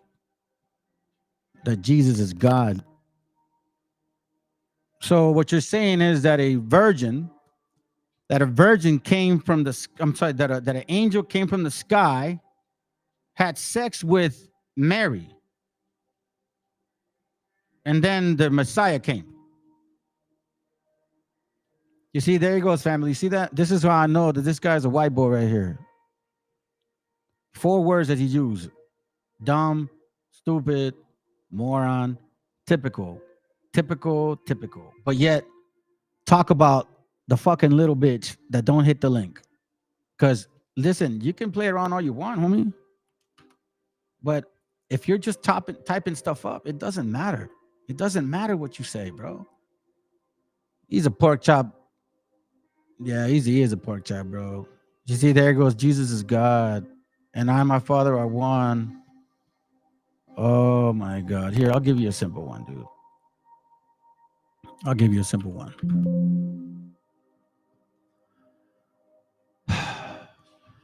Oh, dear Jesus. Why did you create these damn East Edomites? Hit the link. Pussy Smith. Come on, PH man. Hit the link, bro. I'll answer your question if you hit the link. Come on. Hit the link, bro. Come on. Don't be scared. I don't bite. Remember, you said I'm dumb. Remember? I'm a Mexican, bro. You could easily tackle this. You white boys think you're smarter than us. Come on. Hit the link, bro. What are you so afraid of? Little huevos got you tied up? Or your wife's going to get mad at you because you got to go to bed soon. Come on, man. Hit the link, little girl. Come on, man. Hit the link. I'll wait for you. Come on, hit the link. I'll wait for you. No? You're not going to hit the link? All right, I'm going to ask you a little simple one, all right? A little simple one here. My dick stinks like, damn, bro. This guy is coming here claiming to be Jesus, family, and talking like this dirty ass gringo that doesn't know how to wipe his ass. Oh, you know what? Nah, you're not a white boy. You're a negro, homie. Yeah. Yeah, you see that? Look at this, family. Look. Taco thinks he's no, I'm not. Matter of fact, you think you are because apparently you're just typing away and you don't hit the link. You look really stupid, bro. Now we asked for is hit the link. Come on, fucking hot dog eating dumbass, redheaded, fucking dirty ass. Y'all don't even wipe your butts, bro. And you're talking about us. We got statistics. Man, let's continue. Because he ain't doing shit. He's just a dumbass white boy just trying to give us a hard time. So let's go ahead and finish it with this video. Check it out. So right now we're going to touch on the 13th. Matter of fact, I'm glad you're here, PJ Smith, so you can show you how dirty and nasty you guys are. Nah, I don't think he's like that, bro. I don't think he's like that. So this guy must be black, though. Look at him. Mexicans have no rhythm. A white boy telling us that? So a white boy comes here, acts like a white guy, has a picture of a white dude, and now we see his true colors. Fucking Canaanites. Y'all are worse. Now you're trying to be white people to talk shit. You got no huevos, homie. You guys are not Judah, man. Hang it up. Tell Fopi to come over here and see if he wants to debate me. See, there you go. See, there it goes. Burrito got you butchered. Here, I'll give you one more chance. One more chance. 15 minutes, man. 15 minutes. And prove to me the Trinity. Come on, it can't hurt you that much. Come on, it cannot hurt you that much, bro. I know you're not scared. You say you're Mr. Tough Guy. Yeah, you're Mr. Tough Guy. Come on, hit the link, bro. I'm actually really interested in talking to you.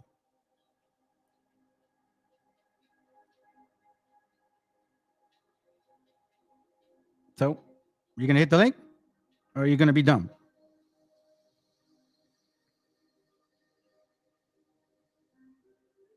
No.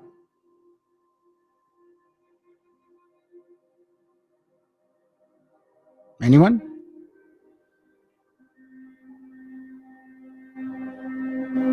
No chance?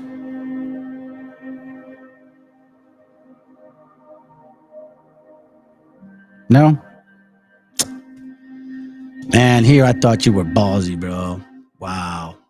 Y'all are a bunch of fucking whack asses. You come here and talk all that crap and you don't do nothing, bro. It's a sad case. You're either white or black, one of the two. You're a wuss and you scared and you got no huevos. The nerve of you to come here and try to tell us some dumbass shit. It's a sad case, family. Sometimes, man, you know what I mean? You try to make it easy for these guys to come in and say, okay, prove your cause. You know what I'm saying? You said you know the Bible. You want to post all these scriptures in here. But, you know, I just don't understand how. You know what I'm saying? I just don't get it, family. Just don't get it. Anyhow, let's continue. We're almost done. We got about that much. That should be touching on the rest of the actual class. So let's continue and finish it off. You're going to see right now how we're going to finish off with the actual Khazars, these Edomites, Esau, these white boys that wish they were actually going to get some salvation. There's no way. But then again, you know what? It's okay with their pedophilia, with their divorces, with their stupid ass doctrines of devils, with their celebrating Christmas, Thanksgiving, New Year's, 4th of July, and they think that's all part of the Bible. It just shows exactly who they are. Their low birth rate, their high divorce rate, their lack of reproduction. Yeah, it just is what it is. Let's go. You don't really see a lot of like fruit like ours. You know what I mean? It's like very cold. You know, obviously there's like those old movies. Hey, this is how I know this guy's a llanta right here. Mayates right here. And I call him mayate not because you're black, but because mayate means you're gay. And I'm gonna tell you something, bro. I'll tell you something. You guys hated me. Morenos hated me, bro. Because I would take your women left and right. Left and right. All day. So you got zero chance to take anything from me. At all. You crackhead.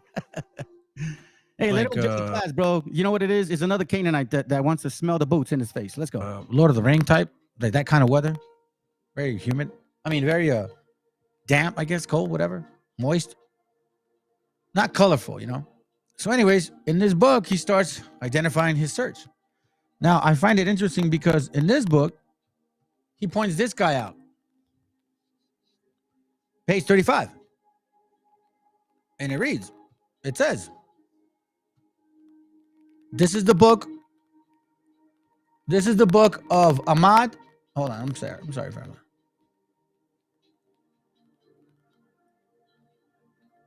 This is the book of Ahmad, Ibn Fadlan, Ibn Al-Abbas, Ibn Rashid, Ibn Hamad. Let me repeat that again. Matter of fact, let me get out the screen so you guys can see it. All right, watch this. This is the book of Ahmad, Ibn Fadlan, Ibn Al-Abbas, Ibn Rashid, Ibn Hamad, an official in the service of General Muhammad Ibn Sulaiman, the ambassador of a Caliph Muqtadir to the king of the Bulgars, in which he relates what he saw in the land of the Turks, the Khazars, the Rus, the Bulgars, the Bashkirts, and others, their very kinds of religions, the history of their kings, and the conduct of many walks of life. Again, Khazars, but remember this name. Ahmed, Ibn Fahlan, Ibn Hamad, Ibn Rashid, Ibn Hamad. And things were not always thus. Now, why am I saying that? Check it.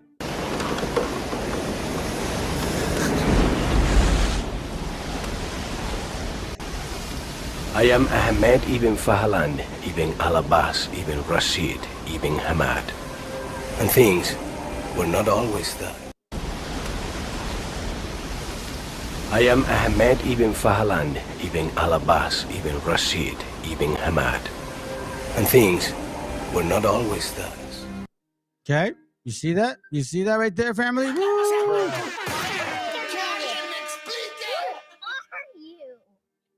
Right.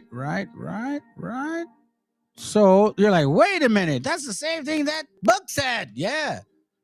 This book here, right, has that same name there. So that movie is actually referencing a real person. This is the book of Ahmad, Ibn Fadlan, Ibn Abbas, Ibn Rashid, Ibn Hamad. And he says, and things were not always thus. Now, I don't know if he goes on to he catches this, but he says what he is. But, you know, they dramatize it that he was sent because I guess he was sleeping with a king's wife. So out of jealousy, you know, they sent him somewhere else, right? But that's not the case. He was there to explore, to understand these people's ways. So let's listen in again, right? So we're understanding who these guys, who are, wait, like, for example. Bruh. Wait a minute. Who are you? Get out his way! Get out his way! You know what I mean? Like, who are you people, man? You guys over there claiming to be you, the people of the Bible, but yet your ways are so wicked. Like, I mean, you're just, how can you be? So we're understanding now who they are, because I'm using their material and I'm just basically playing their chest board. I'm sorry, I'm just better than you guys. Well, let's go.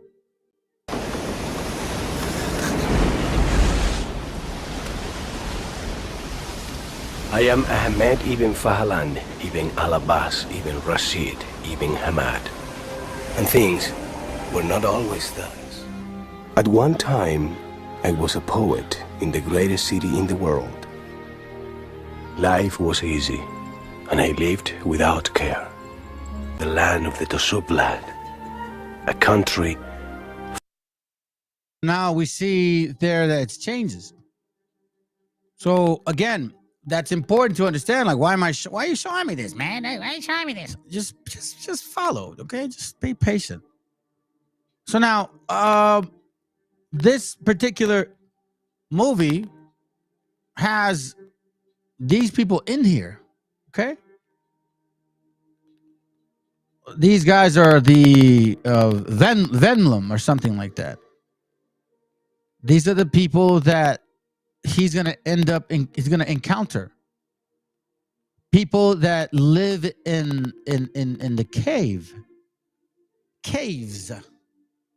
Caucasus Mountains.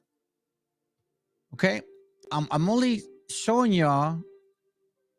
I know this is nothing new, but I'm trying to show you the spirit of these people.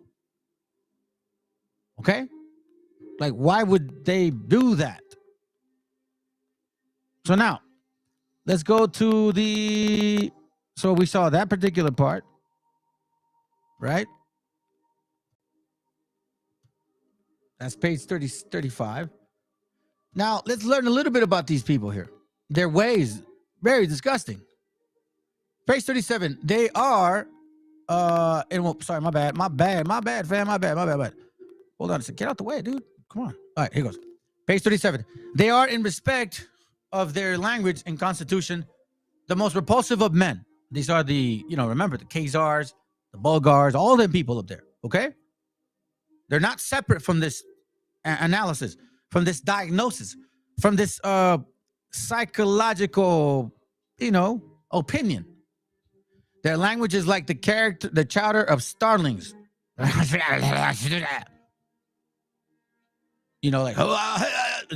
they talk like, like Yiddish, right? At a day's journey, there is a village called Ardwa, whose inhabitants are called Kardals. Their language sounds entirely like the croaking of frogs. Damn. They left on March the 3rd, stopped for the night in the caravan. Let me see.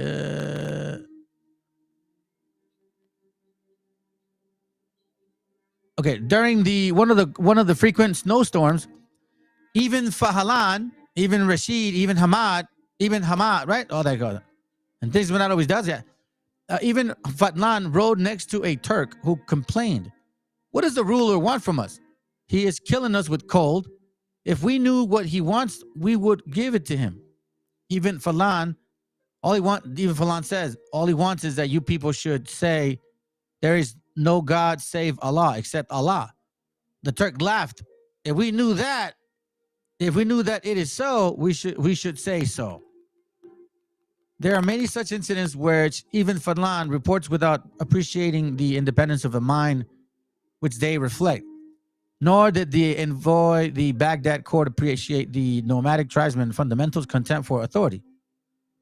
The following episode also occurred in the country of the powerful Guz Turks, who paid tribute to the Khazars, a powerful nation. Yes, these people here, these Israelis from Russia, from Poland, yeah, that's who they are. Okay, that's who they are. People were afraid of these guys. Why? Because you see it now. They don't give a damn about children. That's very clear, I think. So, let me close this up here real quick, because I guess my camera's dead. Whatever. The next morning, one of the Turks met us. He was ugly and built, dirty in appearance, contemptible in manner, base in nature. And we were moving through a heavy rain. Then he said, "Halt." Then the whole caravan of 3,000 animals and 5,000 men halted. Then he said, "Not a single one of you is allowed to go on."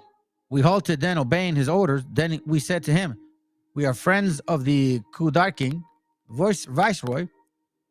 He began to laugh and said, "Who is the Kudar king?" I shit on his beard. Then he said, "Bread." I gave him a few loaves of bread. He took them and said, "Continue your journey. I have taken pity on you." The logic, right? The democratic method of the Guz practice what I don't think I actually. Yeah, I did. It says here, okay, here it goes. It gets more interesting. I'm just kind of giving you a little history of these people here. Don't get me wrong, family. Why do you think they study the Talmud and do all of that gory shit? Yeah, I don't even know, man. That whole concept about them, Pizzagate or whatever, that lady, I don't remember her name, the lady, like she supposedly invites them to parties where they can drink blood. It's no joke. It's in their nature. We just have to identify them. What's wrong with that, man? They are nomads and have houses of felt. They stay for a while in one place and they move on. Oh, damn. Que alguien me explique. They were in Russia. They were in Germany, France.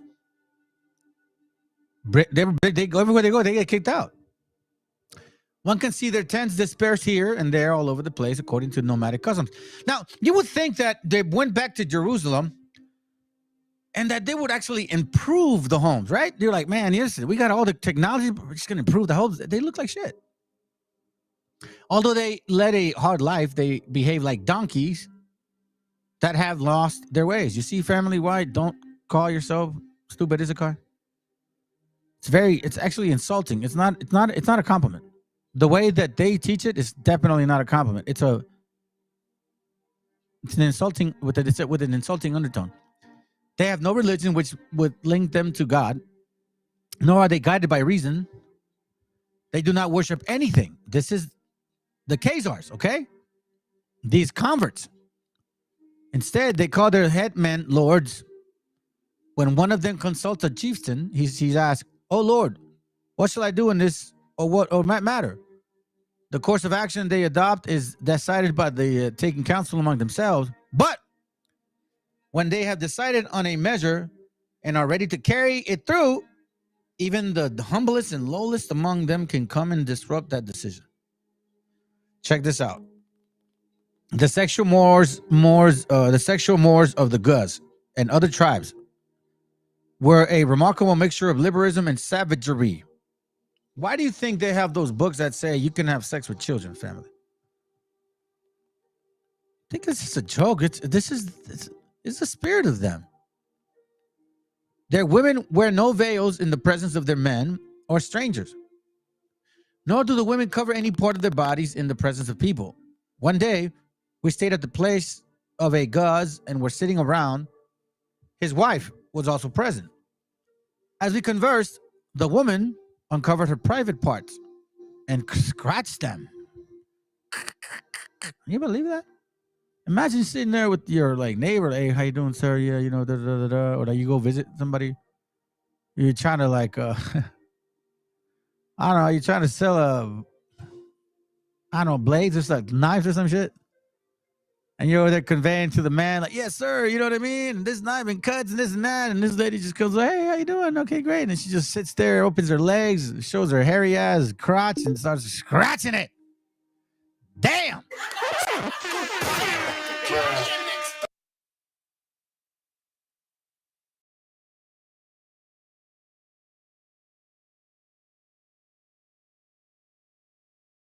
Hey, what up, Julio? Can you hear me, bro? I don't know if you're on, but it seems like you're on, bro. Want to say something real quick? Bueno.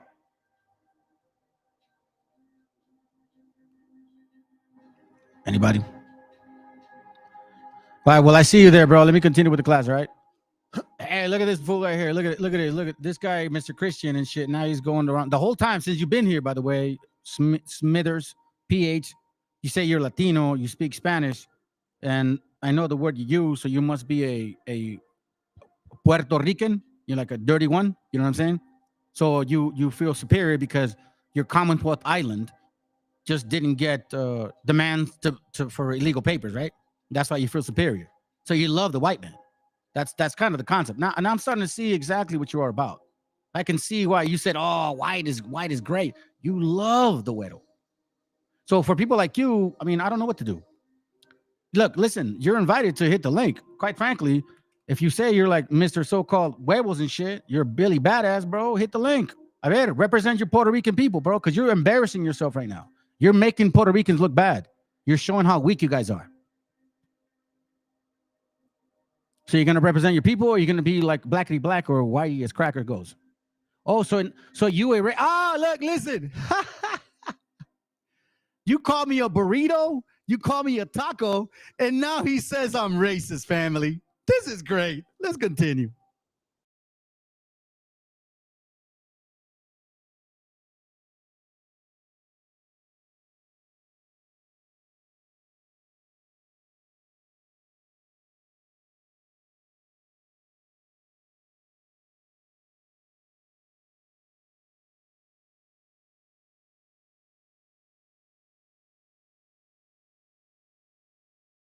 Hey, what I tell you, look, he's Puerto Rican. You fucking. And no offense to my Boricua brothers, Taínos, like true ones, but listen, you are having a very bad representation of your own gente right now. This guy right here is a total lost case. Puerto Rican, Puerto, right? That's who he thinks he is. And he celebrates Christmas and he loves a white man and he gives his wife and daughters to them. And he comes here and tells me I'm a racist, but the whole time he's been calling me a burrito and a taco, and probably could have called me a beaner if you just would have typed it. But apparently I'm the racist. Tony Cohen, I don't believe it. Not real Jews. I believe, well, I mean, if you look at history, they said 6 million, then 4 million, then 2 million, then 1 million. They never really had a real conclusive number. So I don't know. But let's continue.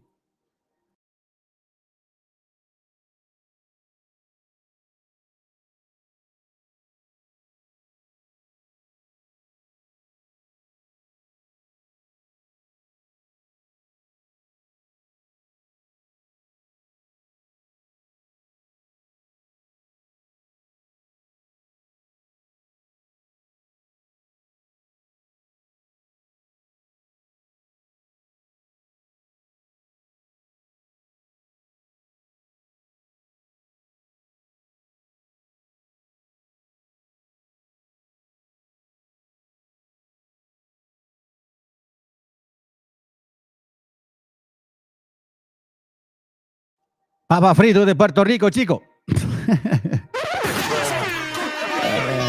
A lot of you guys sell out, bro. A lot of you guys sell out, bro. A lot of you guys sell out. And I know why. Because you got a lot of that white or African blood in you. That's just a facts, man. So now that I know who you are, now I can see the weakness in you. No wonder you worship Jesus. You love Jesus. You probably masturbate to Jesus, for all I know, bro. That's how nasty you are. Let's go.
Is the sound off? Let me see. Hold on a second. Let me check it.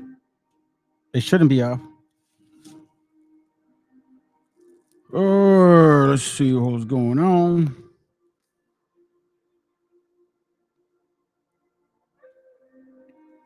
Oh, okay. Hold on a second. Testing 1, 2, 3. Oh, I wonder why I did that. Let me try it again. Let's see. Hold on. An equally savage method of splitting adulterers in two. I'm gonna try to play it right now. Let's both men and women. Yet he notes with astonishment, Bulgars of both sexes swim naked in their rivers and have a little bodily shame as the Gus.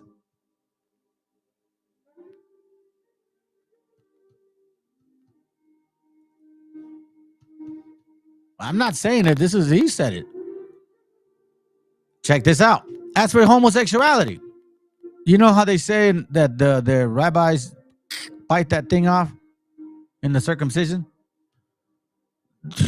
It's not far-fetched. As for homosexuality, which in Arab countries was taken as a matter of course, even Fadlan says that it is regarded by the Turks as a terrible sin. But in the only episode he relates to prove his point, the seducer of a beardless youth. Damn, bro. You see that, family? Do we not hear about that happening? Now, in case you don't know this, right? Check this out. I'll show you. Let me show you something. Watch this.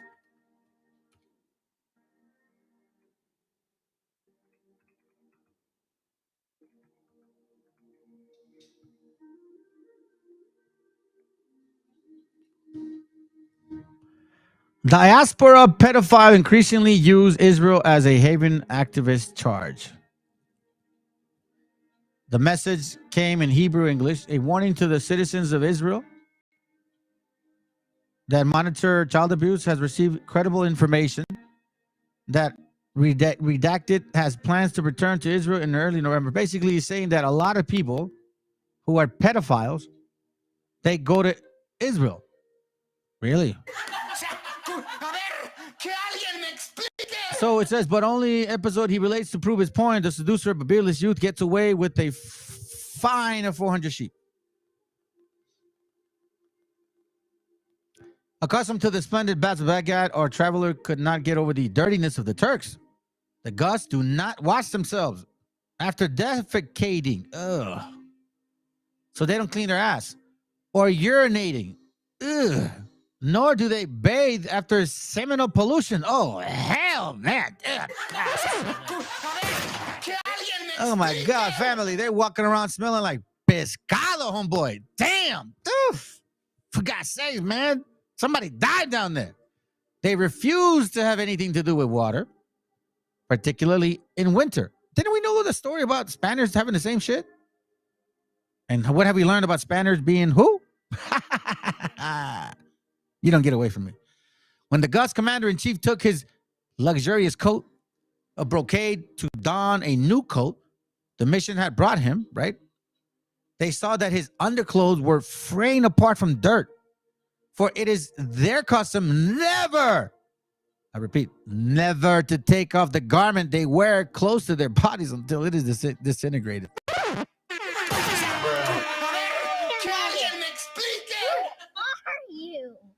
The Khazars, the Amalekites, the Israelis, the ones that are blaming everybody else for their doing. It says here, another Turkish tribe, the Bakshirs, shave their beards and eat their lice.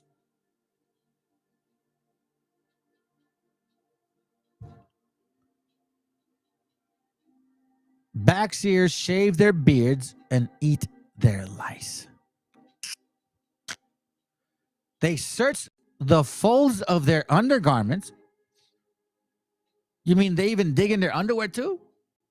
You know, and all that disintegrated undergarment? Damn, that shit is old. And crack the lice with their teeth. Holy shit. Wait a minute. That tastes good. Hey, imagine having some of that with tapatio sauce, man. Damn. I'm just kidding, fam.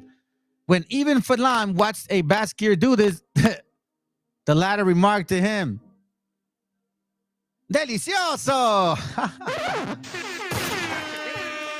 Y'all are nasty people. We're understanding who they are. That I'm just showing you who they are. So don't be surprised. Hey, remember, if thou seest the oppression of the poor and perverting of judgment, marvel not at the matter. Ecclesiastes 5:8. If thou seest the oppression of the poor and violent perverting of judgment and justice in the providence, marvel not at the matter. Why? Because of who they are. All in all, it is not an engaging picture. Our fastidious traveler contempt for the barbarian was profound.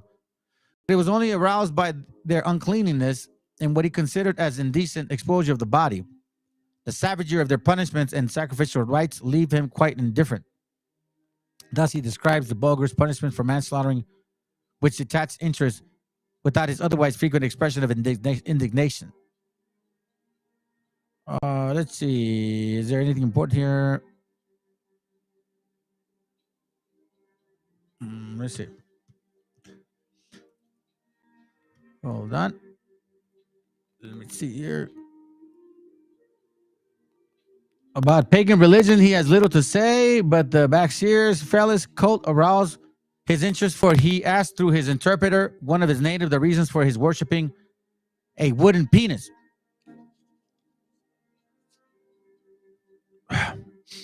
Now you know why they've been practicing circumcision. Bruh. And notes down his reply, because I issued from something similar and no other creators who made me. Anyhow, we have seen a group among them worship snakes, a group which worships fish, and a group which worships cranes. You see this? Snakes and fish.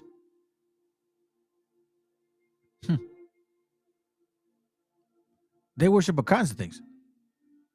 12 deities, winter, summer, rain, wind, trees, men, horses, water, night, day, death, earth.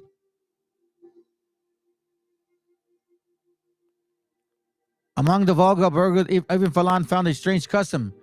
When they observe a man who excels through their quick-wittedness and knowledge, like smart, right? They say, for this one is more besetting to serve our Lord. They seize him, put a rope around his neck, and hang him on the tree. Damn. Where he is left until he roots away. They don't like that. They want you to be base just like them. Let's see here. The Tartars. He mentions the Tartars. Not that important. Let's continue. I'm almost to the point. Let's do this. Look, even Fadlan describes not the simple murder of two clever people, but one of their pagan customs, human sacrifice. Snakes, fish, human sacrifice. Sound a little similar to a lot of things that we're running into, that we're being accused of, by which the most excellent among men were offered as sacrifice to God. Who holds propaganda? Who's been publishing our history for the last 500 years?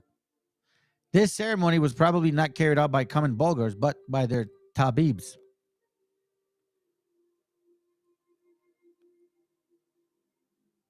We shall see the human sacrifice was also practiced by the Khazars.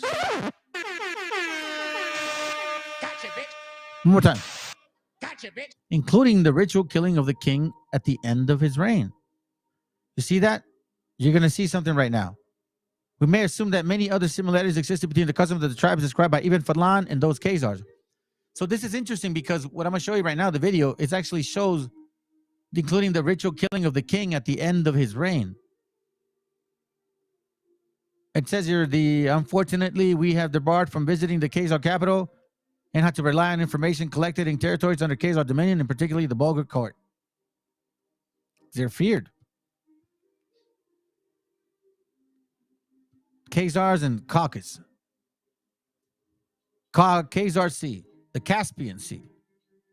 Even so, we were constantly reminded of the proximity of the Khazars and its potential danger. We heard the video of the guy that says who they are. They're not the real Jews. They're converts. Right? This is chapter 6. Two basic facts emerged from our survey. The disappearance of the Khazar nation from its historic habitat. Okay, so the Khazars disappear. And the simultaneous appearance in adjacent regions to the northwest of the greatest concentration of Jews since the beginning of the diasporas. You see this right here? So, wait, hold on a second. Matter of fact, let me pause for a bit. I'm going a little bit like nonstop. My bad, family. Hey, shalom, bro. Shalom, bro. Shalom, shalom. Scattered. Kill it. Shalom. Also, for the Freemason, Catholic, Fullest grave, even the Christian church have that fullest pointed architecture. They all people way out there. I know, bro. I got to see a picture of that, by the way. Or the sundial. Yeah. Check it out. Check it out. I read this before, but I didn't really pay attention to it like this. Look at this. Two basic facts emerged from our survey. The disappearance of a Khazar nation and the simultaneous appearance in a distant region, meaning a region far to the northwest of the greatest concentration of Jews since the beginning of the diaspora. So it's basically saying that as these guys somehow disappear, these Khazars, they disappear. Simultaneously, at the same time, these other guys appear, so-called Jews. Since the two are obviously connected, historians agree that the immigration from the Khazaria must have contributed to the growth of Polish Jewry. Give me a second.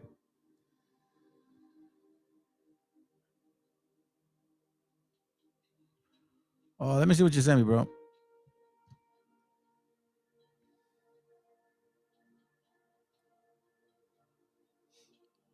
Let me see.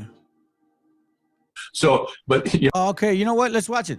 So it says here, since the two are obviously connected, the historian agrees that the immigration from Khazaria must have contributed to the growth of Polish Jewry, a conclusion supported by the evidence cited in previous chapters.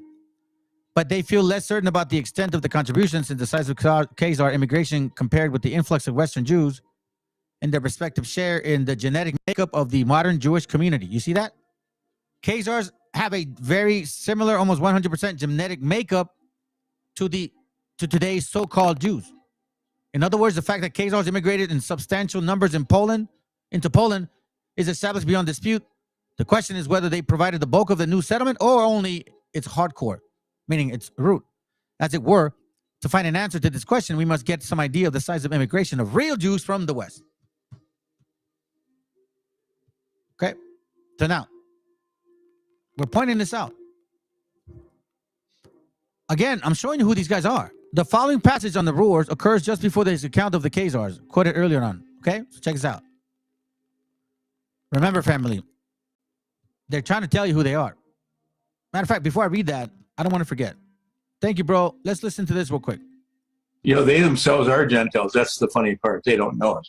So here you have, genetic study done at Johns Hopkins University by a Jewish MD, which you know about, and he comes up with the conclusion 97.5% of the people living in Israel that claim to have ancient blood have no Hebrew blood, come from Europe, and 80% of the Palestinians, though, there do have ancient Hebrew blood and actually have legal ties to all the land. And there was no right for anybody to steal their land. And actually have legal ties to all the land. Hebrew blood and actually have legal ties to all the land. And there was no right for anybody to steal their land. The thing is you probably don't know this, but recently there was a top secret document in Israel where it was admitted that they have no Hebrew blood. They've admitted it to themselves, and that's why they wanted to go back and take the Ukraine. That's why Victoria Nuland went in there and staged the coup to put Poroshenko. And of course, that's failing. He had that very strong, in Ukraine had this huge business with tourism and tremendous tourism trade, which has been destroyed, so the country's going broke. But so if you look at this group, every country in the world where these Judaics have been, they've been kicked out one way or another.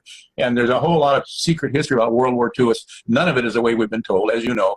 And so we'll talk a little bit about that. But what I wanted to do is investigate, find out why these well-organized Jewish groups, there's a worldwide network of them, why they have so much power. They have access to Mossad intel files. Mossad has access, all of our NSA files are downloaded to Israel, Tel Aviv by satellite. They have full access to all the NSA raw feeds. But what Israel doesn't know is they've been completely penetrated by Russian intel. The KGB, set up Israel as their slave state. A lot of people don't realize this. The Bolsheviks that staged the revolution in Russia in 1917 were financed by the British bankers, as were the Nazis. And of course, that Hitler was a British agent, and he was mind controlled at Tavistock Institute. So the core problem always goes back to these Zionist bankers who really, they themselves are not Hebrew either. Most of them are German, but they're the great impersonators. But they play the role as a Hofjuden. They're the Vatican bankers, and they've gained a lot of power over the world. But basically what happens is they are the cutouts for the old black nobility families in Europe that really run things.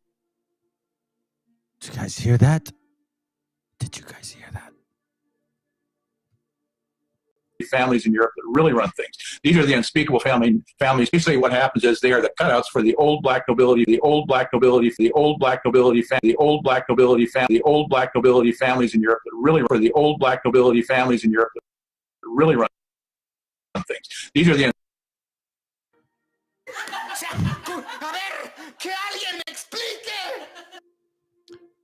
Have I been lying? What did I say? That the Jews and the Negroes have a lot in common. And what did you guys call me? You call me a racist. When I brought out the history about the fact that Habakkuk 1:8 was talking about the black nobilities, you said I was a racist. You said I don't know the Bible. You said I'm bugged out. Unspeakable families people do not dare talk about. It's very hard to get their names. If you do searches on the internet, they're there. They run things behind the lines. But basically, where their money comes from, they own all the financial businesses and the big corporations. And the reason that these large corporations are so interested in starting wars is because they make money off wars, the defense contractors. And of course, the big banks lend money to everybody.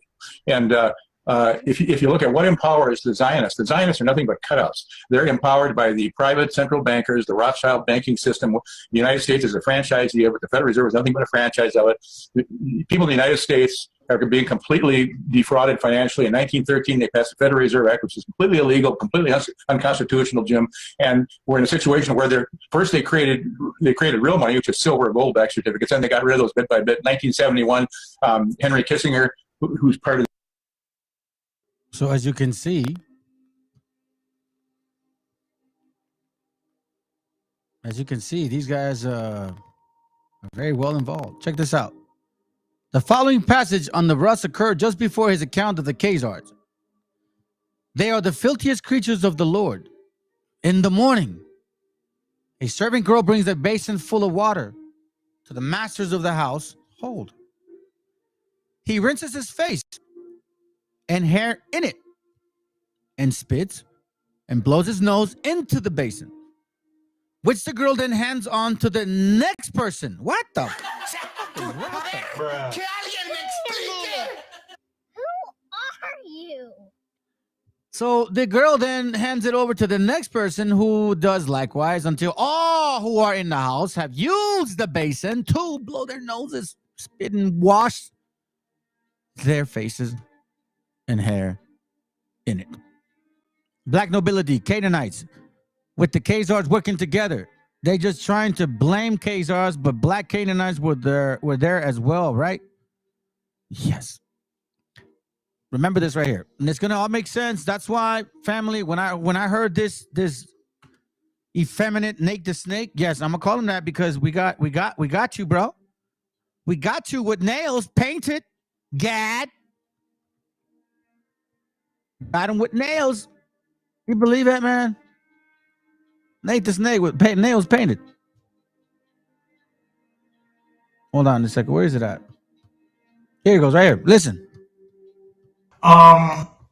They forced us to convert to Christianity, this new form of Christianity, wherein they were God, they were Christ.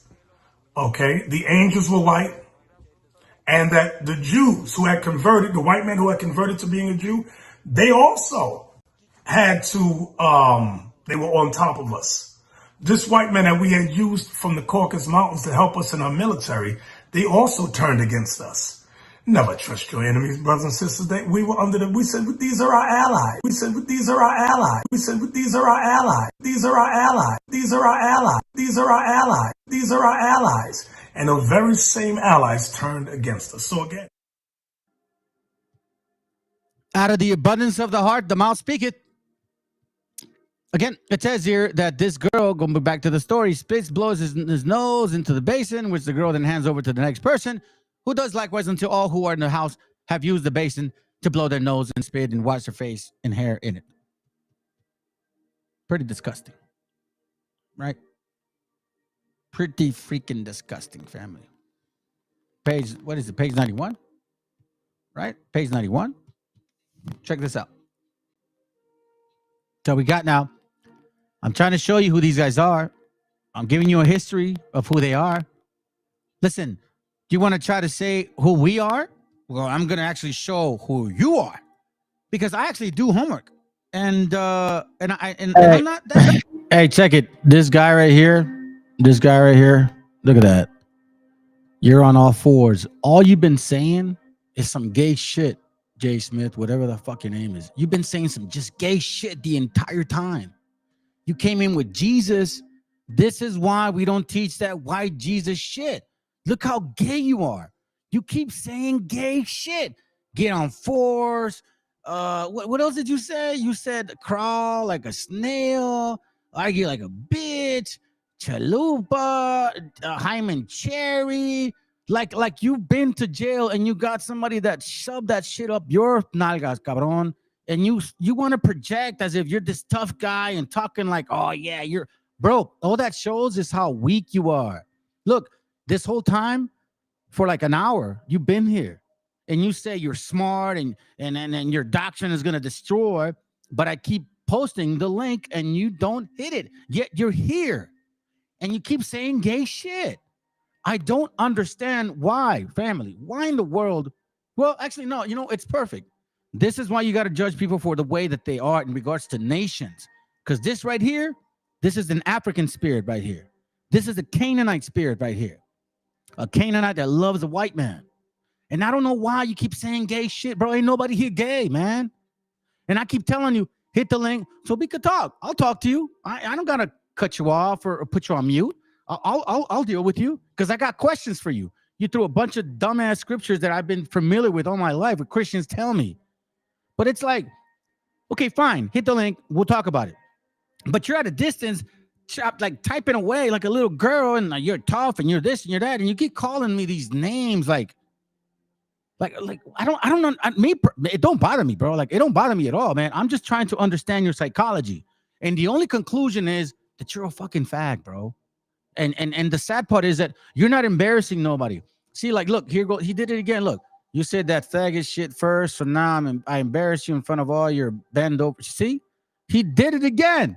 He just said bend over, y'all are gay. Like you keep visualizing men's butt cheeks, bro. What is wrong with you, man? Isaiah chapter 58 and verse 1. Copyright disclaimer. Damn, bro. You know what I'm saying? Hold on a second.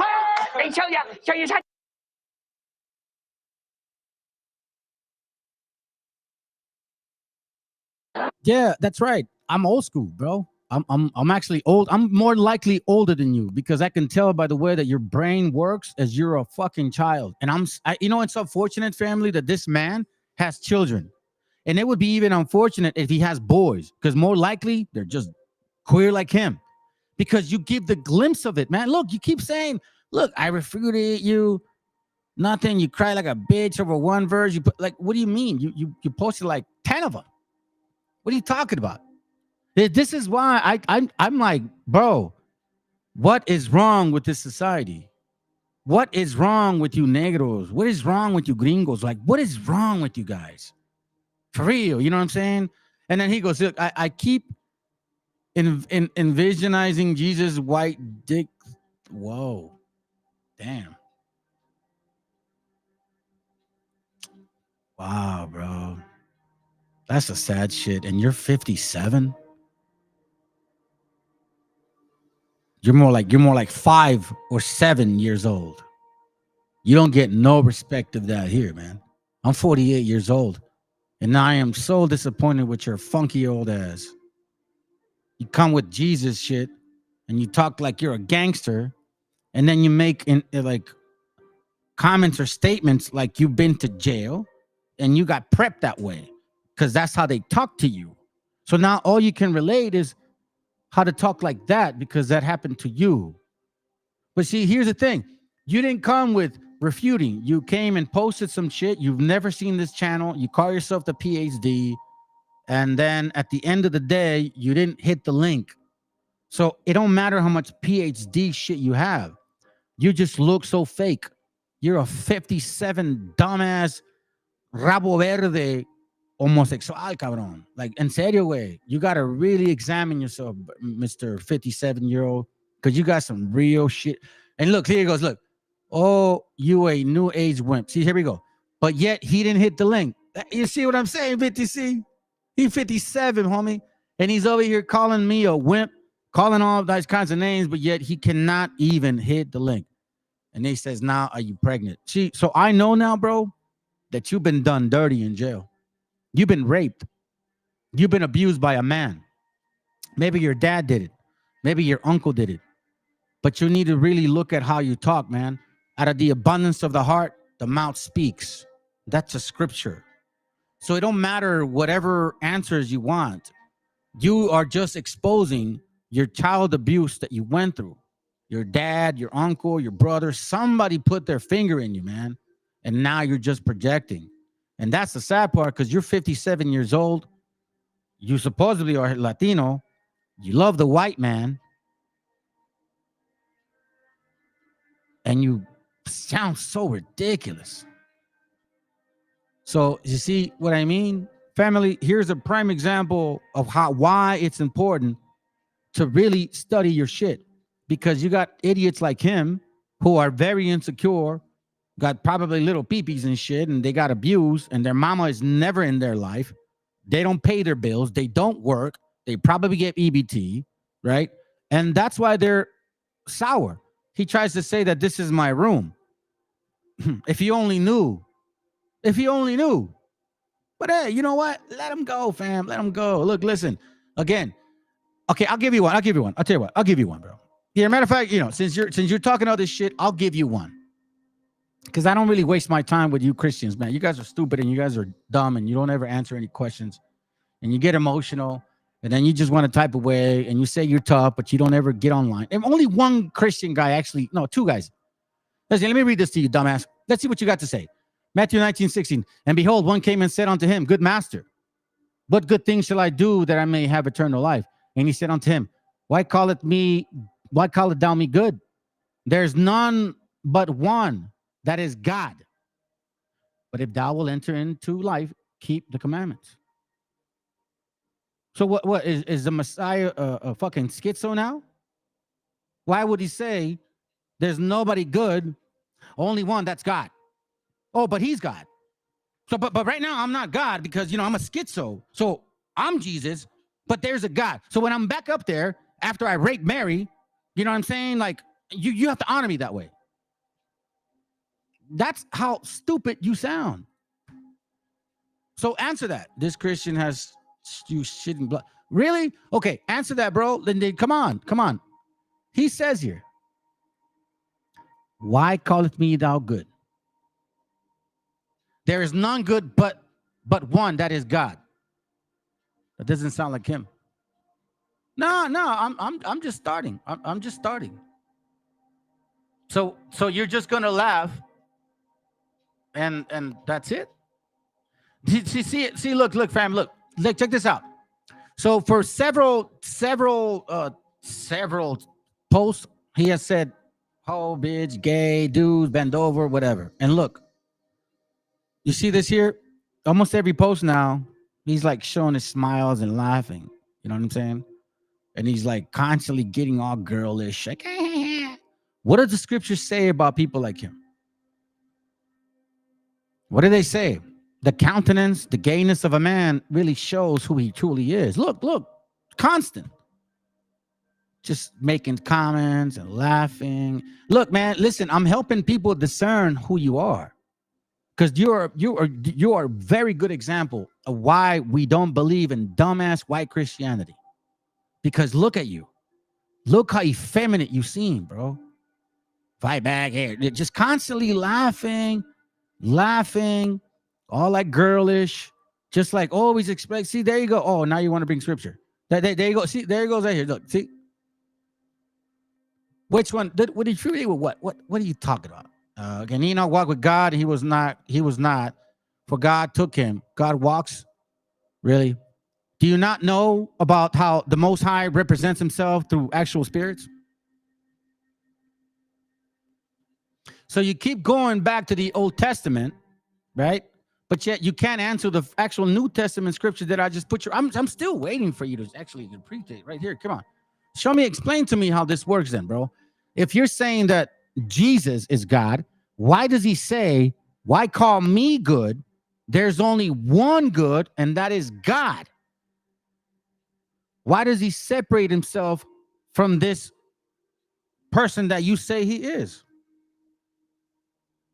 Before you go into any other scriptures and want to type some dumbass shit, just answer that. You know what I'm saying? Like just answer it. Just answer it. So why did he call himself good? Not good. He's like, no, don't call me good. There's only one good with God. That's it. Why did he do that?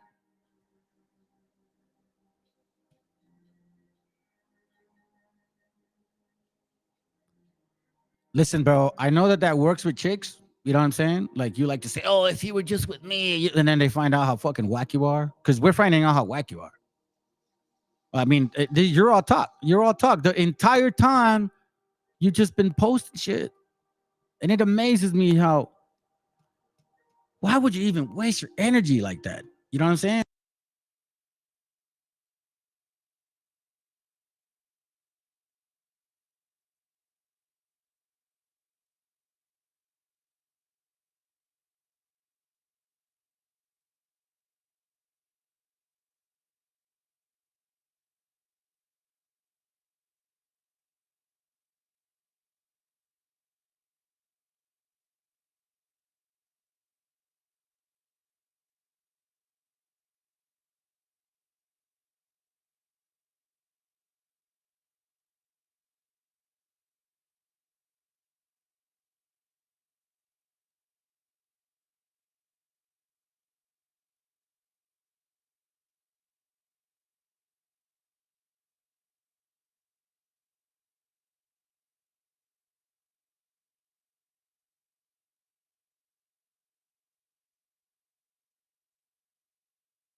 Bad at it. You know. Let's continue. We're almost done, family. You know what I mean? Like, I actually am pretty good at research. So, remember that part I told you guys about the whole, damn, this guy got mad, man. Don't be mad, bro. It's all good. He's upset. Bam. Okay, check this out, family. Watch this real quick, all right? Remember the girl? She's passing out the basin. Da-da-da-da-da-da. Here we go. Now, they try to say that it's the Viking, but I don't believe it. Because these are all one nation of people. Just different tribes, but they're all the same. Okay? Let's listen.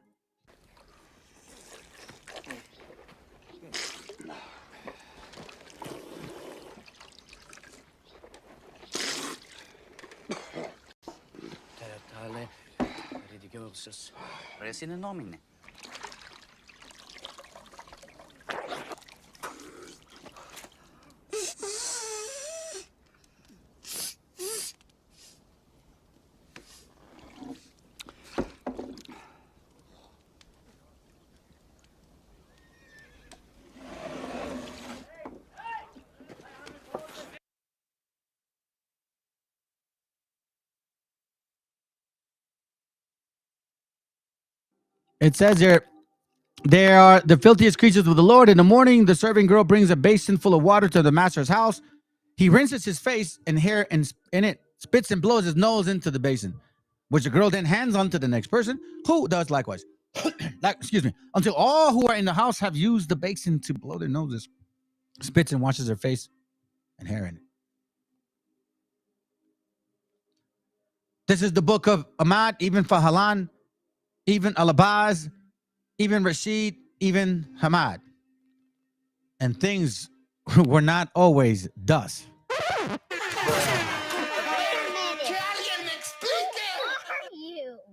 Now what we're going to do is we're going to finish it off with this real quick.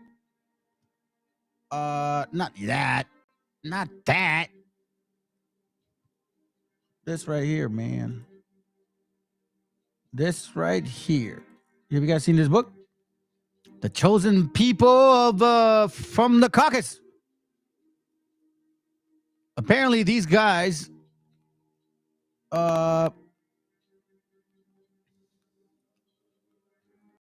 Humanity of Europe, the Fontaine-Save and Caprina, meaning French, and I think I forget what the other one is, fled southward, probably into Saharan Africa, but some Europeans, the Neanderthals, stayed behind to adapt culturally and physically to the cold.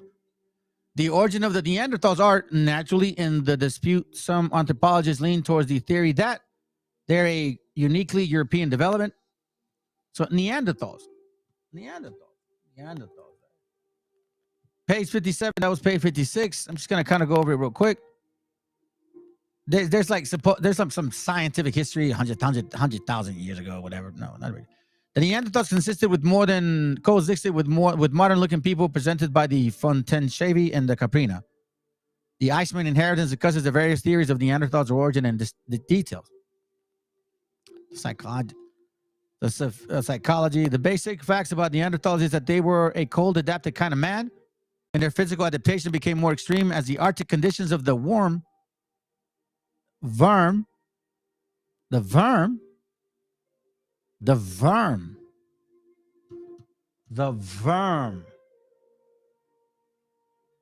am I saying that? Why am I saying the worm? Watch this.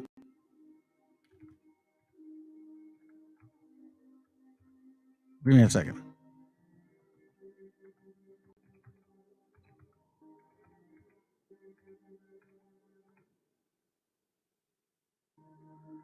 Watch this. Let me show this. I can show it. Here it goes. Web design. Find these things very uniquely connected.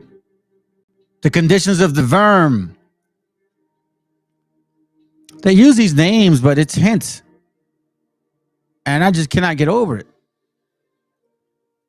Watch this real quick.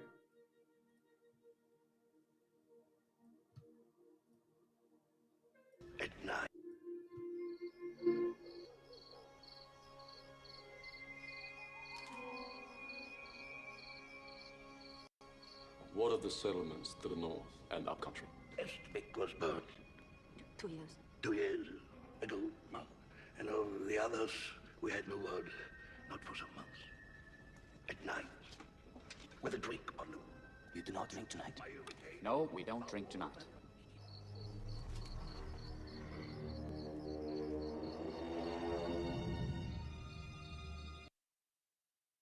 I find it strange because this person has blue eyes. You know what I'm saying? Let's go.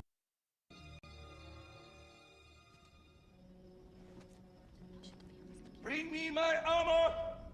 I will stand the watch with you. Wish. But you won't believe what...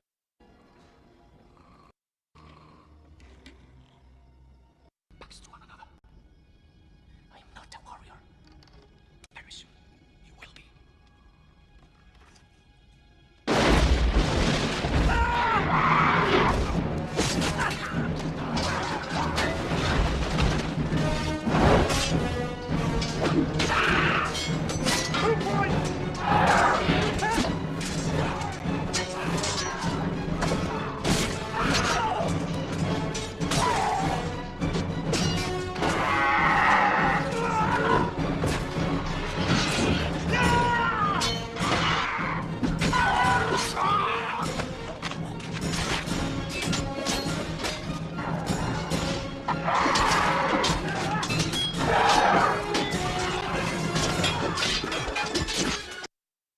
They take the heads.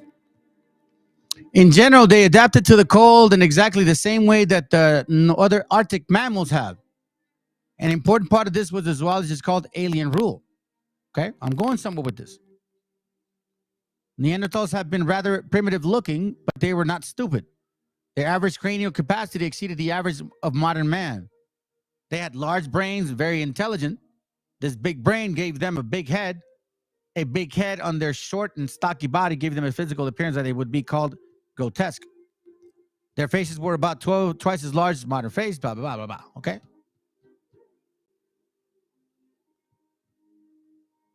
I'm going to try to get through this here. The shape of Neanderthal's head was distinctive. They had a long skull which overhung the back of their neck considerably. Broad skull would tended over hang their ears. The skull usually showed two definite dips. Major cranial. The Neanderthal's head was but the most distinctive feature of Neanderthal's head was their noses. Neanderthals' noses were very large with equally large nostrils and protruded from the face like a kind of blunt beak. What do they make fun of these Jews about their nose, right? This large nose with a special adaptation to the cold. Now, it says that their feet and hands were massive and powerful, but fully human. And the Neanderthal footprint preserved in the clay of the Italian cave reveals a very short, broad foot with plantar index. Just showing you some stuff here. It says this must be explained in sufficient detail because of its crucial relevance to the Caucasian aggression in general and to the Jewish aggression in particular. So some similarities. It says Iceman and Harrison argues that the physical adaptation demanded by Ice Age climate conflicted with the sexual adaptation that had already been evolved in humanity in order to absorb the aggression caused by the time as territory conceptualization. With the Neanderthal, some of these sexual adaptations were almost wholly erased or grotesquely over-exaggerated. You know, they don't have a lot of children. Arctic animals are not only adapted to becoming plump in accordance with the Allen rule. This is, of course, can compromise one of the basic human sexual adaptations. Let me see. He's talking about Neanderthals, right? They're consistently talking about them. They're much more hairy than women. Others Neanderthal women did not have to leave their caves. It says here, Neanderthal women's buttocks and breasts probably became very enlarged or preserve their stimulatory functions on their already plump body.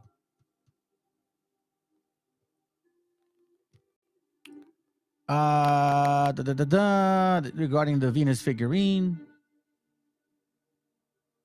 The unfortunate extreme difference in sexual appearance and role among Neanderthals must have been induced an even more extreme desire repugnance or intercourse violence.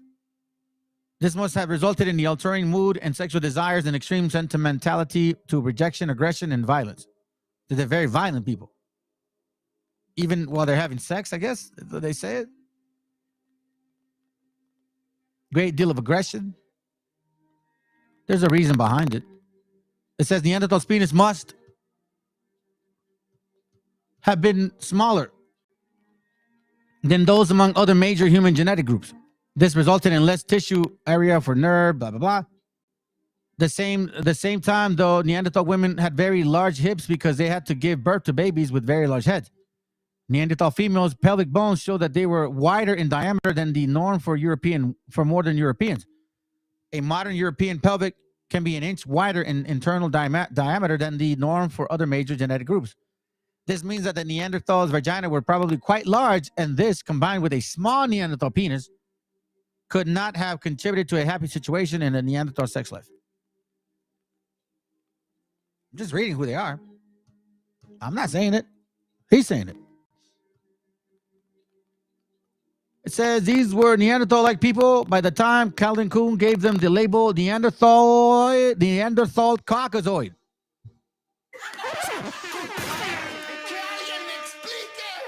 You're trying to tell us who we are.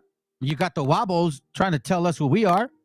Khazars are telling the Wabos, these Pan-Africanists, these West Africans, to throw a monkey in our wrench. They basically push them to tell us who we are. So what I'm doing is I'm identifying both of you, who you really are. Seditious nation, sexually progressed, what is it called? Debauchery, body count after body. That's what you guys are about. And here we see now a reason why there's a relationship between you two. I can see now why. Very perverted, by the way.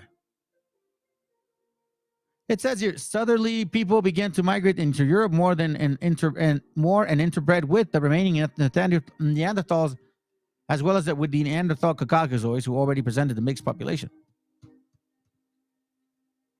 I mean, this is science. That's what they say. I'm just reading what I'm finding. They look like Russian feet rather than English feet. Among the modern Caucasus people, some Slavs, and many Jews, one can see purely Neanderthal noses, just like the plaster reconstruction of Neanderthal faces, reposing in the University Museum of the University of Pennsylvania, yada, yada, yada. Neanderthal brains were larger than modern norm. Neanderthal caves had relinquished bones inscribed with lunar notions. So this is my point. See, these guys were in caves, family. They were in caves. And when you watch the movie about these guys, the 13 colonies, watch this.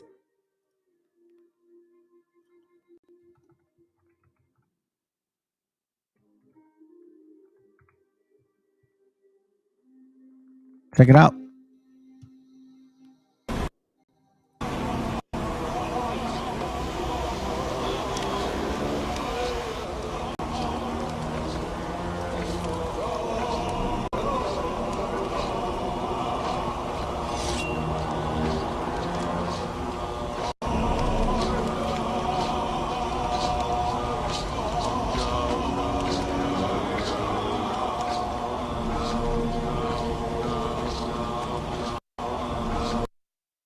Are they not in caves? A ver, que alguien me explique.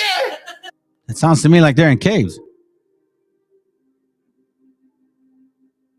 Ah.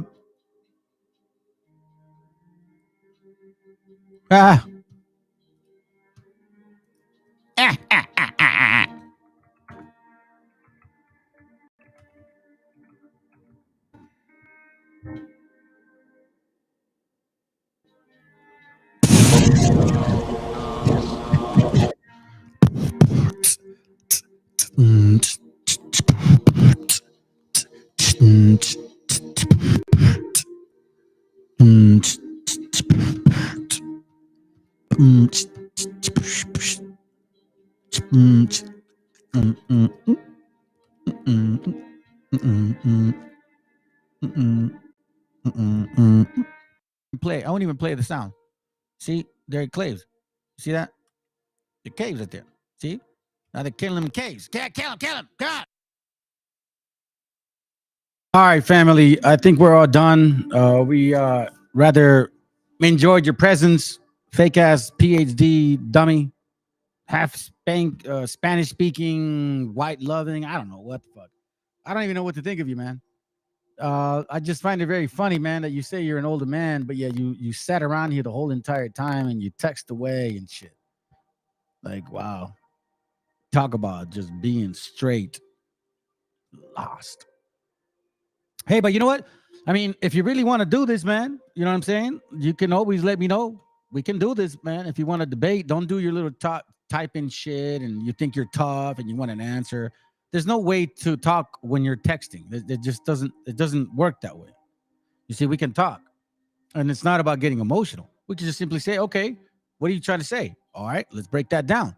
Well, here's my questions. What do you got to say about that? Oh, well, you know, that's how it works. Not dumbass typing, texting, or you thinking that you know more, or you're gonna impress somebody, or you're stupid laughers and shit. And I'm very familiar with people like you, man. Y'all are the weakest people I've ever met in my entire life because you got a lot of balls to come on live. Look, listen, I posted my phone number. You really serious about this shit? Give me a fucking call. Give me a call and we'll do this. We'll do it in private. We'll do it online. If you think you got ballsy, let's do it. But see, I don't run. I don't do that. I don't run from people. I'm not like you, a confused, I don't know, Hispanic, black, white. I don't know what the hell you are. But you want to know what you did show? You showed your true colors. And in this channel, we've been showing that not everybody that looks like you is your people. Not everybody that acts like you is your gente. They're the other nations. And they're going to love the white Jesus and they're going to love the black Jesus. And you're going to see their character based on homosexuality or sexuality or just a perverseness in the way that they talk. Remember, be mindful. Out of the abundance of the heart, the mouth speaks. So pay attention to the stuff that people say. So when you have a channel, let's say, and you got a random people coming over here saying this and that, and they don't hit the link, family, it's just los huevos, you know? They think they're, I don't know, impressing anybody. I hope to God you don't go and show this to your lady, because then she's going to see how weak and dumb you are, bro. Damn. I need to get off EBT, bro. For real, man. Anyways, that's all we got, family. Let this dumbass stick around. Hey, subscribe, bro. Subscribe. Maybe you can actually catch me on another live and shit. Pinche habichuela eating dumbass. All right, so here we go. I'm gonna finish it up with a couple of these, and then we out, man. Y'all have a good night. And it was kind of long today, but I wanted to get that done. At Vistaprint, we print for y'all, and it makes a lot of sense and shit. I got a perfect song for this dumbass over here, right here. I hope you listen, Canaan. As a carrier or owner, I know you think you're Hispanic. You're not Hispanic, bro. You're a Canaanite. You're a straight up Canaanite, bro. You got the spirit of Canaan. You talk like Canaan. You act like Canaan. It's like I said, family, discern spirits. Discern spirits. Nah, I don't think he's gringo, dude. Honestly, I don't think he's güero and shit. I think he's a fucking Latino that thinks he's negro and loves the gringos. I think that's what he is. Pero déjalo, güey. Acabo que no aprende nada este cabrón. 57 years old, bro, and you acting like a kid. You acting like a 37-year-old, bro. And you 57? Shit. You probably have like a fucking 580 FICO score, too. Have a good night, fam.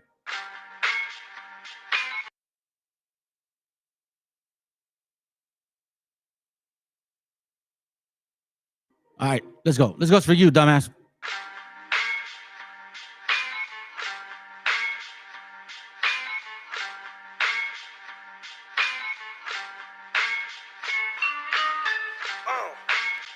En la Plaza de Reyes, Black Sumenta, Soplón.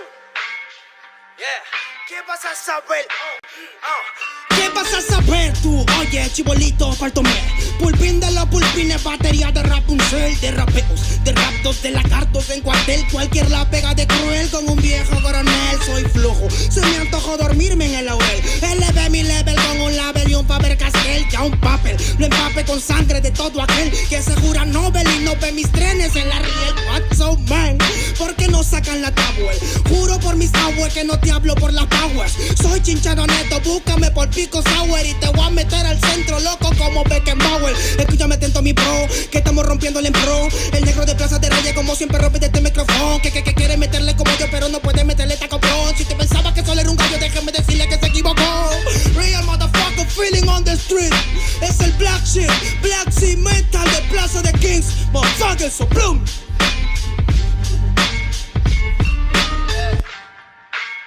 Nero Luigi, man, desempeña en la victoria para que sepa. Incas Mo, it's money gang, gang, yeah, yeah, Yo también he llorado, gente. También me han desplazado por mi rasgo afrodescendiente. Sí, un perro no habla pero siente. Cuento historias callejeras pa' barrios de delincuentes. Y soy un perro que te ladra, que te muerde y que te huele, nene. Soy más que Lele, ustedes para mí son pelele. Con mi jauría todo el día en busca de los cheles. Tengo un perro en fiscalía que nos mueve los papeles. Y otro en la comisaría para evitar el susto.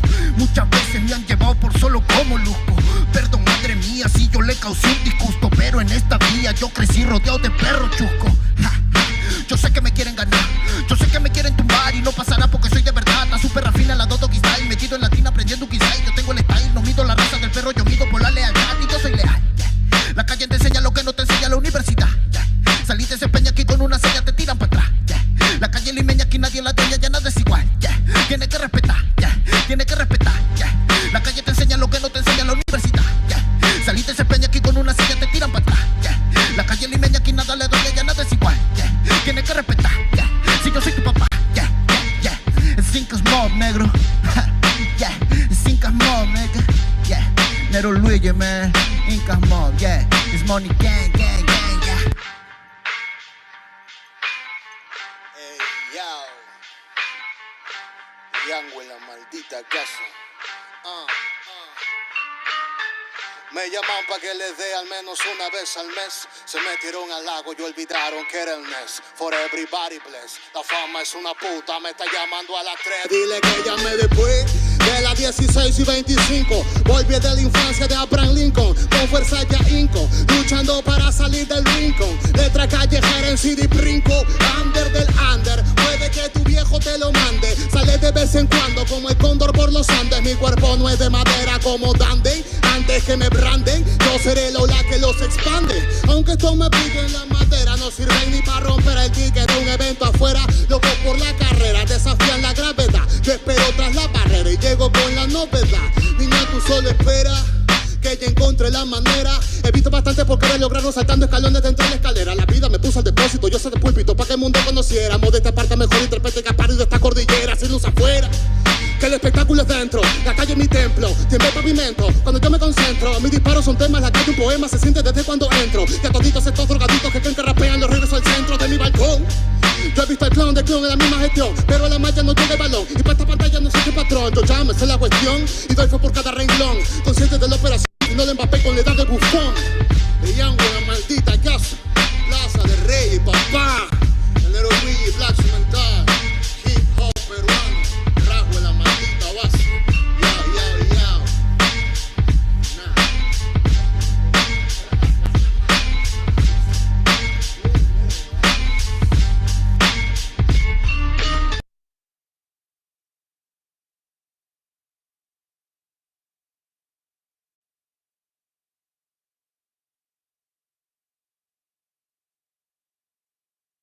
Y va de nuevo mi tono. Mexicano bandido, todo el barrio prendido. Siempre ando bien cuido, siempre poniendo ruido.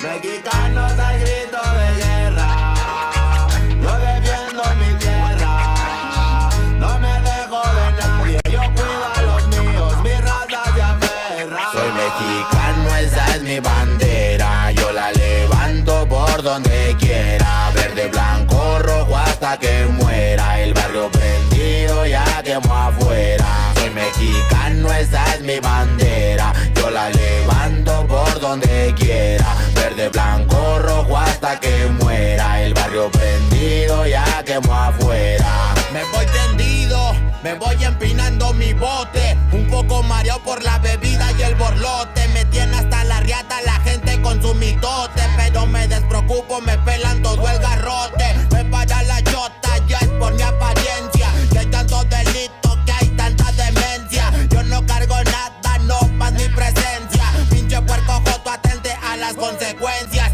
Si no topa el boli en breve nos para en la calle. No puede salir uno conmigo porque ya hay detalle. No quiere que conteste, quiere que yo solo calle. Quiere mi dinero pero que chinga su madre. A la dica este sistema nos quieren ver abajo, pero tumbar gente quien les dijo que es trabajo. Puro chingar al indio, váyanse mucho al carajo. Loco no me rajo, lo bueno porque se armó la alianza más pesada del país. Todo el mundo ya conoce las rimas de estos MCs. Pa' ponerme más feliz, unos baisas de hachís, mis paisas en el gabacho bien truchas con la polis. Loco en Guanajuato con los ojos bien tumbados, de coto con el quesada, rifando por todos lados. Atento si prendo un blunt en cabina cuando grabo. Represento Nuevo León junto a mi carnal el Davo. Cuando voy pa' Jalisco el pasado está olvidado. Con el perro de la C bien grifo, pedo y enfiestado. Chécate mi banderón unido como había soñado. Bien bajado ese balón, compa lefty bien bajado. Puro hip hop mexa hasta que amanezca. Pásenme un mezcal y que no se apague la yesca. Ya saben que aquí andamos pilas pa' lo que se ofrezca. Si escribo estas rimas es pa' que se enorgullezca. Verde marihuana, blanca cocaína, roja la sangre que escurre de una nueva herida. Yo salí de la ruina, nunca se me olvida. Con disciplina y respeto sigo en siempre la movida. Ando bien high, la vida es un freestyle. Disfruta lo que hay, vivo entre el bien y el mal, carnal. Crazy life todo el día, viendo live. Pinto tu barda con spray, lo que canto es real. Azules y rojas las sirenas que me persiguen. No suben pa' la virgen, salen todos cuando chifle. Mi barrio no lo pisen, que andamos todos grises. Maldito policía, no quiero que me revises.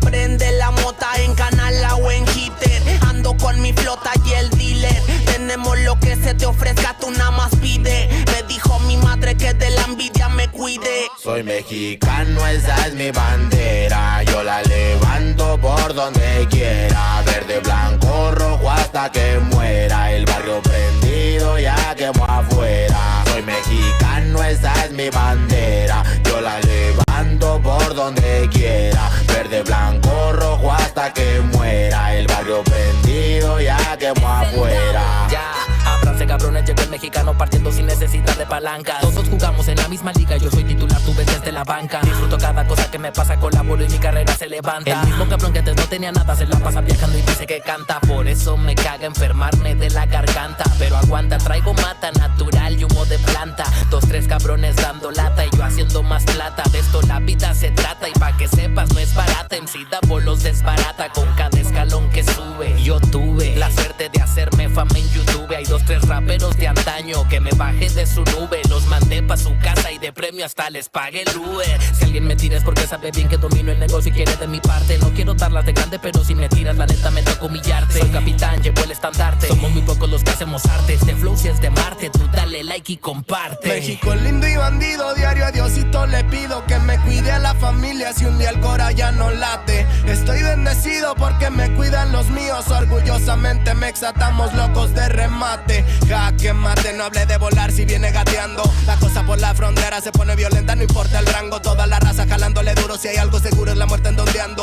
Sudor y la sangre en la frente, los de alzada controlando. Se roban la atención, ya saben quiénes son. Vatos locos con sazón como el de un corridón. No quiera tomarme el pelo si ando todo pelón. Levantando la bandera, viva México cabrón. Es el perrito de la selva. La bandera con un águila, Simón, mi tierra es esta. Me vale si mi piel o si mi acento les molesta. Acá jalan horas extras, nunca duermen la siesta. Están los que van pa'l jale y los que la viven de fiesta. Otros que en el pintón se tatúan de corazón. 3 colores en el pecho, morirían por su nación. Aunque su puto gobierno los puso en la situación de no terminar la escuela y terminar en la prisión. ¡Viva México, ladrones! ¿Qué hubo, les presidente? Ya saben que por mí policías chinguen a 20. Y ahí están mis 20 pa' la cagua. Aguas, que es tierra caliente de Chiapas hasta Chihuahua. Wow, wow, wow, yipi-yo, yipi-yucas. Buenas, Montequín, Aguas, Tijuas y San Lucas. San Luis Potoyes, Mataulipas, La Puebluca. Dime si o no, loco, acá tienen lo que buscas. Soy mexicano, esa es mi bandera. Yo la levanto por donde quiera. Verde, blanco, rojo hasta que muera. El barrio prendido ya quemó afuera. Soy mexicano, esa es mi bandera. Yo la levanto por donde quiera. Verde, blanco, rojo hasta que muera. El barrio prendido ya quemó afuera. Puro hip hop mexa perros 2023. Ey yo, ey yo. Somos la santa carnal. Ey, Los machidones de la plaza. Oye, DJ IDUMEA en los scratches. Desde alzada, mi perro. No saben quién soy o sí. Oye. Viva México, cabrones.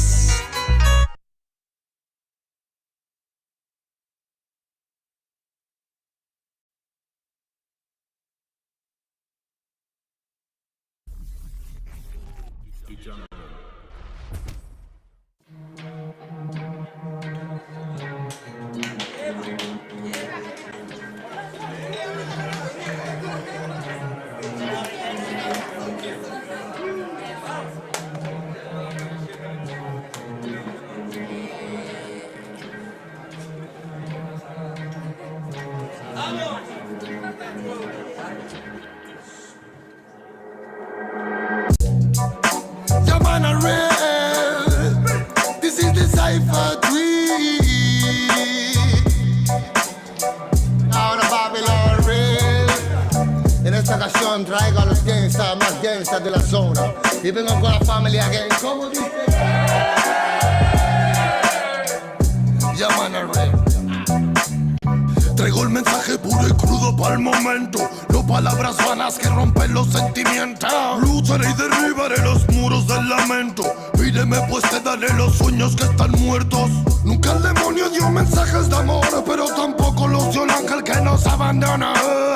Quizás miremos diferente el reloj, pero tu cielo es el infierno donde el amor murió.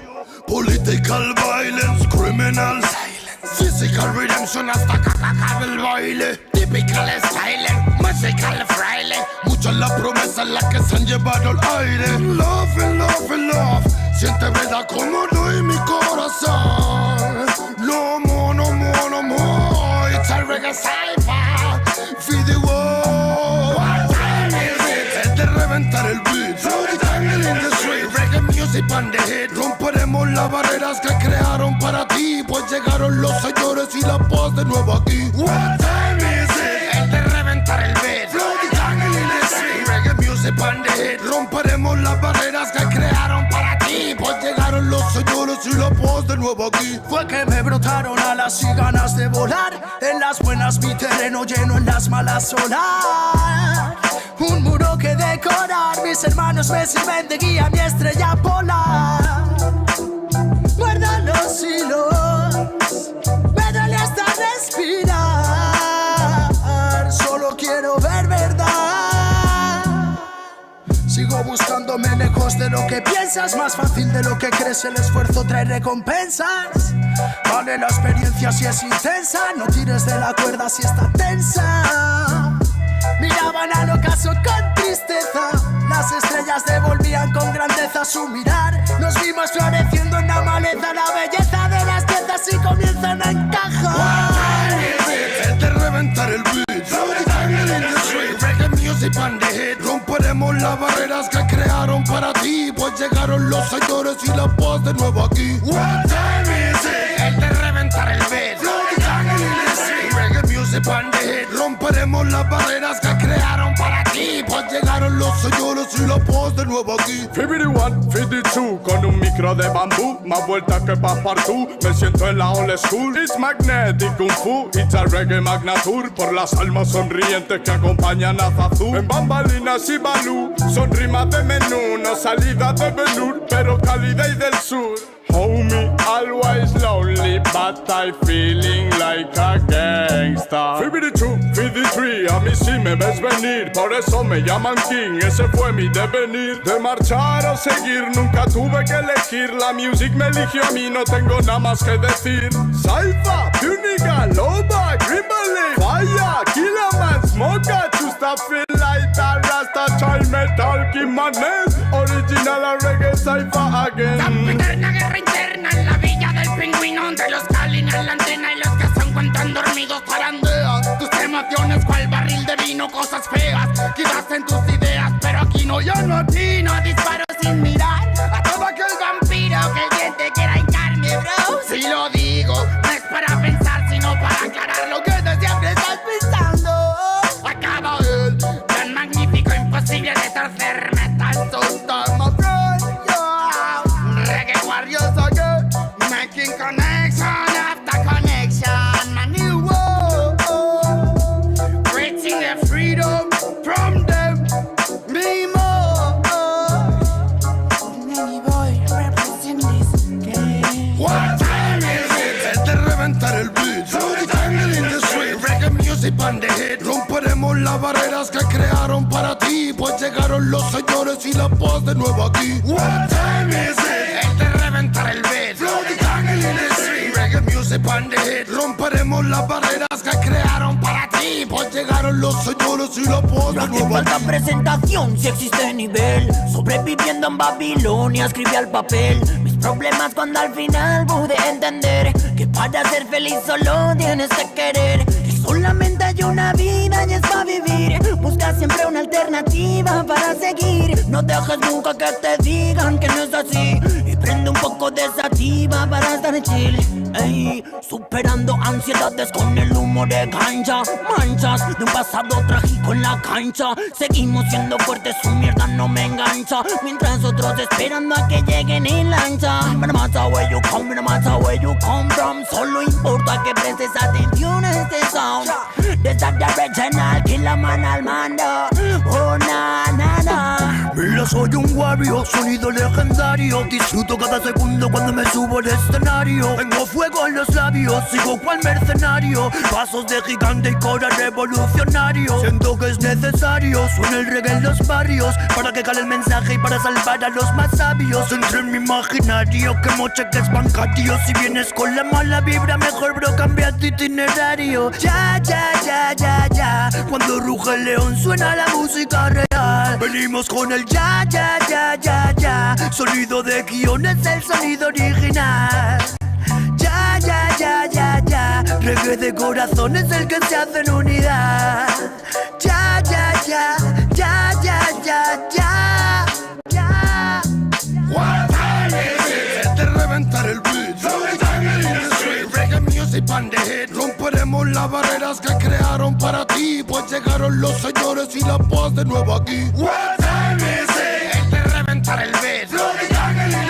Reggae music bandit. Romperemos las barreras que crearon para ti. Pues llegaron los señores y la voz de nuevo aquí.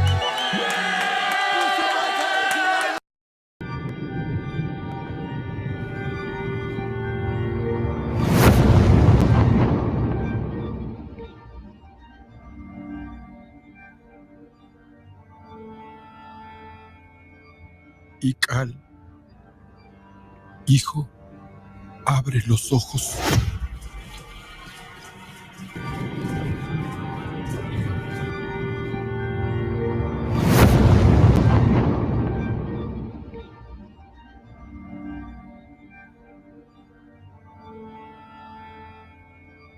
Y Cal, hijo, abre los ojos.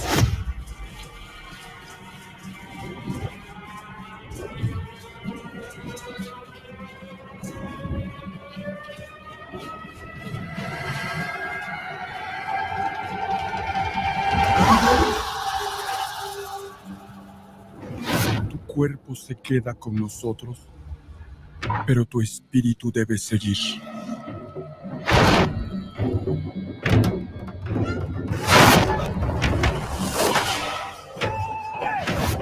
Busca la luz. Aléjate de las sombras. Deja que nuestro dolor sea tu fuerza. Desde aquí iluminamos tu camino.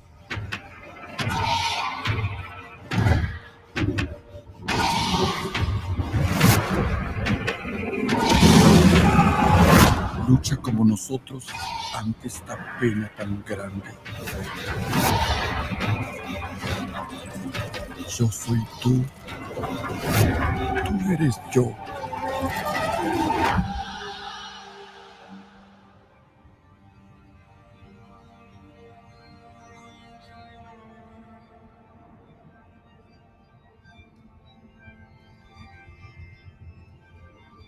La muerte que hoy nos separa, mañana volverá a unirnos. Eres libre, hijo.